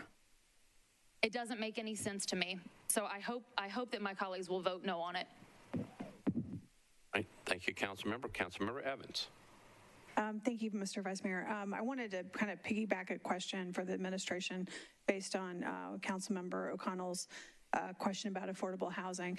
On June 30th is the date that we are supposed to receive the information from Ms. Hubbard and everyone in the administration about surplus property, housing, options for that property, and those kinds of things. So I just want to make sure that because the Metro Homeless Impact Division Planning Council, that we've talked about that list, being ready, so that way we can come up with some kind of plan moving forward, or at least have influence over that plan. I want to make sure that this property, if it's approved, that it will be on that list And so I'd like that confirmation, please. Ms. Hubbard? Thank you, Council Member. The list that we're looking at will be comprehensive of everything that Metro owns, and then then our analysis will begin about what will be appropriate to use for housing. Councilmember Evans? Thank you. And so I just want to, so this property would be listed on the list that will be distributed to all of us. Correct. Thank you very much. All right, thank you. Councilmember Hauser?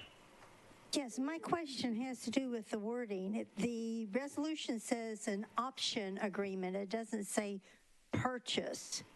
Is that correct? Are we just allocating a certain amount of money to hold it as an option while we study it? Or are we is this actually resolution should not say option, but say purchase? What's that, Mr. James? It is executing the acquisition option that we had from the state, so it is an acquisition agreement. Councilmember Hauser? Okay, that's just not the normal real estate terminology. Option typically means you're going to hold the property so you don't lose it while you do an analysis. Thank you. All right, thank you, Councilmember Hauser. Councilmember Young? Previous question. All right, you're the last person in the queue. Excellent. All right, Councilmember Young has moved the previous question. We're voting on the previous question. All those in favor of the previous question say aye. Opposed, no. Previous question prevails. We are now voting on RS 2022-1507 by Councilmember O'Connell for passage.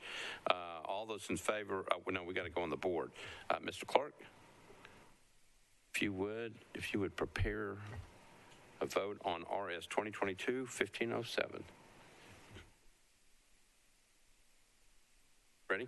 All right, we're voting on RS 2022-1507 for passage. Mr. Clerk, open up the machines.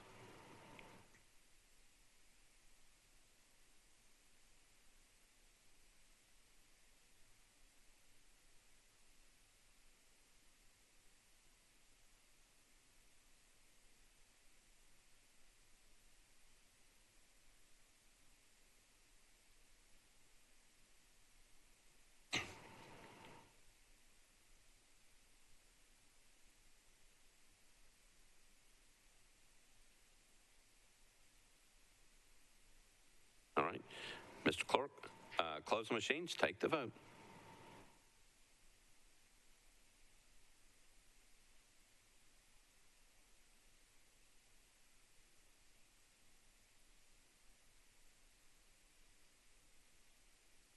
Ayes 20, noes 9, 2 abstentions.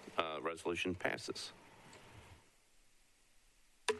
All right, we are now on item number 2. This is, item number 6, RS 2022-1545 by Councilmember Johnston.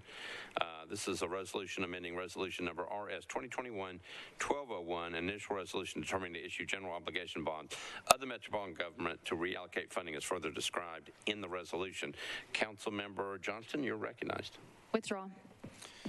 Councilmember Johnston withdraws item number 6. Okay, we're on item number 12. This is RS 2022-1553. Can we take the 3 of them together since they're all being deferred? Thank you. All right, Councilmember Allen, we'll just take all 3, the next 3 together because they'll all be deferred at the same time. It's RS 2022-1553 by Councilmember Allen, Hancock, Stiles, and Gamble.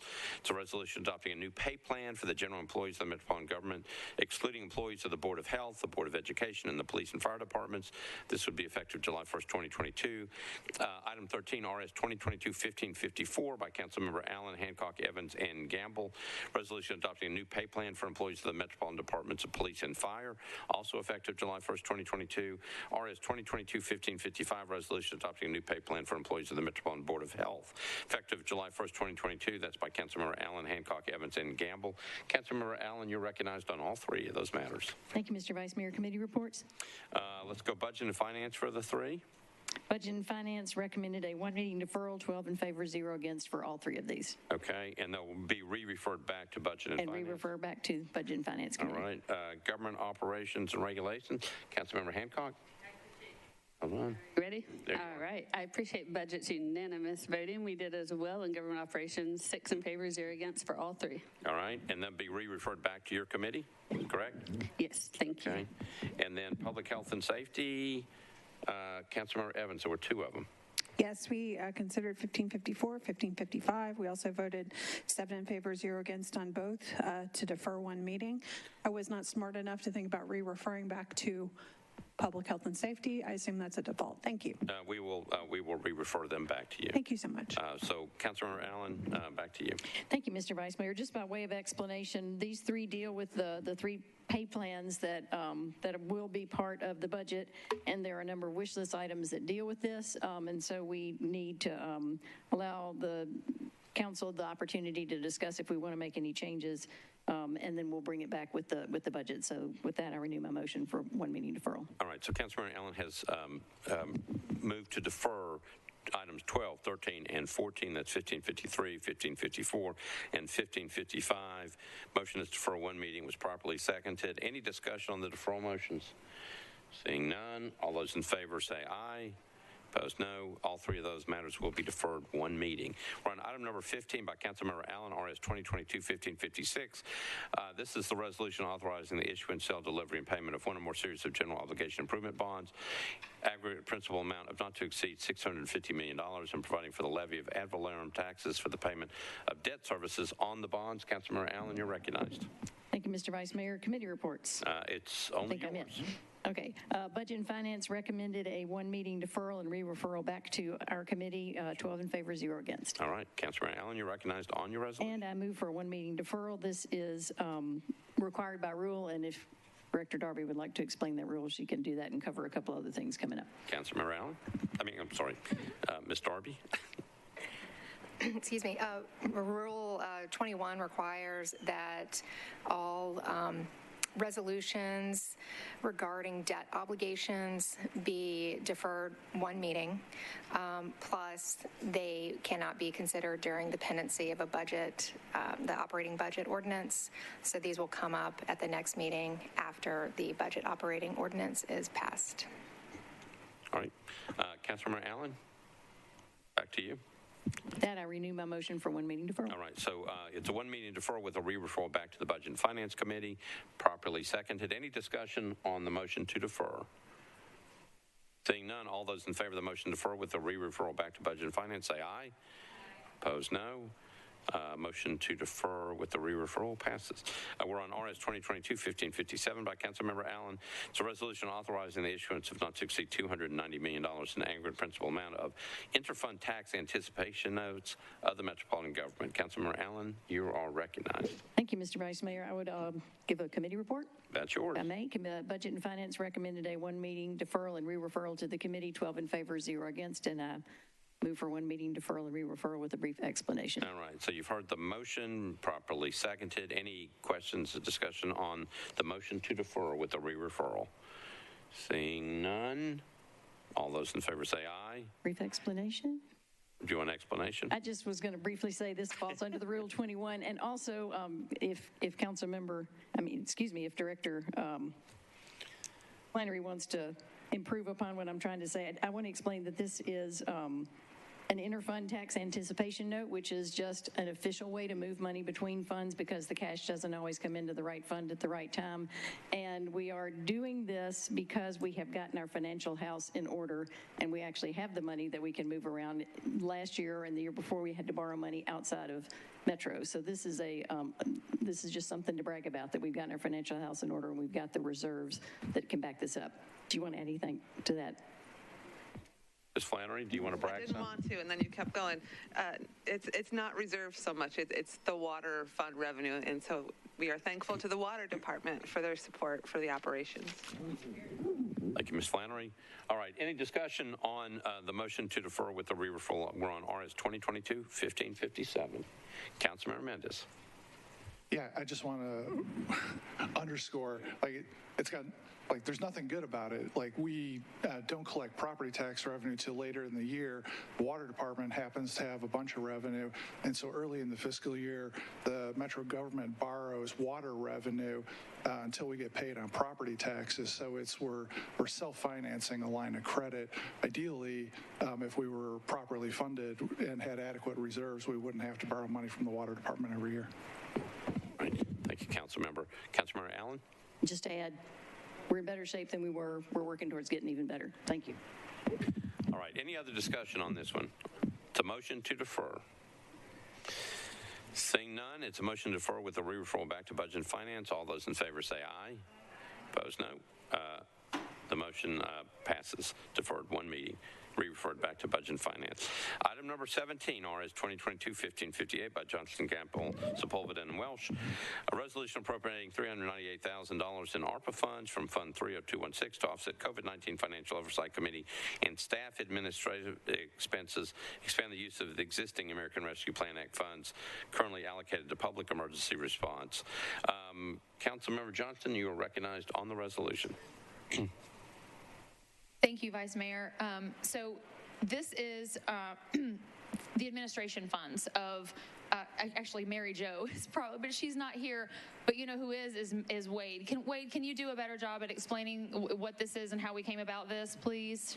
Tell you what, let's get a budget I'm sorry, committee reports. And then we'll do that. Budget and Finance. Thank you. Budget and Finance recommended approval, 11 in favor, 0 against. Okay.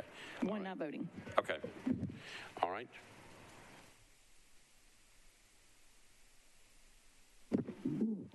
Hey, how's it going? Yeah, Mary Jo couldn't make it tonight, so I'm speaking on her behalf. My name is William Manis. I work in the Finance Director's office with Mary Jo. So these are the administrative expenses for the American Rescue Plan funds, half of which we received last summer, the other half we should receive this summer. But in order to have these funds held, we have some banking fees, staffing compensation, which is my salary. So I handle the funds directly with Mary Jo. Third-party consultants to assist with the OIG audit that should be coming up in the next few years, and then some other miscellaneous expenses. I can also go through the breakdown if you'd like that, but I think we're good. Thank you so much. I appreciate that. So it's the very not fun stuff that's necessary in order to administer the funds to the fun stuff that we want, the fun and necessary stuff that we want to do. So I move approval. All right, so Councilmember Johnston has moved approval of RS 2022, excuse me, 1558, properly seconded. Any discussion on the resolution? Councilmember Sledge. Thanks. The only reason this is off consent is because I abstained on the wrong dang bill, so sorry, guys.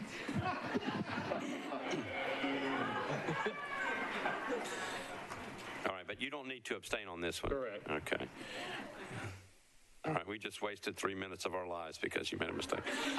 Okay, so Councilmember Johnston has moved approval of RS 2022-1558, properly seconded. Any other discussion?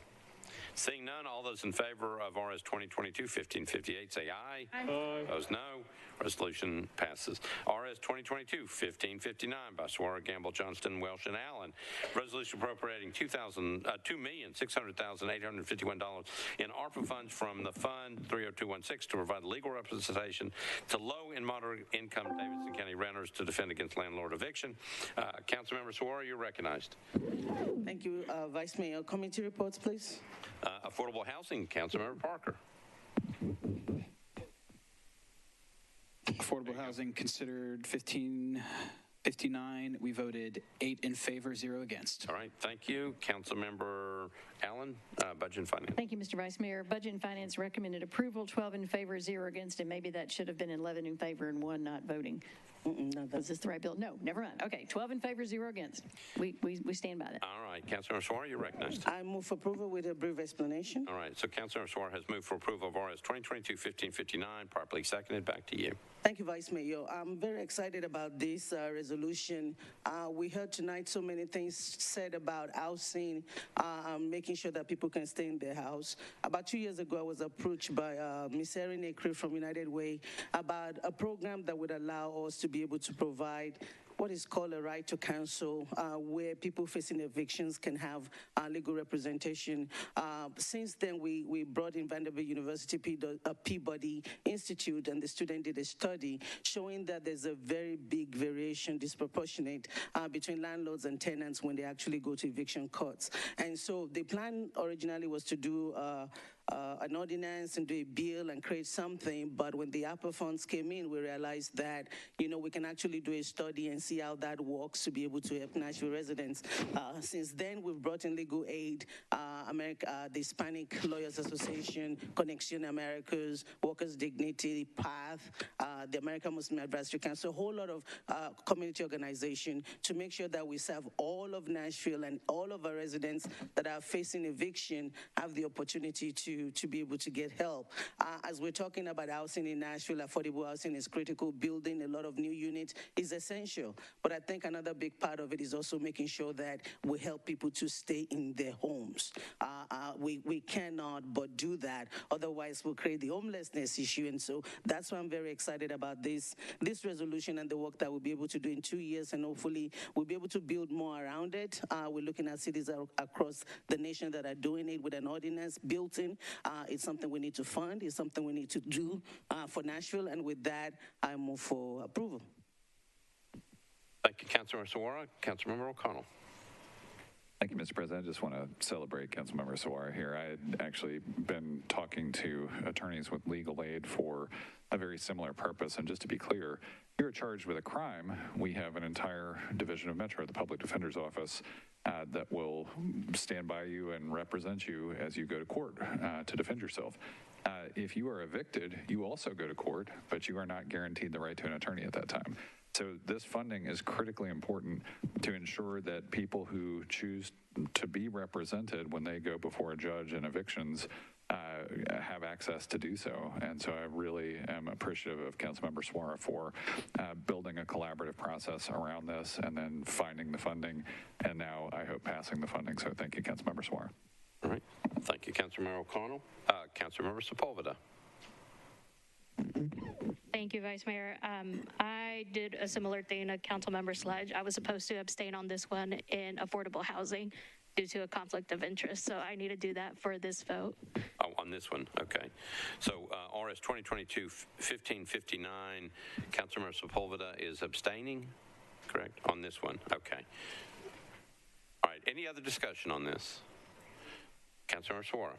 Thank you, Vice Mayor. I also want to just add, for the sake of the public, that this is not, it's built in to do the legal representation, but there's a lot of outreach and education that is involved. What we find out is that some of the renters don't even know how to read their lease, don't know what their rights are, and way to work with landlords. So there will be an education piece and outreach piece, as well as the legal representation. So I'm really excited, and I hope you all vote in favor. Thank you. All right.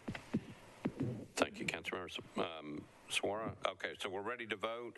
The motion is to approve RS 2022-1559. It was properly seconded. Councilmember Sepulveda is abstaining on this one. All those in favor of RS 2022-1559 say aye. Aye. Opposed, no. Resolution is adopted. We are on RS 2022-1560 by Councilmember Sepulveda, Gamble, Johnston, and others. A resolution appropriating $1,820,585 in ARPA funds from Fund 30216 to expand critical immigrant legal services in Davidson County. Councilmember Sepulveda, you're recognized. Thank you, Vice Mayor. Committee reports. Budget and Finance, Councilmember Allen. Thank you, Mr. Vice Mayor. Budget and Finance recommended approval, 12 in favor, 0 against. All right, back to you, Councilmember Sepulveda. Thank you. So I first want to start off by thanking all of the community members who are here tonight for this specific vote, and to Turk and J-Fon for their tireless work in our immigrant community.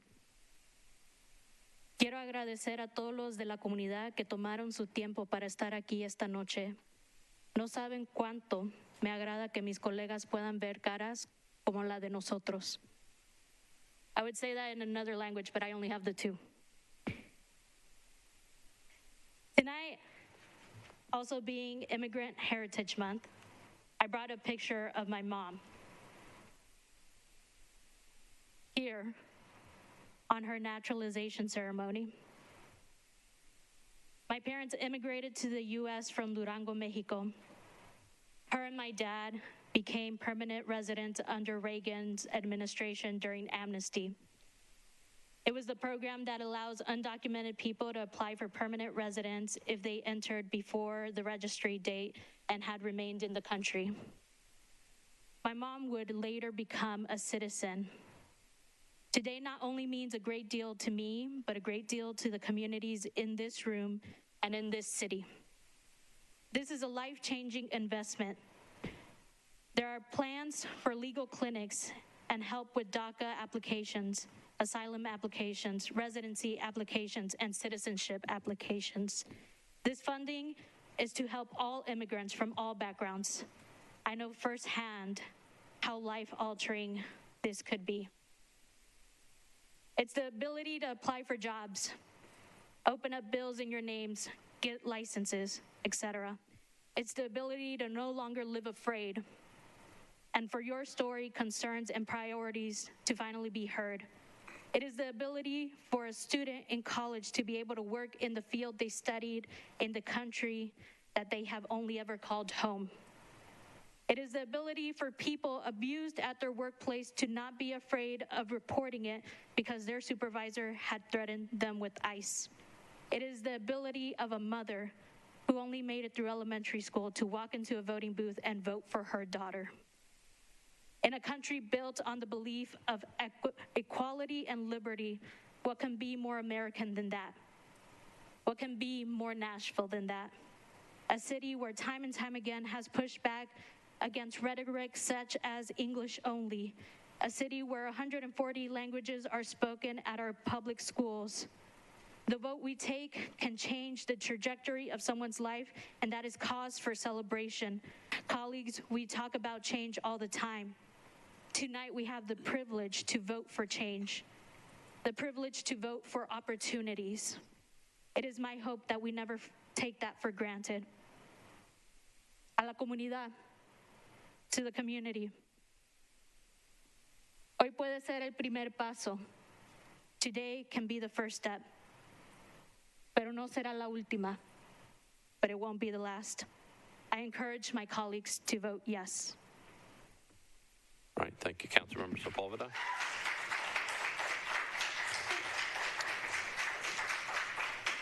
Councilmember Sledge. Thank you, Vice Mayor. I need to abstain on this vote, please. Okay. All right, Councilmember O'Connell. Thank you, Mr. President. Once again, I just want to rise in support of a colleague here. Councilmember Sepulveda spoke to this, just like what Councilmember Suara did. This is really a bill about access. When you have access to legal services like this, you improve your access to the community as a whole. I've had neighbors who were immigrants. I have worked with people throughout the years who are aspiring to citizenship. I have worked with people who are trying to keep their families united. Some people in this room will remember Elliot Osment and the level of service he provided to immigrants in need of legal services.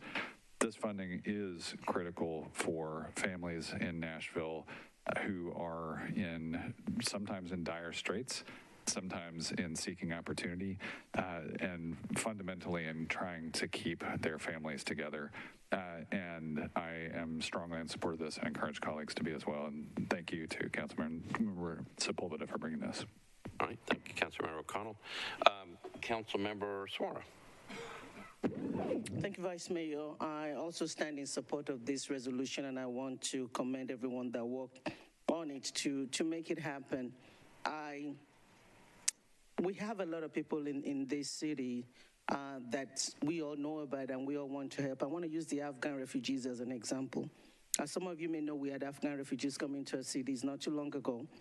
And we have a coalition that is working to help them. And a lot of people in this city wants to give them food, wants to give them money, wants to help out. We have a lot of kind-hearted citizens in this city. The problem is that those are good, they need it, but the legal status is also important. And if they don't get that transition, then they get into another problem. They may even get to be deported. And so we want to help but we want to help in all the ways that are necessary. We want to help in all the ways that are helpful. And what Councilmember Sepulveda highlighted is a way to be able to make sure that we have people that have access, that are able to stay in their new home, that are able to be with their families, that are not pulled apart. And that's what this bill is doing. And so as another immigrant, I wanted to say what you said in about 5 other languages. Can I do that? So I don't think we have the time, so I'll leave it alone. But the bill is intended for all of Nashvillians. It's intended for everyone, not just the Hispanic community. It's every Nashvillian that need access to that services that will be served. And so I commend everyone for making it happen, and I humbly ask for your support. Thank you. All right, thank you, Councilmember Suara. Anybody else in the queue? All right, we are voting on RS 2022-1560 for passage. Councilmember Sledge needs to abstain. We are ready to vote. All those in favor of RS 2022-1560, say aye. Opposed, no. Resolution passes. Thank you. All right. We're on item number 20, RS 2022-1561 by Councilmember Allen. It's a resolution approving Amendment 2 to a grant from Tennessee Emergency Management Agency to the Metropolitan Government through the Department of Finance to provide public assistance pursuant to Presidential Disaster Declaration for costs incurred for severe storms, straight-line winds, and flooding on March 3rd to 4th, 2020. Councilmember Allen, you're recognized. Thank you, Mr. Vice Mayor. Committee reports? It's yours. I'm it. Budget and Finance recommended approval, 12 in favor, 0 against, with a late substitute being added. All right. And I need to suspend the rules for the late substitute. All right, so Councilmember Allen has a late substitute on this one. I think it corrects the date. Is that what it's doing? That's correct. Councilmember Vercher, did this one come before rules? There's no objections. Okay, thank you. Councilmember Allen? So, yes, all this does is change the date from March to May. It was, March was a different set of circumstances, so this changes the date to May 3rd and 4th, which is when we had that bad weather.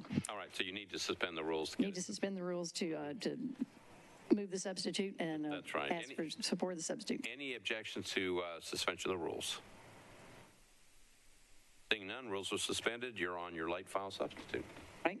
Move approval of substitute. Okay, so Councilmember Allen explained it, late file substitute. She moves passage, properly seconded. Any discussion on the late file substitute? Seeing none, all those in favor of the late file substitute say aye. Opposed, no. Okay, so the substitute's on. You're on your resolution as substituted. Move the resolution as substituted. All right, Councilmember Allen has moved RS 2022-1561 as substituted, properly seconded. Any discussion on the resolution? Seeing none, all those in favor of the resolution as substituted say aye. Aye. Opposed, no. Resolution as substituted is adopted. All right, we are now on item number 22. Councilmember Allen, Evans, and Stiles, a resolution accepting the terms of a cooperative purchasing master agreement for a cloud-based solution for scalable computing and storage related to computer-aided dispatch for the Metropolitan Nashville Police Department's RS 2022-1563. Councilmember Allen, you're recognized. Thank you, Mr. Vice Mayor. Committee reports. I've got one from Public Health and Safety. Councilmember Evans. We voted in favor of the substitute, 7 in favor, 0 against. All right. Councilmember Allen, you've got the other one. Budget and Finance recommended approval as substituted, 12 in favor, 0 against. All right. And I move approval. I move the substitute. Okay, so Councilmember Allen has moved the substitute resolution on RS 2022-1563, properly seconded. Back to you for an explanation of what it does. So the substitute simply adds that the dispatches for the Department of Emergency Communications, and also adds that other departments that are approved by the Metro Purchasing Agent can also be part of this cooperative purchasing master agreement. All right. Councilmember Allen has explained the substitute resolution, makes a motion to approve the substitute resolution, properly seconded. Any discussion on the substitute resolution? Seeing none, all those in favor of that substitute resolution say aye. Aye. Opposed, no. Substitute resolution's on.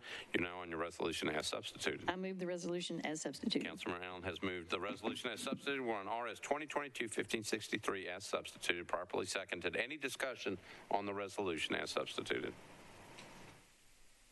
All right, proper motion, proper second. We're ready to vote. All those in favor of RS 2022-1563 say aye. Opposed, no. Resolution as substituted is adopted. Okay, we are now on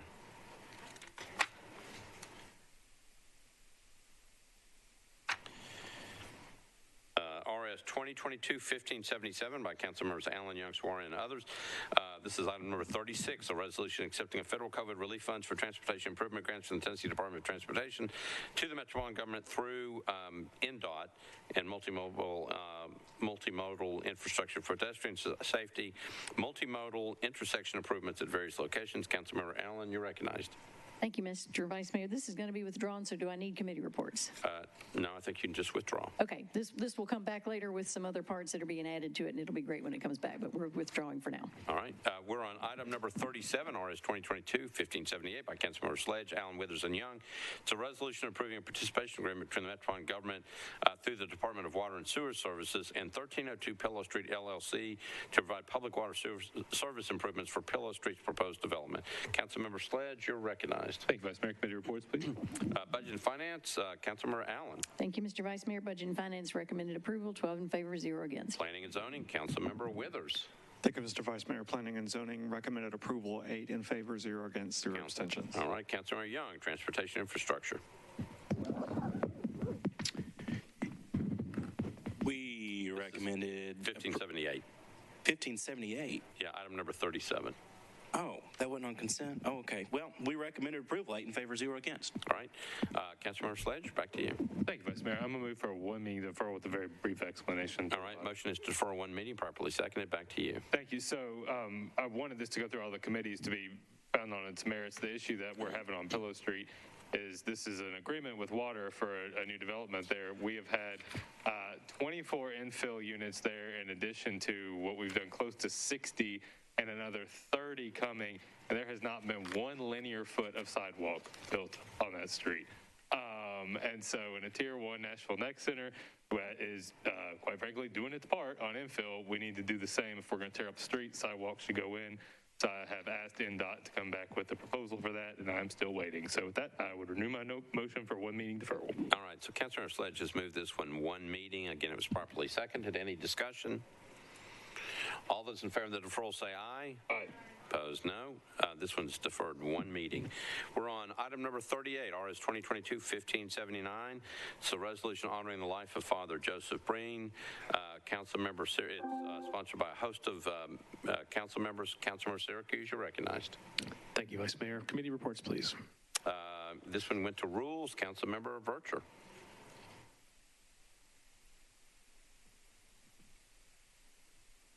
Rules, recommend, it was on consent, it was pulled off. Recommended approval, 5-4-0 against. All right. Councilmember Syracuse, you're recognized. If we're all good on committee reports, with much love to the Breen family, I move approval. Okay. Councilmember Syracuse has moved approval, properly seconded. Councilmember Sawara, you're recognized. Thank you, Vice Mayor. I asked for it to be moved out of consent because I just did not want it to just go without saying something. I know the Vice Mayor alluded to who Father Breen was, but I always said that the true testament of somebody is not when their family or their faith members or people that are like them, look like them, worship like them, sing their praises. It's the ability to reach across the aisle to everybody that is different and to form that bond, and Father Breen did that. He's someone that is very dear to me. He gave the blessings at my swearing in here in these chambers. And one of my favorite memories of him was when we invited him to an event to honor him, to give him an award. And at that particular program, he was the one receiving the award, but at the end of the day, he ended up donated to the cause before he left, and that's who Father Breen was. He's going to be missed, prayers with his families, but I wanted to just stand up and just honor him and then speak in his praise. He's just one in a million, and we're going to miss him very much. I know I will. Thank you. Thank you, Council Member. All right, we are ready to vote. This is the resolution honoring the life of Father Joseph Breen. All those in favor say aye. Opposed, no. Resolution is adopted.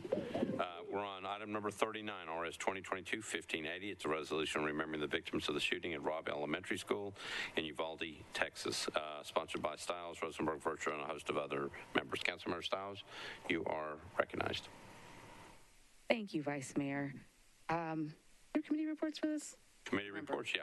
Rules Committee, Councilmember Vercher. Recommended approval, 540 against. All right. Councilmember Stiles, you're recognized. Thank you, Vice Mayor. I'd like to move for approval with a brief comment, if I may. Resolution. So Councilmember Stiles has moved approval, properly seconded. Back to you.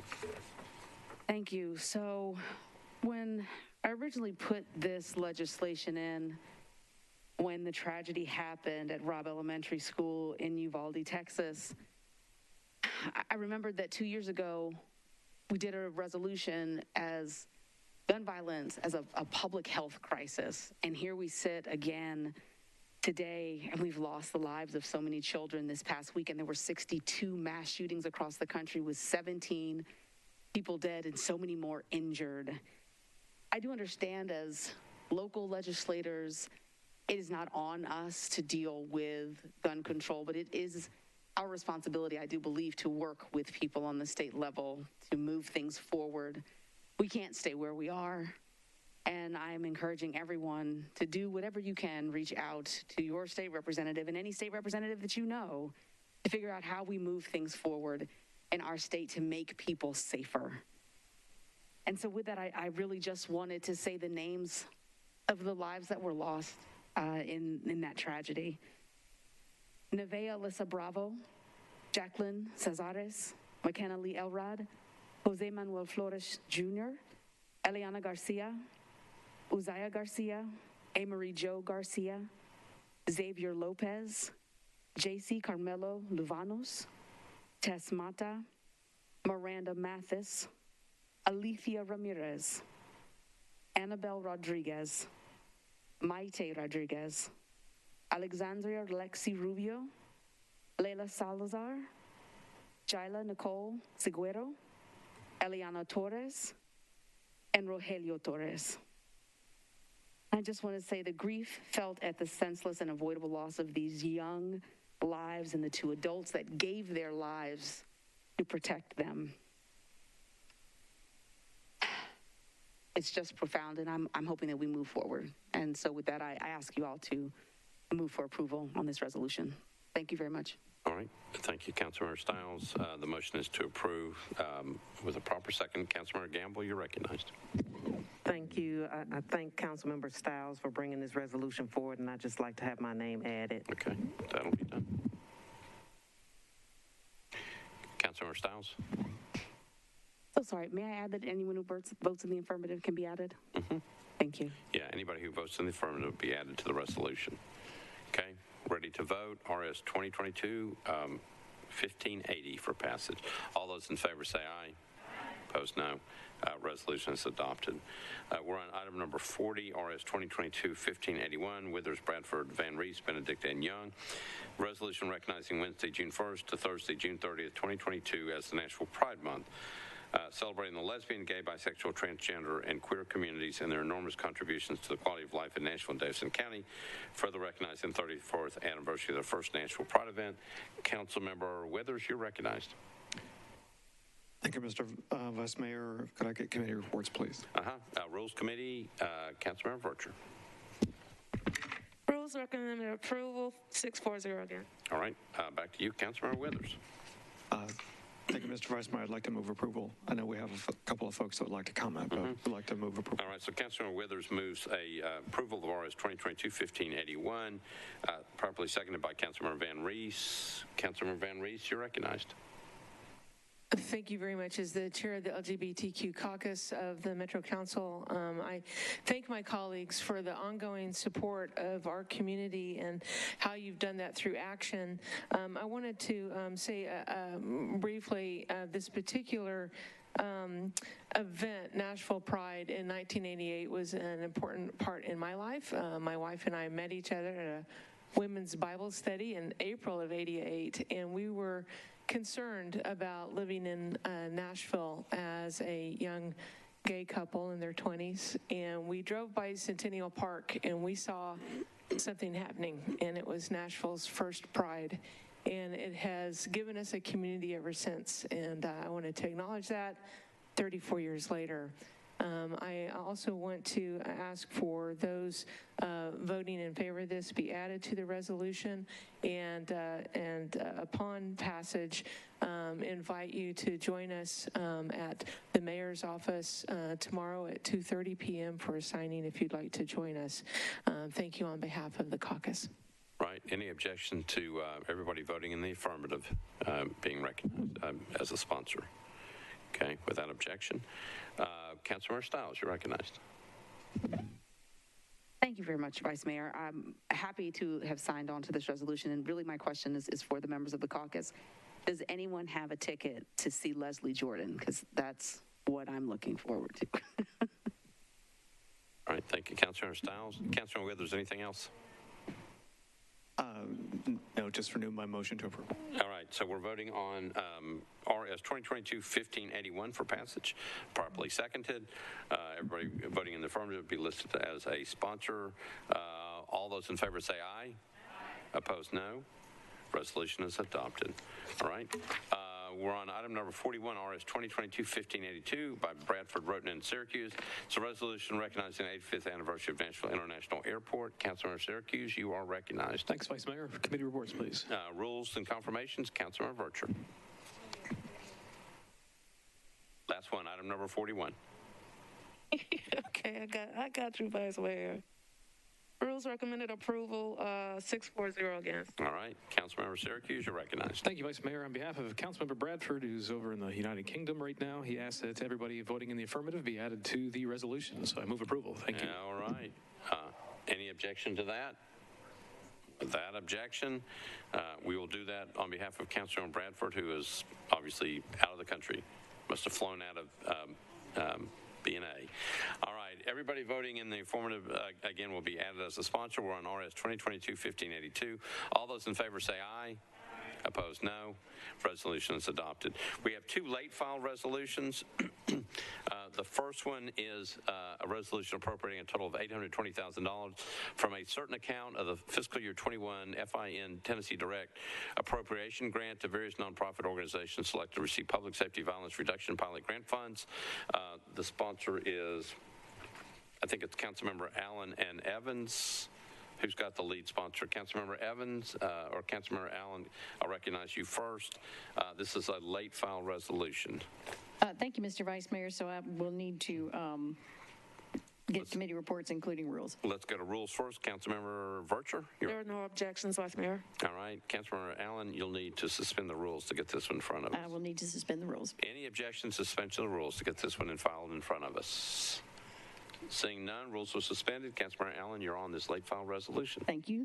This is funding for nonviolence or violence reduction pilot grant, which I think is a great thing. And it just took a while to get all the signatures from the many different organizations and people involved in that. So that's why it's late filed, and I would ask for approval. Okay. Did this come before your committee and also? Sorry, committee reports also. Budget and Finance recommend approval, 12 in favor, 0 against. All right. Councilmember Evans, did it go through Public Health and Safety? It did, and we recommended approval, 7 in favor, 0 against. All right.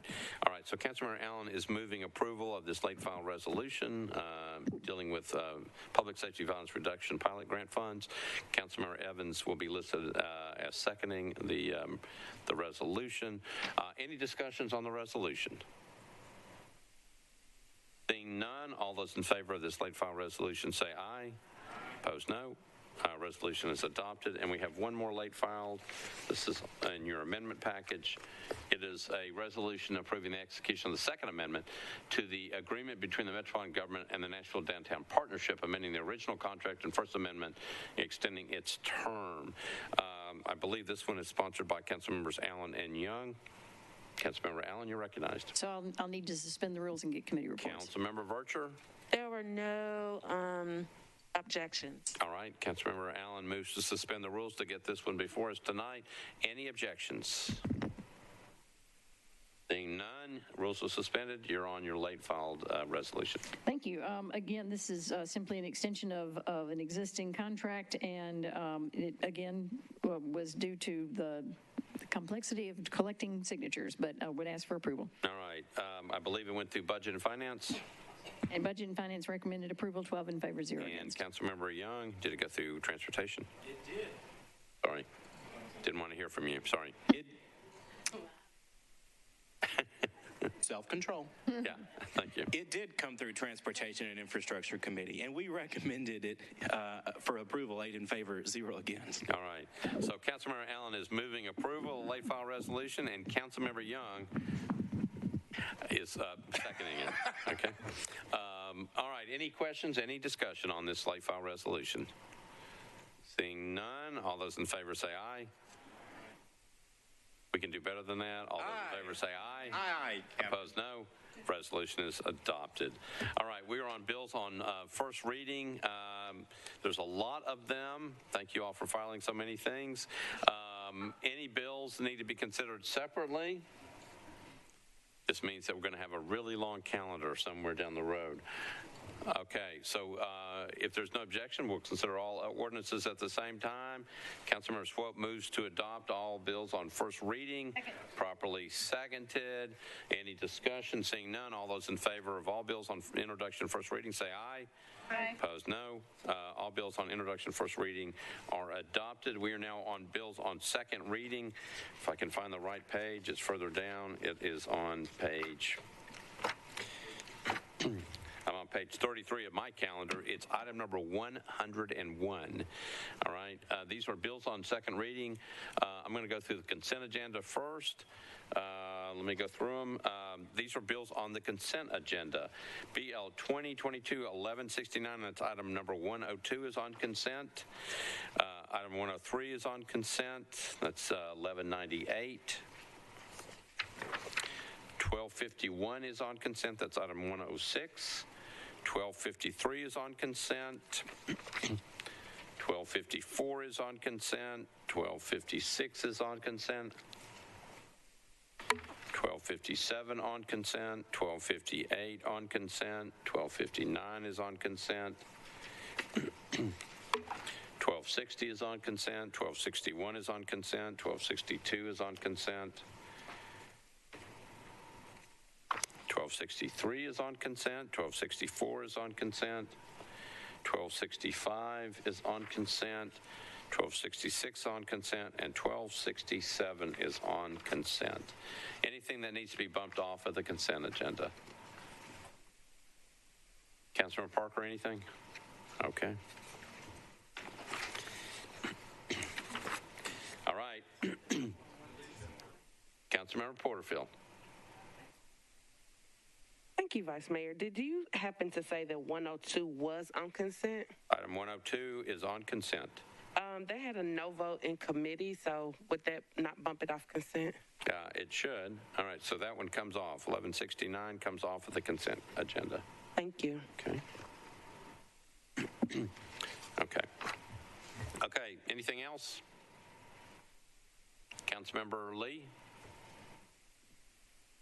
I'm sorry, sir. Actually, as chair of the committee, I was going to pull that off, but Porterfield got up there before I did, so that's all I wanted. All right, thank you, Councilmember. Thank you. All right, here we go. 1198 is the first one on consent by Councilmember Johnston, and it's an ordinance to amend Title 17 from SCC to SP by changing zoning for a portion of property located at 3955 Nolensville Pike. It's 115 feet north of Paragon Mills Road within a planned unit development. Item number 106, BL 2022-1251 by Councilmember Allen and Evans. It's an ordinance amending Section 5.04.120 of the Metropolitan Code of Laws, increase the threshold of donations that Metropolitan Government Departments, boards, and commissions may accept, and expend and require certain information to be included in the resolution accepting a donation. Item number 108, BL 2022-1253, Allen and Hancock, an ordinance creating the positions of apprentice, compliance monitor, senior compliance monitor, fire logistics and inventory clerk, human resources specialist, safety specialist, short-term rental inspection chief, short-term rental inspector, treasury analyst, senior, and treasury analyst. Allen and Hancock are the sponsors. BL 22-1253. Item number 109, BL 2022-1254 by Allen, Hancock, and Young. Ordinance authorizing technology fee to fund the technology required by the community development and regulation processes and establishing the ITS Technology Fund. Item number 111, BL 2022-1256, Syracuse, Withers, and Young. Ordinance to amend the GIS system street and alley centerline layer for the Metropolitan Government by naming resurfacing the private roadway that runs between Two Rivers Golf Course and McGavick High School, Two Rivers Lane. BL 2022-1257, that's item number 112, O'Connell, Withers, and Young. Ordinance authorizing 4th and Broad LP to install, construct, and maintain underground encroachments in the right-of-way located at 405 Broadway.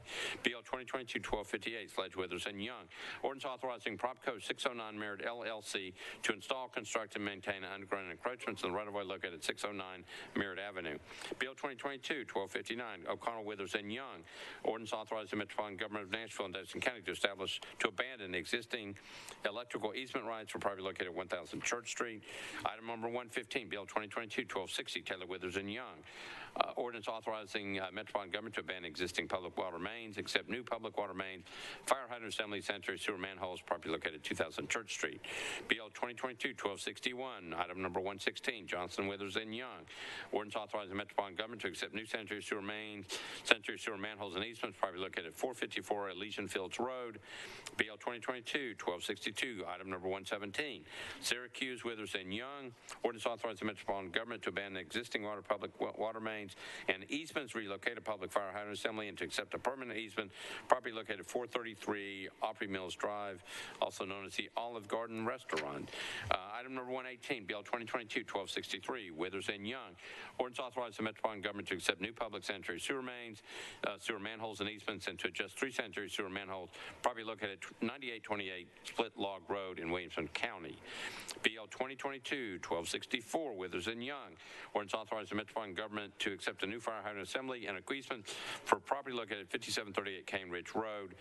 BL 2022-1265, item number 120, O'Connell, Withers, and Young. Ordinance authorizing the Metropolitan Government to accept a sanitary sewer manhole for 3 properties located at 1212, 1214, and 1218 McGavick Street. BL 2022-1266, Benedict, Withers, and Young. Ordinance authorizing the Metropolitan Government to abandon existing public sanitary sewer mains and easements, and to accept new public sanitary sewer mains, sanitary sewer manholes, and easements, property located at 3104 Gallatin Pike. BL 2022-1267, Van Reese, Withers, and Young. Ordinance authorizing the Metropolitan Government to accept new water and sanitary sewer mains, fire hydrant assembly, sanitary sewer manholes, and easements, property located at 121 Hart Lane. Those are the bills on the second reading consent agenda. Go back and pick up committee reports. Budget and Finance, Councilmember Allen. Thank you, Mr. Vice Mayor. Budget and Finance considered BL 2022-1251, recommended approval, 12 in favor, 0 against. BL 2022-1253, recommended approval, 12 in favor, 0 against. And BL 2022-1254, recommended approval, 11 in favor, 0 against. All right, Government Operations, Councilmember Hancock. Government Operations voted 6 in favor, 0 against on bills 2022-1253 and 2022-1254. All right, thank you, Councilmember Withers. You're recognized. Thank you, Mr. Vice Mayor. The Planning and Zoning Committee met and we considered ordinances BL 2022-1198, 1256, 1257, 1258, 1259, 1260, 1261, 1262, 63, 64, 65, 66, 67, and we recommended approval of all of those, or each of those items, 8 in favor, 0 against, 0 abstentions. All right, thank you, Councilmember Withers. Councilmember Young, Transportation. All right, thank you, Vice Mayor. This is a long list.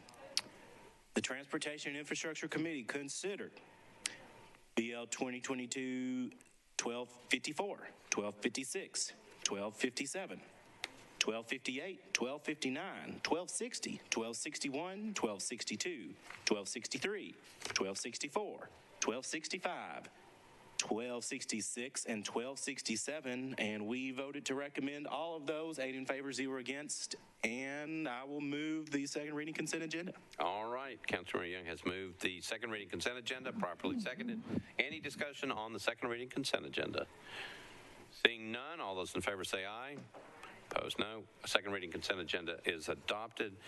Let's go back and pick up the bills that were not on the consent agenda. The first one is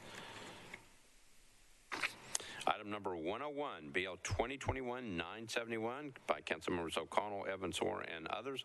Ordinance to amend Title II of the Metropolitan Code of Laws to create an Office of Homeless Services. Councilmember O'Connell, you are recognized. Thank you, Mr. President. Can I get a reminder? Are we, I think we had gotten the substitute already on here. Substitutes on, is my understanding. Okay, great. I do have an amendment that I would like to move as well. All right, so Councilmember O'Connell wants to move an amendment to the substitute. Properly seconded. Back to you for an explanation of the amendment. Thank you, Mr. President. This amendment, I've worked, several colleagues, I think, attended.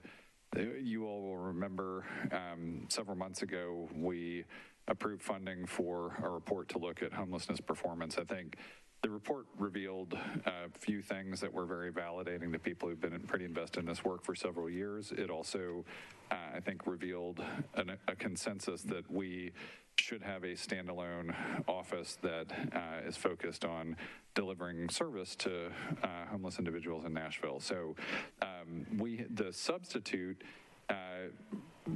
after workshopping this with the Planning Council for the Continuum of Care and Homelessness Planning Council, the Barnes Fund, multiple stakeholders, including some developers of affordable housing, we decided with the Planning Housing Division already underway that this standalone approach was the preferred approach. The substitute gets us there.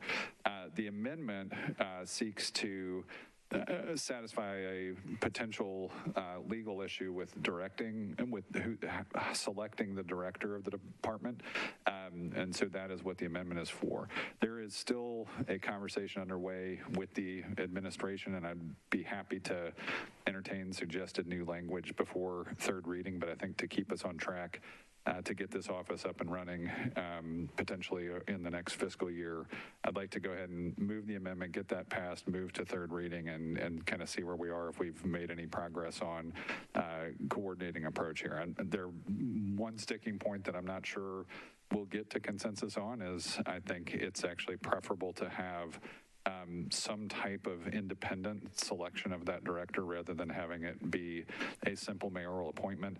The amendment allows the Executive Committee of the Homelessness Planning Council to recommend basically a slate of finalists from which the mayor would select one, and that I think is an effective compromise. So I will encourage colleagues to adopt the amendment, pass the bill on second, and we will continue discussing. Thank you. All right, so Councilmember O'Connell has moved the amendment to the substitute on BL 2021-971, properly seconded. Discussion on the amendment. Councilmember Allen.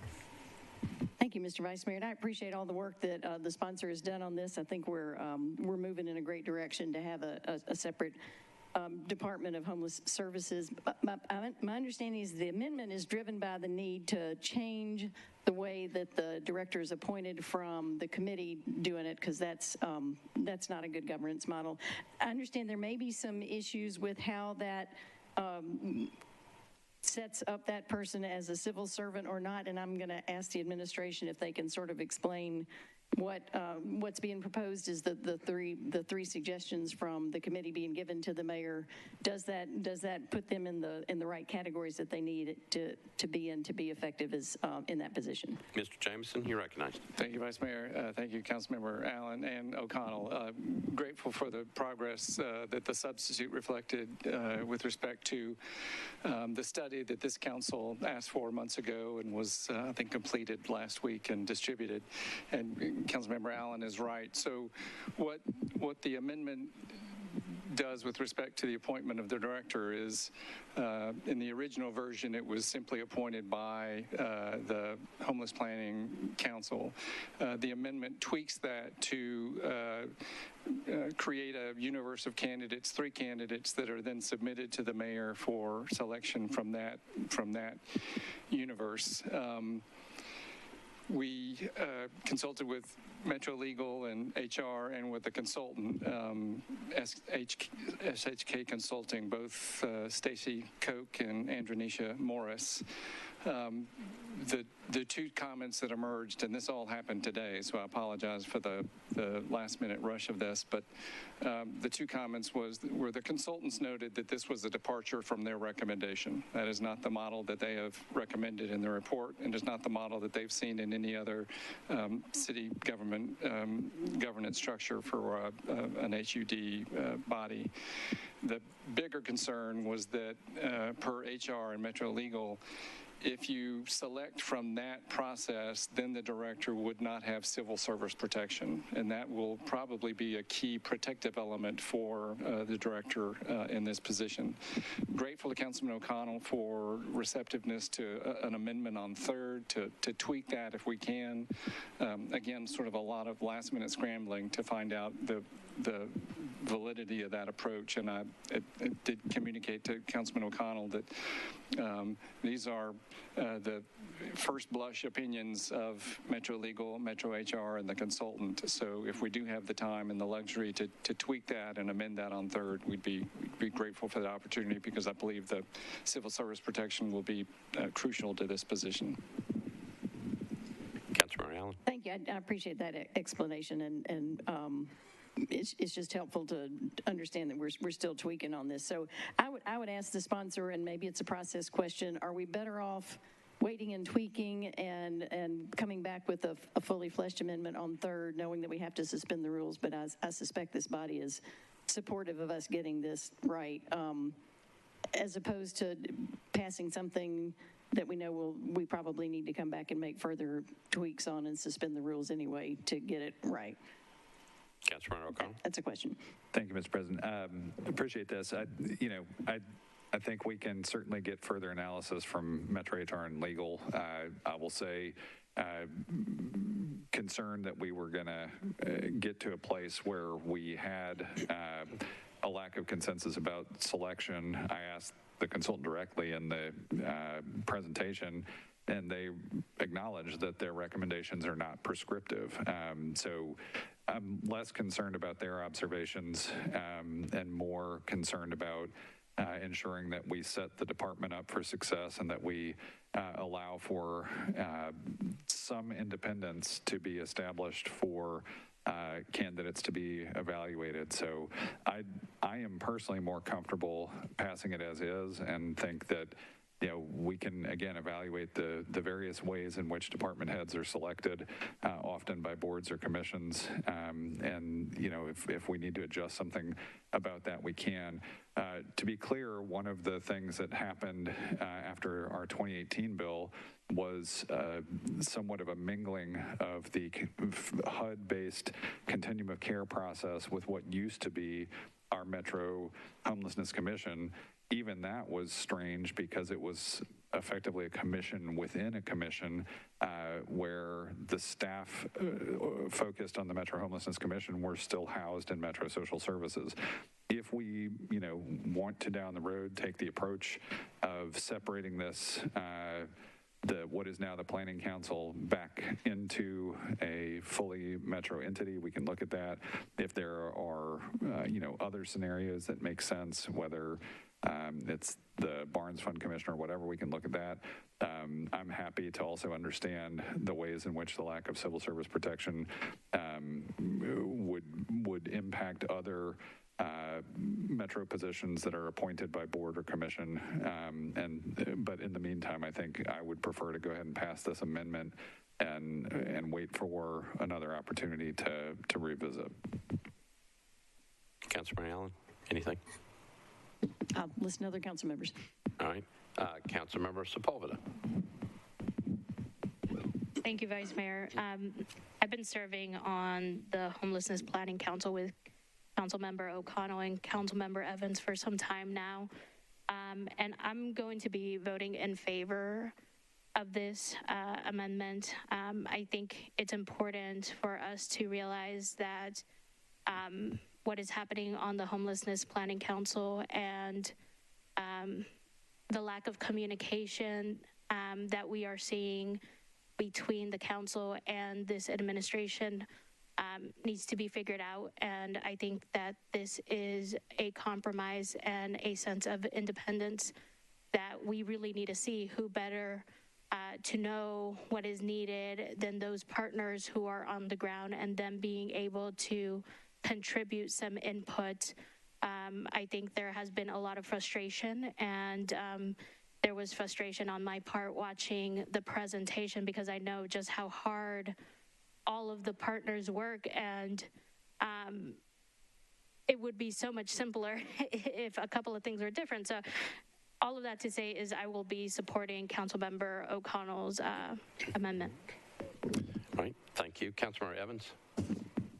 Thank you, Vice Mayor. I kind of second and third what Councilman O'Connell and Councilwoman Sepulveda said. There's an expression that those who plan the battle rarely battle the plan. And part of our lack of alignment is because there has not been kind of that authority of the commission to be involved in kind of that leadership status. And I really feel like we need that accountability between the mayor's office and the planning council to be able to help get back in alignment. So it may be a little unorthodox at this point, but I appreciate Councilman O'Connell's willingness to continue to tweak it. And I think this will be a good overture to help mend some fences as we move forward and hear tomorrow again the recommendations of the consultant. So I would really urge everyone to vote in favor of Councilman O'Connell's amendment. Councilmember O'Connell.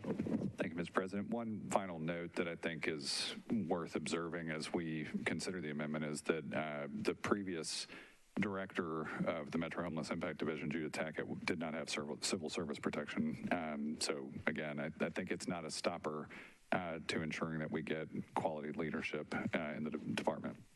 Right. Anybody else? We are on the amendment to the substitute. All right, ready to vote? All those in favor of the amendment, say aye. Aye. Opposed, no.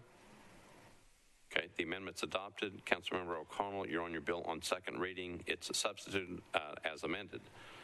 Thank you, Mr. President. Really do appreciate colleagues, particularly Councilmembers Evans and Sepulveda, who serve with me on the Planning Council, but certainly all of our co-sponsors. I know that we have been working to build capacity both on the affordable housing front. I do think that the housing division within planning is a success, but I do think building on this consensus of having a standalone department, having a single point of contact and authority and accountability is going to serve the city well as we listen to some of the public comment we heard tonight during public hearing. And I encourage colleagues to support and appreciate those who've co-sponsored and been a part of this conversation along the way. Thank you. Move approval. All right, so Councilmember O'Connell has moved approval, properly seconded. Any other discussion? This is on second reading. Being none, ready to vote. All those in favor of Bill 2021-971, which has been substituted and just got amended. All those in favor say aye. Opposed, no. Bill is approved on second reading. We're on item number 102, Bill 2022-1169. Benedict Allen and Withers, an ordinance approving a lease agreement by and between the Metropolitan Government of Nashville and Davidson County, acting by and through the Metropolitan Board of Education, East End Prep. Councilmember Benedict, you're recognized. Thank you, Vice Mayor. Committee reports, please. I've got, let's see, it's been re-referred to Budget and Finance. Councilmember Allen. Thank you, Mr. Vice Mayor. Budget and Finance recommended approval, 12 in favor, 0 against. Planning and Zoning, Councilmember Withers. We're on item number 102, 1169. Thank you, Mr. Vice Mayor. The Planning and Zoning Committee met and recommended approval, 8 in favor, 0 against, 0 abstention. Okay, and Education, Councilmember Lee. Yes, sir. Education met, and we voted approval, 7-4, but 1 against. All right, thank you. Councilmember Benedict, you're recognized. Thanks. I'd like to move approval, please. All right, so Councilmember Benedict has moved approval of Bill 2022-1169, properly seconded. Any discussion? Seeing none, we're ready to vote. All those in favor of 1169 for passes on second reading say aye. Aye. Opposed, no. So Councilmember Porterfield votes no. Okay, but the bill passes on second reading. We're on item number 104, Bill 2022-1249, Allen and Suara. This is the ordinance establishing the tax levy in the General Services District for the fiscal year 2022-2023, declaring the amount required for the annual operating budget of the Urban Services District pursuant to Section 6.07 of the Metropolitan Charter. Councilmember Allen, you're recognized. Thank you, Mr. Vice Mayor. Committee reports? Budget and Finance. I think I'm the only one. Yep. Budget and Finance recommended approval, 12 in favor, 0 against, as substituted, and I would like to move a substitute. All right, so Councilmember Allen has a substitute on 2022-1249. Moves to substitute, properly seconded. Back to you for an explanation of the substitute. Thank you. So this is required by the state that we, the year after a reappraisal, it's called the recapture, go back and true up our tax rate to ensure that it is revenue neutral. And we do that based on how the appeals have played out. And as it turned out, this year there were more appeals still happening after this bill was filed. And so this simply is a very small true up to make this truly revenue neutral. So with that, I'll renew my motion. All right. Councilmember Allen has moved the substitute, properly seconded. Any discussion on the substitute? Seeing none, all those in favor of the substitute say aye. Opposed, no. Substitute's adopted. You're now on your bill as substituted. Councilmember Allen. Move the bill as substituted. Councilmember Allen has moved the bill as substituted for passage on second reading, properly seconded. Any discussion? Seeing none, all those in favor of the bill as substituted for passage on second reading say aye. Aye. Opposed, no. The bill passes as substitute on second reading. We're on item number 105, BL 2022-1250. Ordinance to amend Title II of the Metropolitan Code of Laws to create the Nashville Entertainment Commission. This is sponsored by Councilmember Stiles, Welsh, Toombs, and others. Councilmember Stiles, you're recognized on your bill. Thank you, Vice Mayor. Committee reports, please. Budget and Finance, Councilmember Allen. Thank you, Mr. Vice Mayor. Budget and Finance recommended a two-meeting deferral, and I'm trying to remember from my notes if we passed the substitute or not, but did not. Okay, so we recommended two-meeting deferral, 9 in favor, 2 against. All right, Public Facilities, Councilmember Van Rees. Likewise, we voted 6 in favor, 0 against for a two-meeting deferral without the substitute. Okay, Councilmember Stiles, you're recognized. Thank you very much. I would like to move the deferral.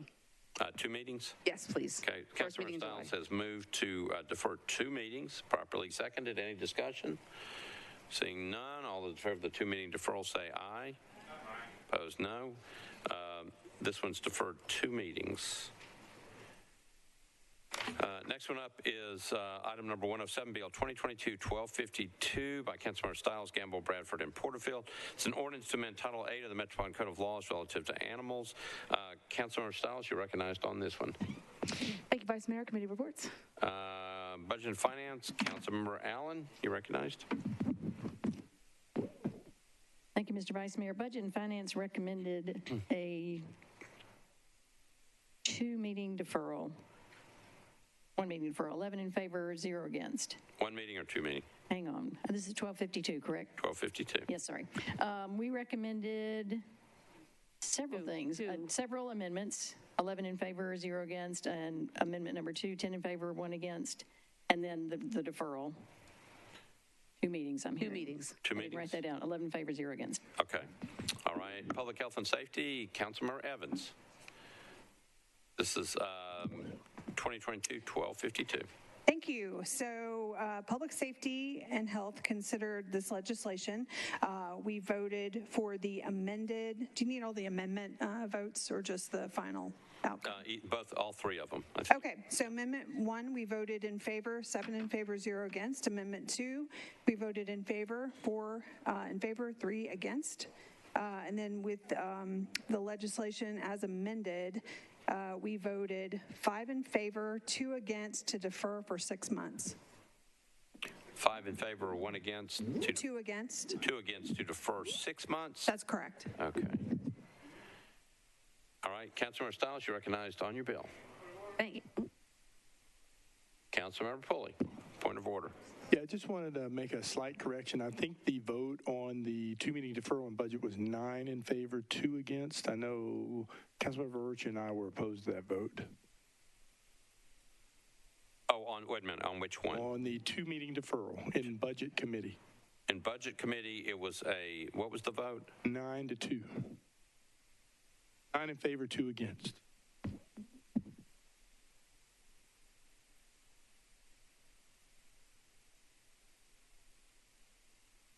Thank you, Councilmember Pulley. We're checking.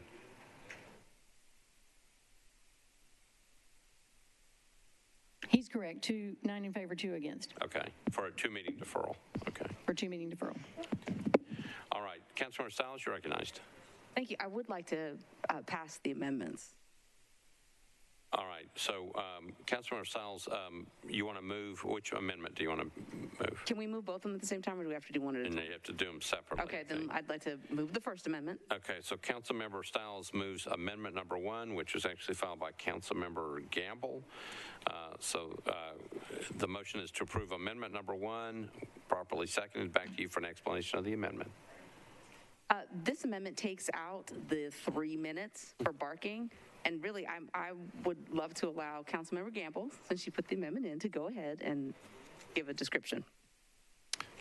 Councilmember Gamble, you're recognized. Thank you. This amendment, as Councilmember Stiles said, does replace language in the habitual section for barking dogs. Currently, it says, the bill would say, habitual would mean continuous or continuous barking for 3 minutes or intermittent barking for a half hour or more. This amendment just takes out the 3 minutes and has habitual barking as continuous or intermittently for 1/2 hour or more. We feel that this is better suited. We don't want to punish pets and responsible dog owners that have barking dogs. My dog barks at birds, squirrels. We felt like a half an hour or more is excessive. So that's what the amendment does. All right, so Councilmember Stiles has moved approval of amendment number 1. You just heard the explanations, properly seconded. Discussion on the amendment. Councilmember Hancock on the amendment? Okay, so we are on the amendment number 1. Any discussion on amendment number 1? Seeing none, all those in favor of amendment number 1 say aye. Opposed, no. Amendment number 1 passes. Now you're on amendment number 2. Thank you, Vice Mayor. I'd like to move for approval on amendment number 2. Okay, so amendment number 2 is moved, properly second. An explanation on the amendment. Yes, since Councilmember Bradford isn't here, what this does is it creates a process. If for a dangerous dog, level 1 was to be removed by the court, the judge could not automatically just decide to euthanize it. There would be a judicial process that would go forward first. All right, so again, you've heard an explanation of the amendment. Questions on the amendment? Motion is made, properly seconded. We're voting on the amendment, amendment number 2. All those in favor of the amendment say aye. Opposed, no? Okay, so I can't tell on this one. All right. No, I can't. All right, we're going to have to go on the board on this one. There were a series of no's that I can't tell. All right, we are voting on amendment number 2. This is Councilmember Bradford's amendment. It's in your packet. We are voting on amendment number 2. We're going to go on the board.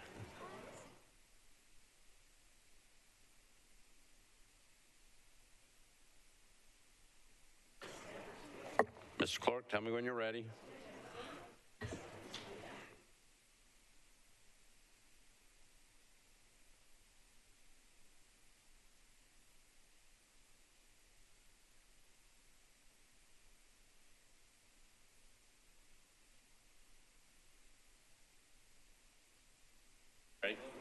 All right, Mr. Clerk, we are voting on a motion to approve amendment number 2 on Bill 2022-1252.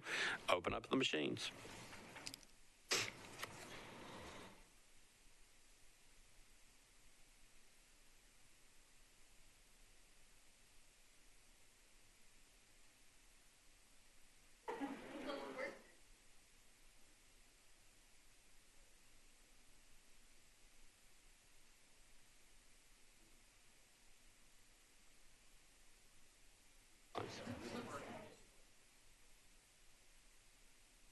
Is anything coming in?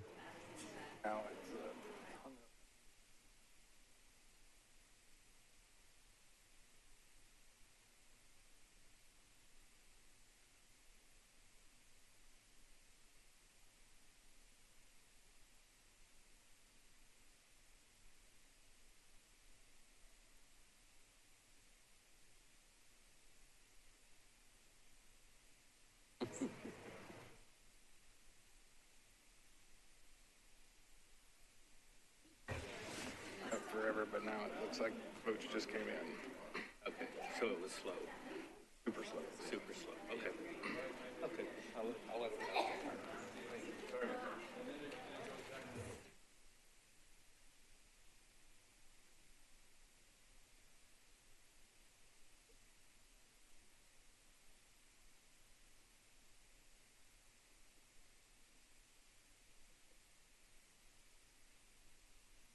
Everybody in?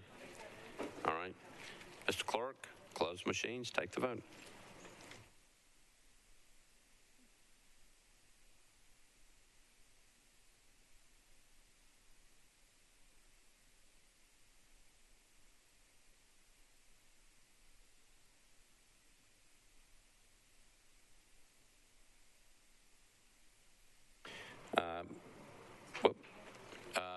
Ayes 12, noes 13, 4 abstentions.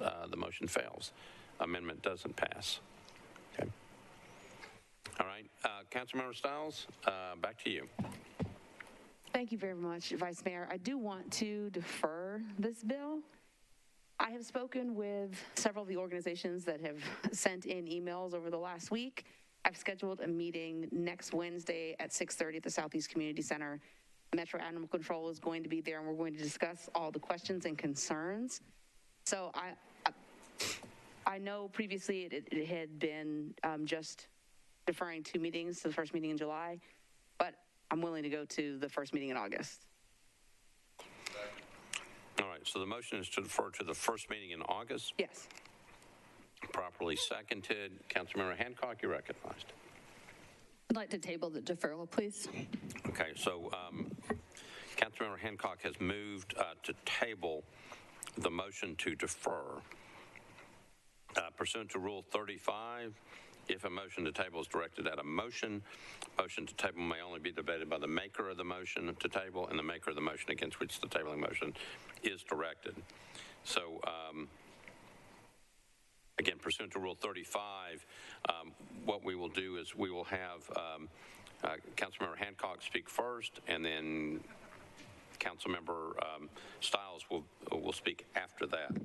Councilmember Hancock, you're recognized on your motion to table the motion to defer.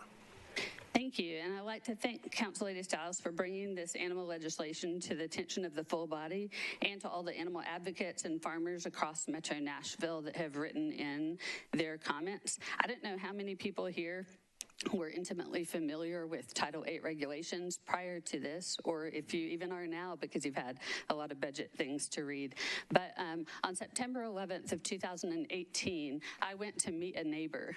All the other neighbors in my neighborhood had lived there 4 years before when I was deployed, and when I came back, we had one new neighbor. And time after time, as we became reacquainted with neighbors, everyone told us, this person's in the military, you need to meet them. This person's in the military, you need to meet them. So on September 11th, when one more person said that, I was like, you're right, I do. So I took my 5-year-old son that was with me at that neighbor's house and my GSP, that stands for German Short-Haired Pointer, that was with me, and walked up to my neighbor's house where there was a pickup truck parked in the front yard, so I thought they were home. I went up onto their porch where there was a welcome sign and rang the doorbell. That doorbell was a signal to the pit bull that lived in the backyard to silently attack my dog. And he ripped open my dog's chest and neck in front of my 5-year-old son. Luckily, my 5-year-old son was unharmed. But this legislation would say that's okay because it's on their property, and it was the first time this dog was attacked. If you've seen this legislation, it's so red because almost every bit of our legislation is cut out, and almost every bit of Knox County's legislation is put in. I grew up in East Tennessee, and I've lived in Knox County, and I love the Vols. But I moved here because I wanted things to be different. I don't want to go back to the way things were. I don't want to back up our legislation 2 decades and then spend 4 weeks, 8 weeks working to try and get it back to where it is today. I want to make today's legislation better. We have council members Mendez, Allen, Swope, Withers, Van Reese, Syracuse, Sledge, O'Connell, Pulley, Vercher, Henderson, and many others that are not here today, that worked with council members Gilmore, who's now our trustee, and Wilhoit, who's now our assessor, and Johnson, who's now our register of deeds, to better this legislation in 2016 and 17. Why would we just wipe that away? Just take an eraser to everything. This legislation actually omits anybody with parcels between 1 and 1.49 acres. That's 9,500 parcels in Davidson County. That's 23,465 Nashvillians that would not be able to have cats and dogs. No one in apartments, no one in condos is allowed to have cats and dogs. The Right to Farm Act forbids us to regulate the noise of livestock. This fails to include good legislation that currently stands, like protecting animals from weather. You have to bring animals in when it's extreme heat and when it's extreme cold, but this legislation wipes that away. This legislation takes away the forbidding of killing birds and squirrels. That would now no longer be prohibited. Do you know what serial killers do to practice? They kill animals, and when it's illegal in a city, MAC tracks it. When it's not illegal, there is no tracking of that. So we can't even help the FBI when they call to get details on, has this been going on in your city? If a dangerous dog dies with this legislation, MAC must be notified in 24 hours. Why? What's the rush? They're dead. I mean, this legislation is just a joke. It doesn't include any of the things that the animal advocates want to work for, and Metro Animal Control wants to spend 6 to 12 months. They told me they'd like to spend 6 to 12 months analyzing our current legislation and making it better, not trashing it and putting us 2 decades behind. We need to involve farmers, all of the advocacy groups, and the entire community. We don't just need to have one meeting in the corner of the county. So I encourage you to vote against this deferral because I'd like to vote against the bill tonight. All right, thank you, Councilmember Hancock. Councilmember Stiles, you're recognized. Thank you very much, Vice Mayor. Well, first I'd like to say to Councilmember Hancock, I'm very sorry about what happened to you and what your son witnessed. For the last 6 months, many of you may remember, initially this bill was brought forth to address animals off leashes that were attacking and biting individuals and dealing with the Fourth Amendment and being able to address removing animals. During that time, Animal Control said that they would like to go more in depth and revise the entire title. So that's how we got here today. It was not about moving backwards. I would say, again, next week is the first meeting. It's not the last meeting. I think legal has spent several months going through this as well. Do not want to throw away the work that has been done by MAC and by legal thus far. Meeting with these organizations, they have said that they are happy to meet next week, provide feedback. This is a countywide meeting. It may be held in Antioch, but absolutely anyone can come from any district, anywhere. We do want to make sure that Title VIII is correct, but there were several things that were out of date. MAC agreed with that. That's why they wanted to do the revision. So in speaking with MAC, I've sent all of the questions and concerns that have come in via email. They were going to be there next week. They're actually going to prepare responses ahead of time so we can have a good dialogue and make this right. For anything that was taken out inadvertently, it will be put back in.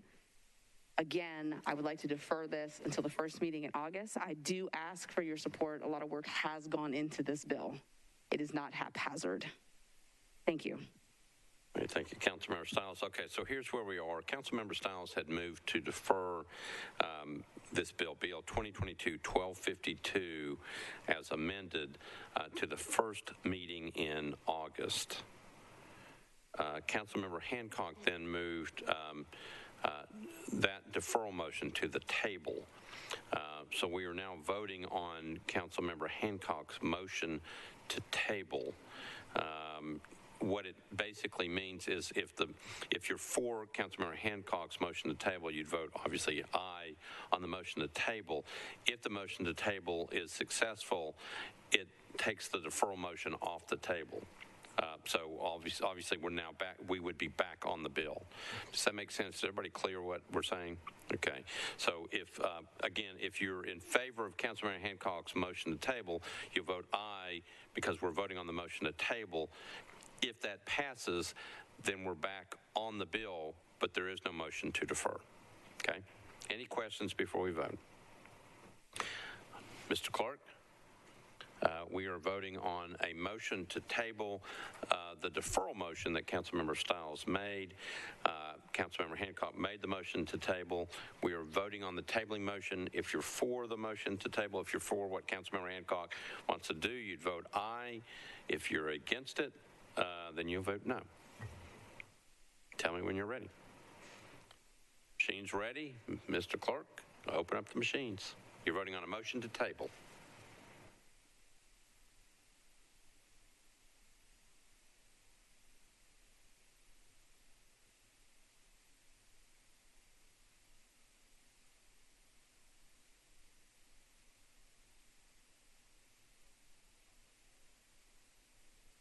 Okay, hold on. I know. The machine after 10:30 is slower once it's past its bedtime.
How are we doing? Nothing's coming in?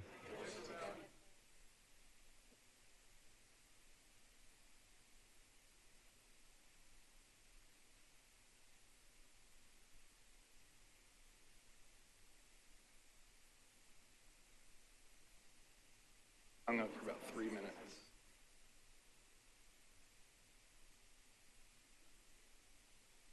I think they're seeing the buttons.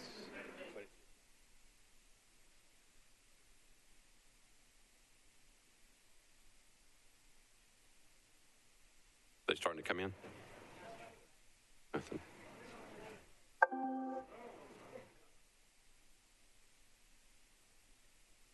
That didn't sound good.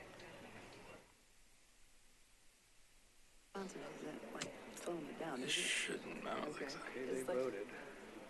Like you have the votes. Councilmember Withers? No. Could you come to the front? I didn't change anything.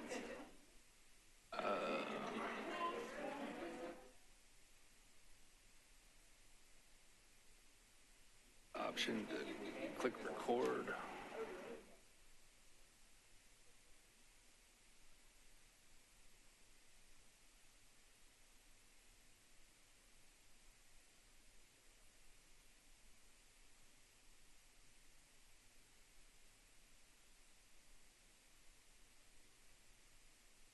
Start again? Yeah.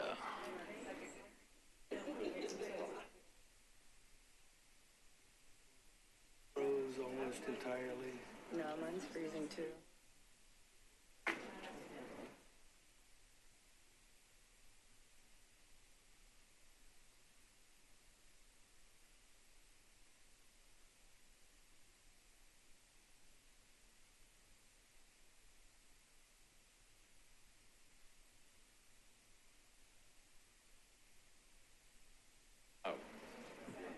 Is that the right vote? All right, so ayes 16, noes 9, 2 abstentions. Councilman Rutherford? Your vote's wrong? Votes are wrong as well. Rutherford. Roll call? To the right.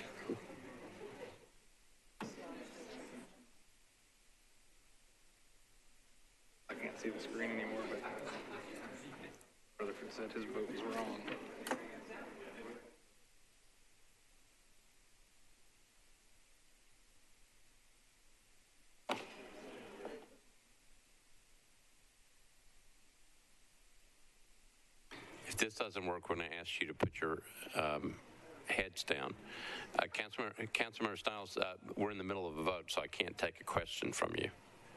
I can take a question if there's a problem with the vote. Well, yeah.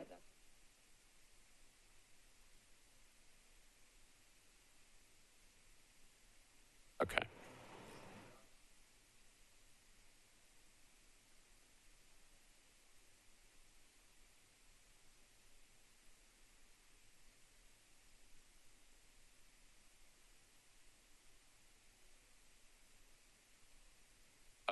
Councilmember Roden, point of order.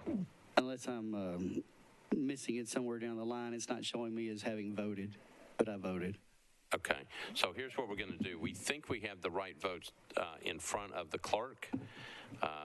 You may hate this, but he's going to confirm your vote on the motion to table. He's just going to call your name and confirm the vote. All right? All right, so... Councilman Mendez abstain. Give us just a second. I'm trying to get my pens. And Councilman Allen, yes. Councilmember Suara, no. Councilmember Hall, yes. Councilmember Toombs, no. Councilmember Gamble, no. Councilmember Swope, yes. Councilmember Parker, yes. Councilmember Withers, yes. Councilmember Benedict, yes. Councilmember Van Rees, yes. Councilmember Hancock, yes. Councilmember Young, yes.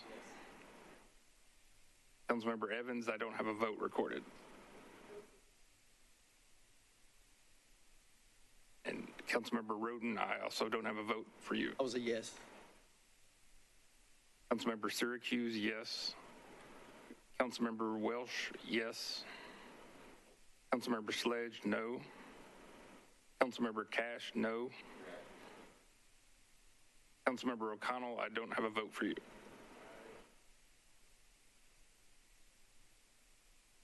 Councilmember O'Connell is a no? Yeah. Councilmember Taylor, no. Councilmember Hauser, yes. Councilmember Druffel, abstain. Councilmember Pulley, yes. Councilmember Johnston, yes. Councilmember Vercher, yes. Councilmember Porterfield, no. I do not have a vote for Councilmember Sepulveda. Councilmember Sepulveda votes no. Councilmember Rutherford, yes. Councilmember Stiles, no. Councilmember Lee, no. Councilmember Henderson, I don't have a vote for you either. Councilmember Henderson abstains. Okay. I have 18 yes, 11 no's, with 3 abstentions. All right, so 18 to 11 to 3, the motion to table passes. So the deferral motion is now off the table. Councilmember Stiles, we're now back to you. Thank you, Vice Mayor. So it's off the table, so you should do it up or down? There is no motion to defer anymore. That's been tabled, so you're back on your bill. That was my question, so I just have to do up or down now, right? So I think the proper motion at this point is to move for approval on second reading, or you can withdraw, or you can. I'm just going to indefinitely. Can I do an indefinite deferral, or just no deferrals at all? So if you move to defer indefinitely, so it's.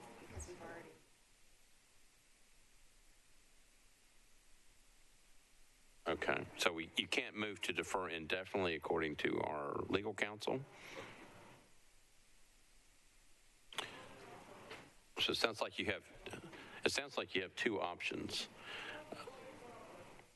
Okay. Councilmember Vercher, point of order. The only proper motions is approval or withdrawal. I think that's correct. That's what we're. It is, Vice Mayor. Thank you, Councilmember Vercher. Okay, then I'm going to withdraw. Councilmember Councilmember Stiles withdraws 1252. Okay. All right. We now move, we got one more bill on, this is item number 110, Bill 2022-1255 by Councilmember O'Connell, Allen, Withers, and Bradford, an ordinance establishing an agreement for Greenway conservation easement by and between, looks like PR2, SH, Peabody Union Apartments owner, LLC, and the Metropolitan Government. Councilmember O'Connell, you're recognized. Thank you, Mr. President. I'd like to request committee reports, please. Okay, it looks like it got referred to Budget and Finance. Councilmember Allen. We're on item number 110. Flipping to it. Budget and Finance recommended 10 in favor, 0 against an amendment, and then recommended a one meeting deferral, 10 in favor, 0 against. Okay. Planning and Zoning, Councilmember Withers. Thank you, Mr. Vice Mayor. I believe my notes reflect that the Planning and Zoning Committee recommended a one meeting deferral at the request of the sponsor, 8 in favor, 0 against, 0 abstentions. All right. And Public Facilities, Councilmember Van Rees. Also, 1, 2, 5, 5, 6 in favor, 0 against for a one meeting deferral. Okay. All right. As amended. As amended. You passed the amendment? Yes, we did. Okay. All right. Councilmember O'Connell, back to you. Thank you, Mr. President. I know Councilmember Mendez has an amendment. I'm happy to entertain that on the floor if I can before we defer. Okay, so I'm referring to Councilmember Mendez. Councilmember Mendez wants to move the amendment, correct? Okay. Yes. Properly seconded. Okay, so where we are is we're on Bill 2022-1255. Councilmember Mendez has moved an amendment. I'm going to come back to you for an explanation of the amendment. Thanks. This amendment, well, this is for a Greenway easement, so it's an agreement between a property owner and parks, and all the amendment would do would make it clear that the easement itself doesn't outlaw e-bikes on greenways. This council can still pass whatever it wants if it wants to limit e-bikes on greenways, but the easement itself won't limit it. That's all this does. So renew the motion to approve the amendment. All right, so Councilor Mendez has explained the amendment, has moved for passage of the amendment. It's been properly seconded. Discussion on the amendment. Seeing none, all those in favor of the amendment say aye. Opposed, no. Amendment's adopted. Councilmember O'Connell, you're on your bill now as amended. Thank you, Mr. President. I'd like to defer one meeting. Okay, motion to defer one meeting, properly seconded. Any discussion on the deferral motion? All those in favor of the motion to defer say aye. Opposed, no. This one's deferred one meeting. All right, I believe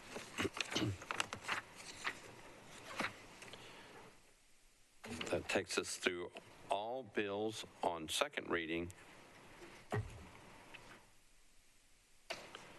going to turn this one over to, because Councilmember Rosenberg is not here, I'm turning this one over to Councilmember Withers, who is the next person in line. He's going to take us home.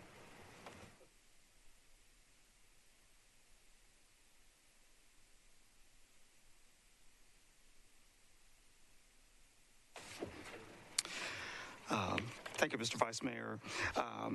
My understanding is that all items on third reading are presently on consent unless any member has an item that you wish to pull from consent.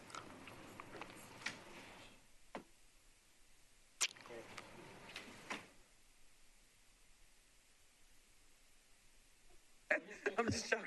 Councilmember Porterfield. I'm just joking. I don't have anything to pull.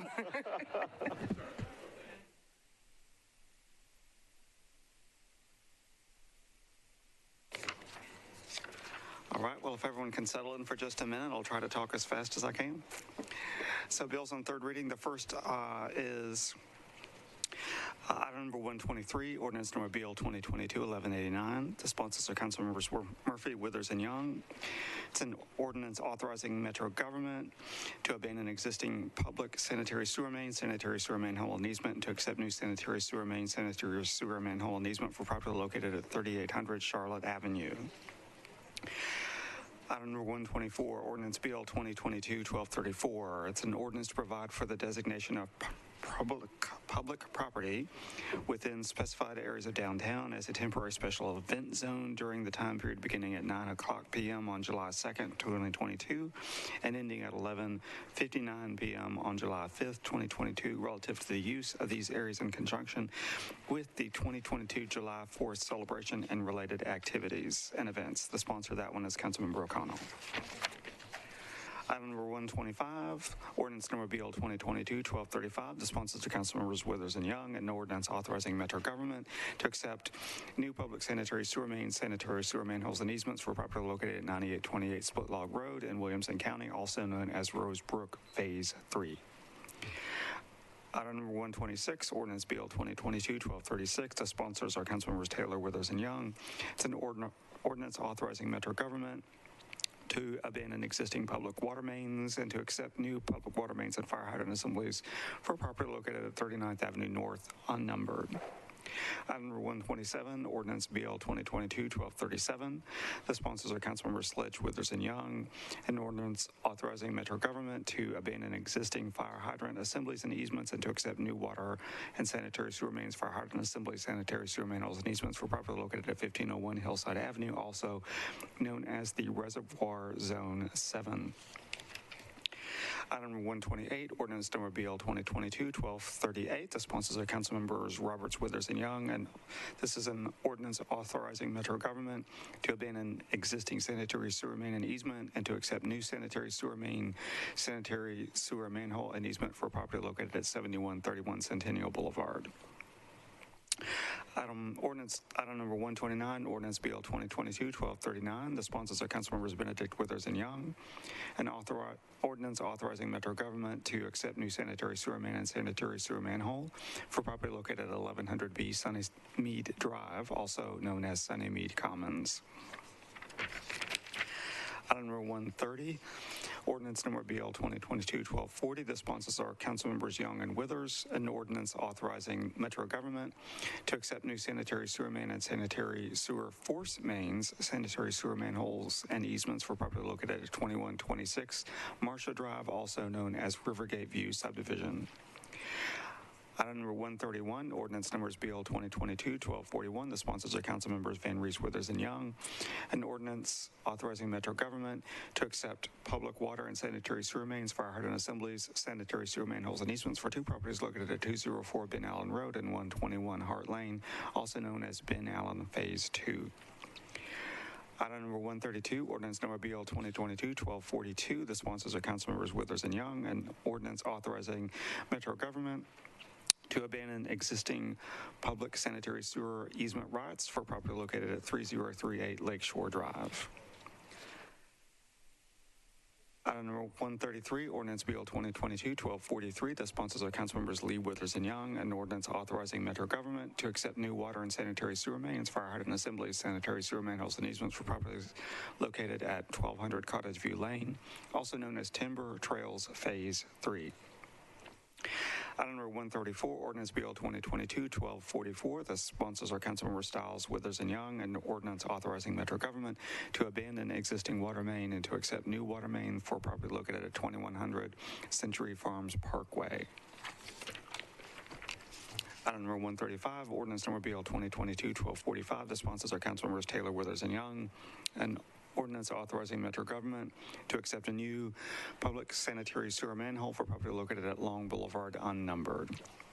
And finally, ordinance number 136, that is item number 136, ordinance BL 2022-1246. The sponsors are Councilmember Stiles, Withers, and Young. This is an ordinance authorizing Metro government to accept new water main and sanitary sewer mains, fire hydrant assemblies, sanitary sewer manholes, and easements for property located at 842 Hamilton Crossings, also known as Hamilton Crossings Phase 2. Is there any discussion on any of these items?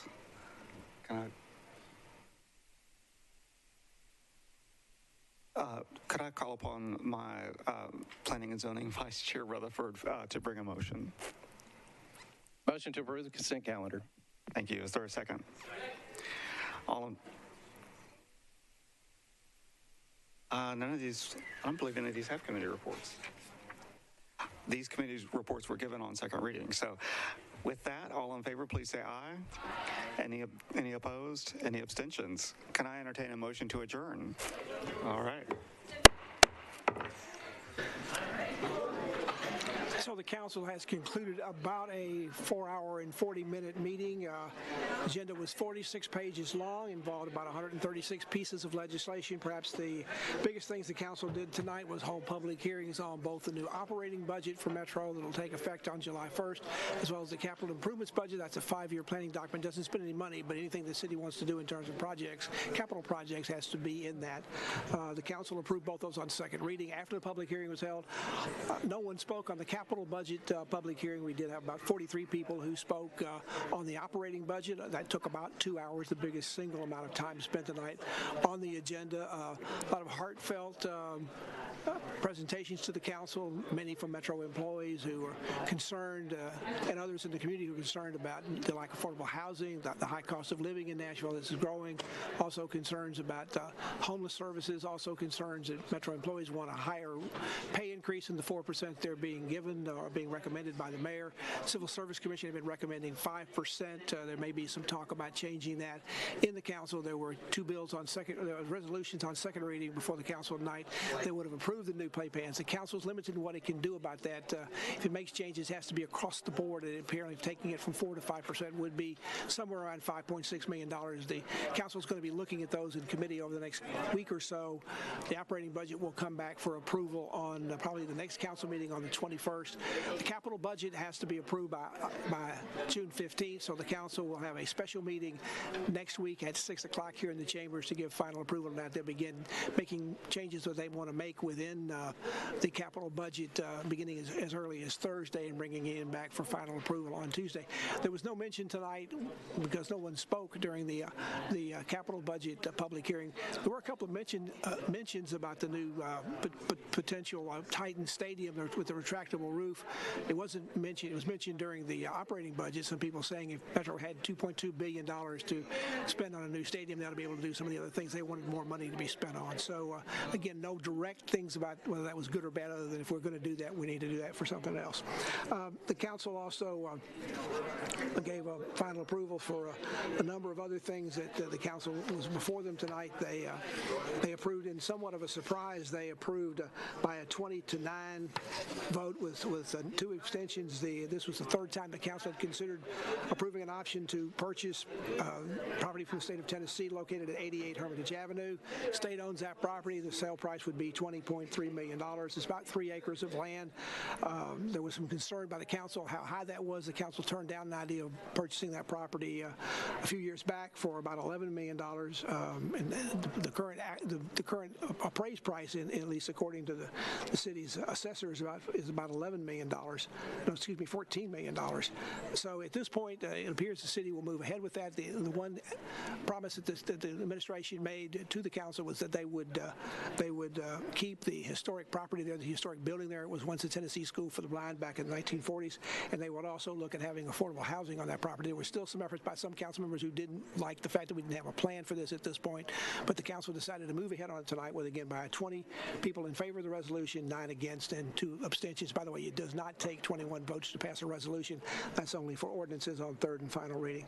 Council also approved several other resolutions before tonight, including accepting a grant of about $418,000 from the National Center for State Courts. The money will go with no local match to establish and expand the court eviction diversion programs to avoid avoidable evictions, it says.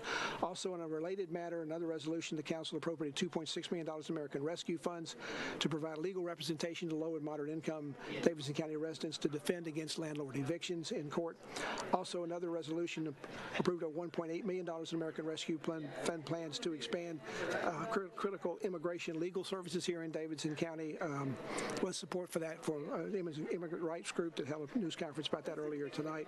Also, an American Rescue Plan Act resolution appropriated $398,000 to allow staff administrative expenses to be allowed to be used. That resolution also allows money already allocated to public emergency response uses is to be used to also include teleworks and also information technology expense. variances. The council also accepted a grant from the Tennessee Housing Development Agency. They'll go to the Metro Action Commission for nearly $2.5 million. These funds will be used for low-income home water assistance program, services targeted toward the elderly, disabled, veterans, households, and children under the age of 6. Council also approved several memorializing resolutions, one honoring the life of late Father Joe Pat Breen. They also remembered the 21 victims of the mass shooting at Robb Elementary School in Uvalde, Texas. They recognized the 85th anniversary of the Nashville International Airport and recognized June as Nashville Pride Month, and also recognized the 34th anniversary of the first Nashville Pride event, again 34 years ago here in Nashville. On second reading, the council approved, although there still could be some issues about this on third reading, a bill that would set up a new homeless services department within Metro, or at least an agency within that. Exactly how they're going to approve, how they're going to select the executive director still seems to be subject of some extent, so we'll see what happens. A bill to set up a Nashville Entertainment Commission was deferred for a little bit more study. I think a 2-meeting deferral on that. Also, a bill that was supposed to be deferred tonight that concerned animal control here in Davidson County was quite controversial among many council members. The bill ultimately wound up being withdrawn by the council member after there were several efforts or suggestions that it be deferred. An effort to defer it by the sponsor till August was tabled. Then we had a voting machine breakdown when doing the tabling motion, but ultimately the tabling motion prevailed, and the sponsor was left with just the opportunity to either pass the bill or withdraw it. So they decided at this point better to withdraw it. So that could be a bill that could still be some additional concerns or controversies if the bill is brought back in by the council sponsor. The council also approved tonight a lease for one of the Metro charter schools is for East Prep. We had several of these that have had problems in the council, but this one sailed through tonight on second reading, at least on the council on the consent calendar tonight. Again, the council is in recess for 1 week. They'll be back here at 6 o'clock next Tuesday night to give final approval by the Metro charter. It has to be done by June 15th. It'll be done in this case by June 14th, and then perhaps coming back at the next meeting on June 21st at the regular time and the next regular meeting to take care of the operating budget. If the council gets into more difficulty than they expect about making changes in the mayor's budget, they may wait and have a special meeting on June 28th to give final approval. The council must approve a budget and a tax rate. The tax rate does not look like it's going to change at all this year, but the budget has to be approved by June 30th. If not, the mayor's budget goes into effect automatically. That has happened in the past, but not expected to happen this year. Metro Network will be here to provide coverage for both those meetings coming up, especially the one next Tuesday night. Until then, I'm Pat Nolan, and good night from the council chambers. Tonight's meeting of the Metropolitan Nashville and Davidson County has been a public affairs presentation of the Metro Nashville Network.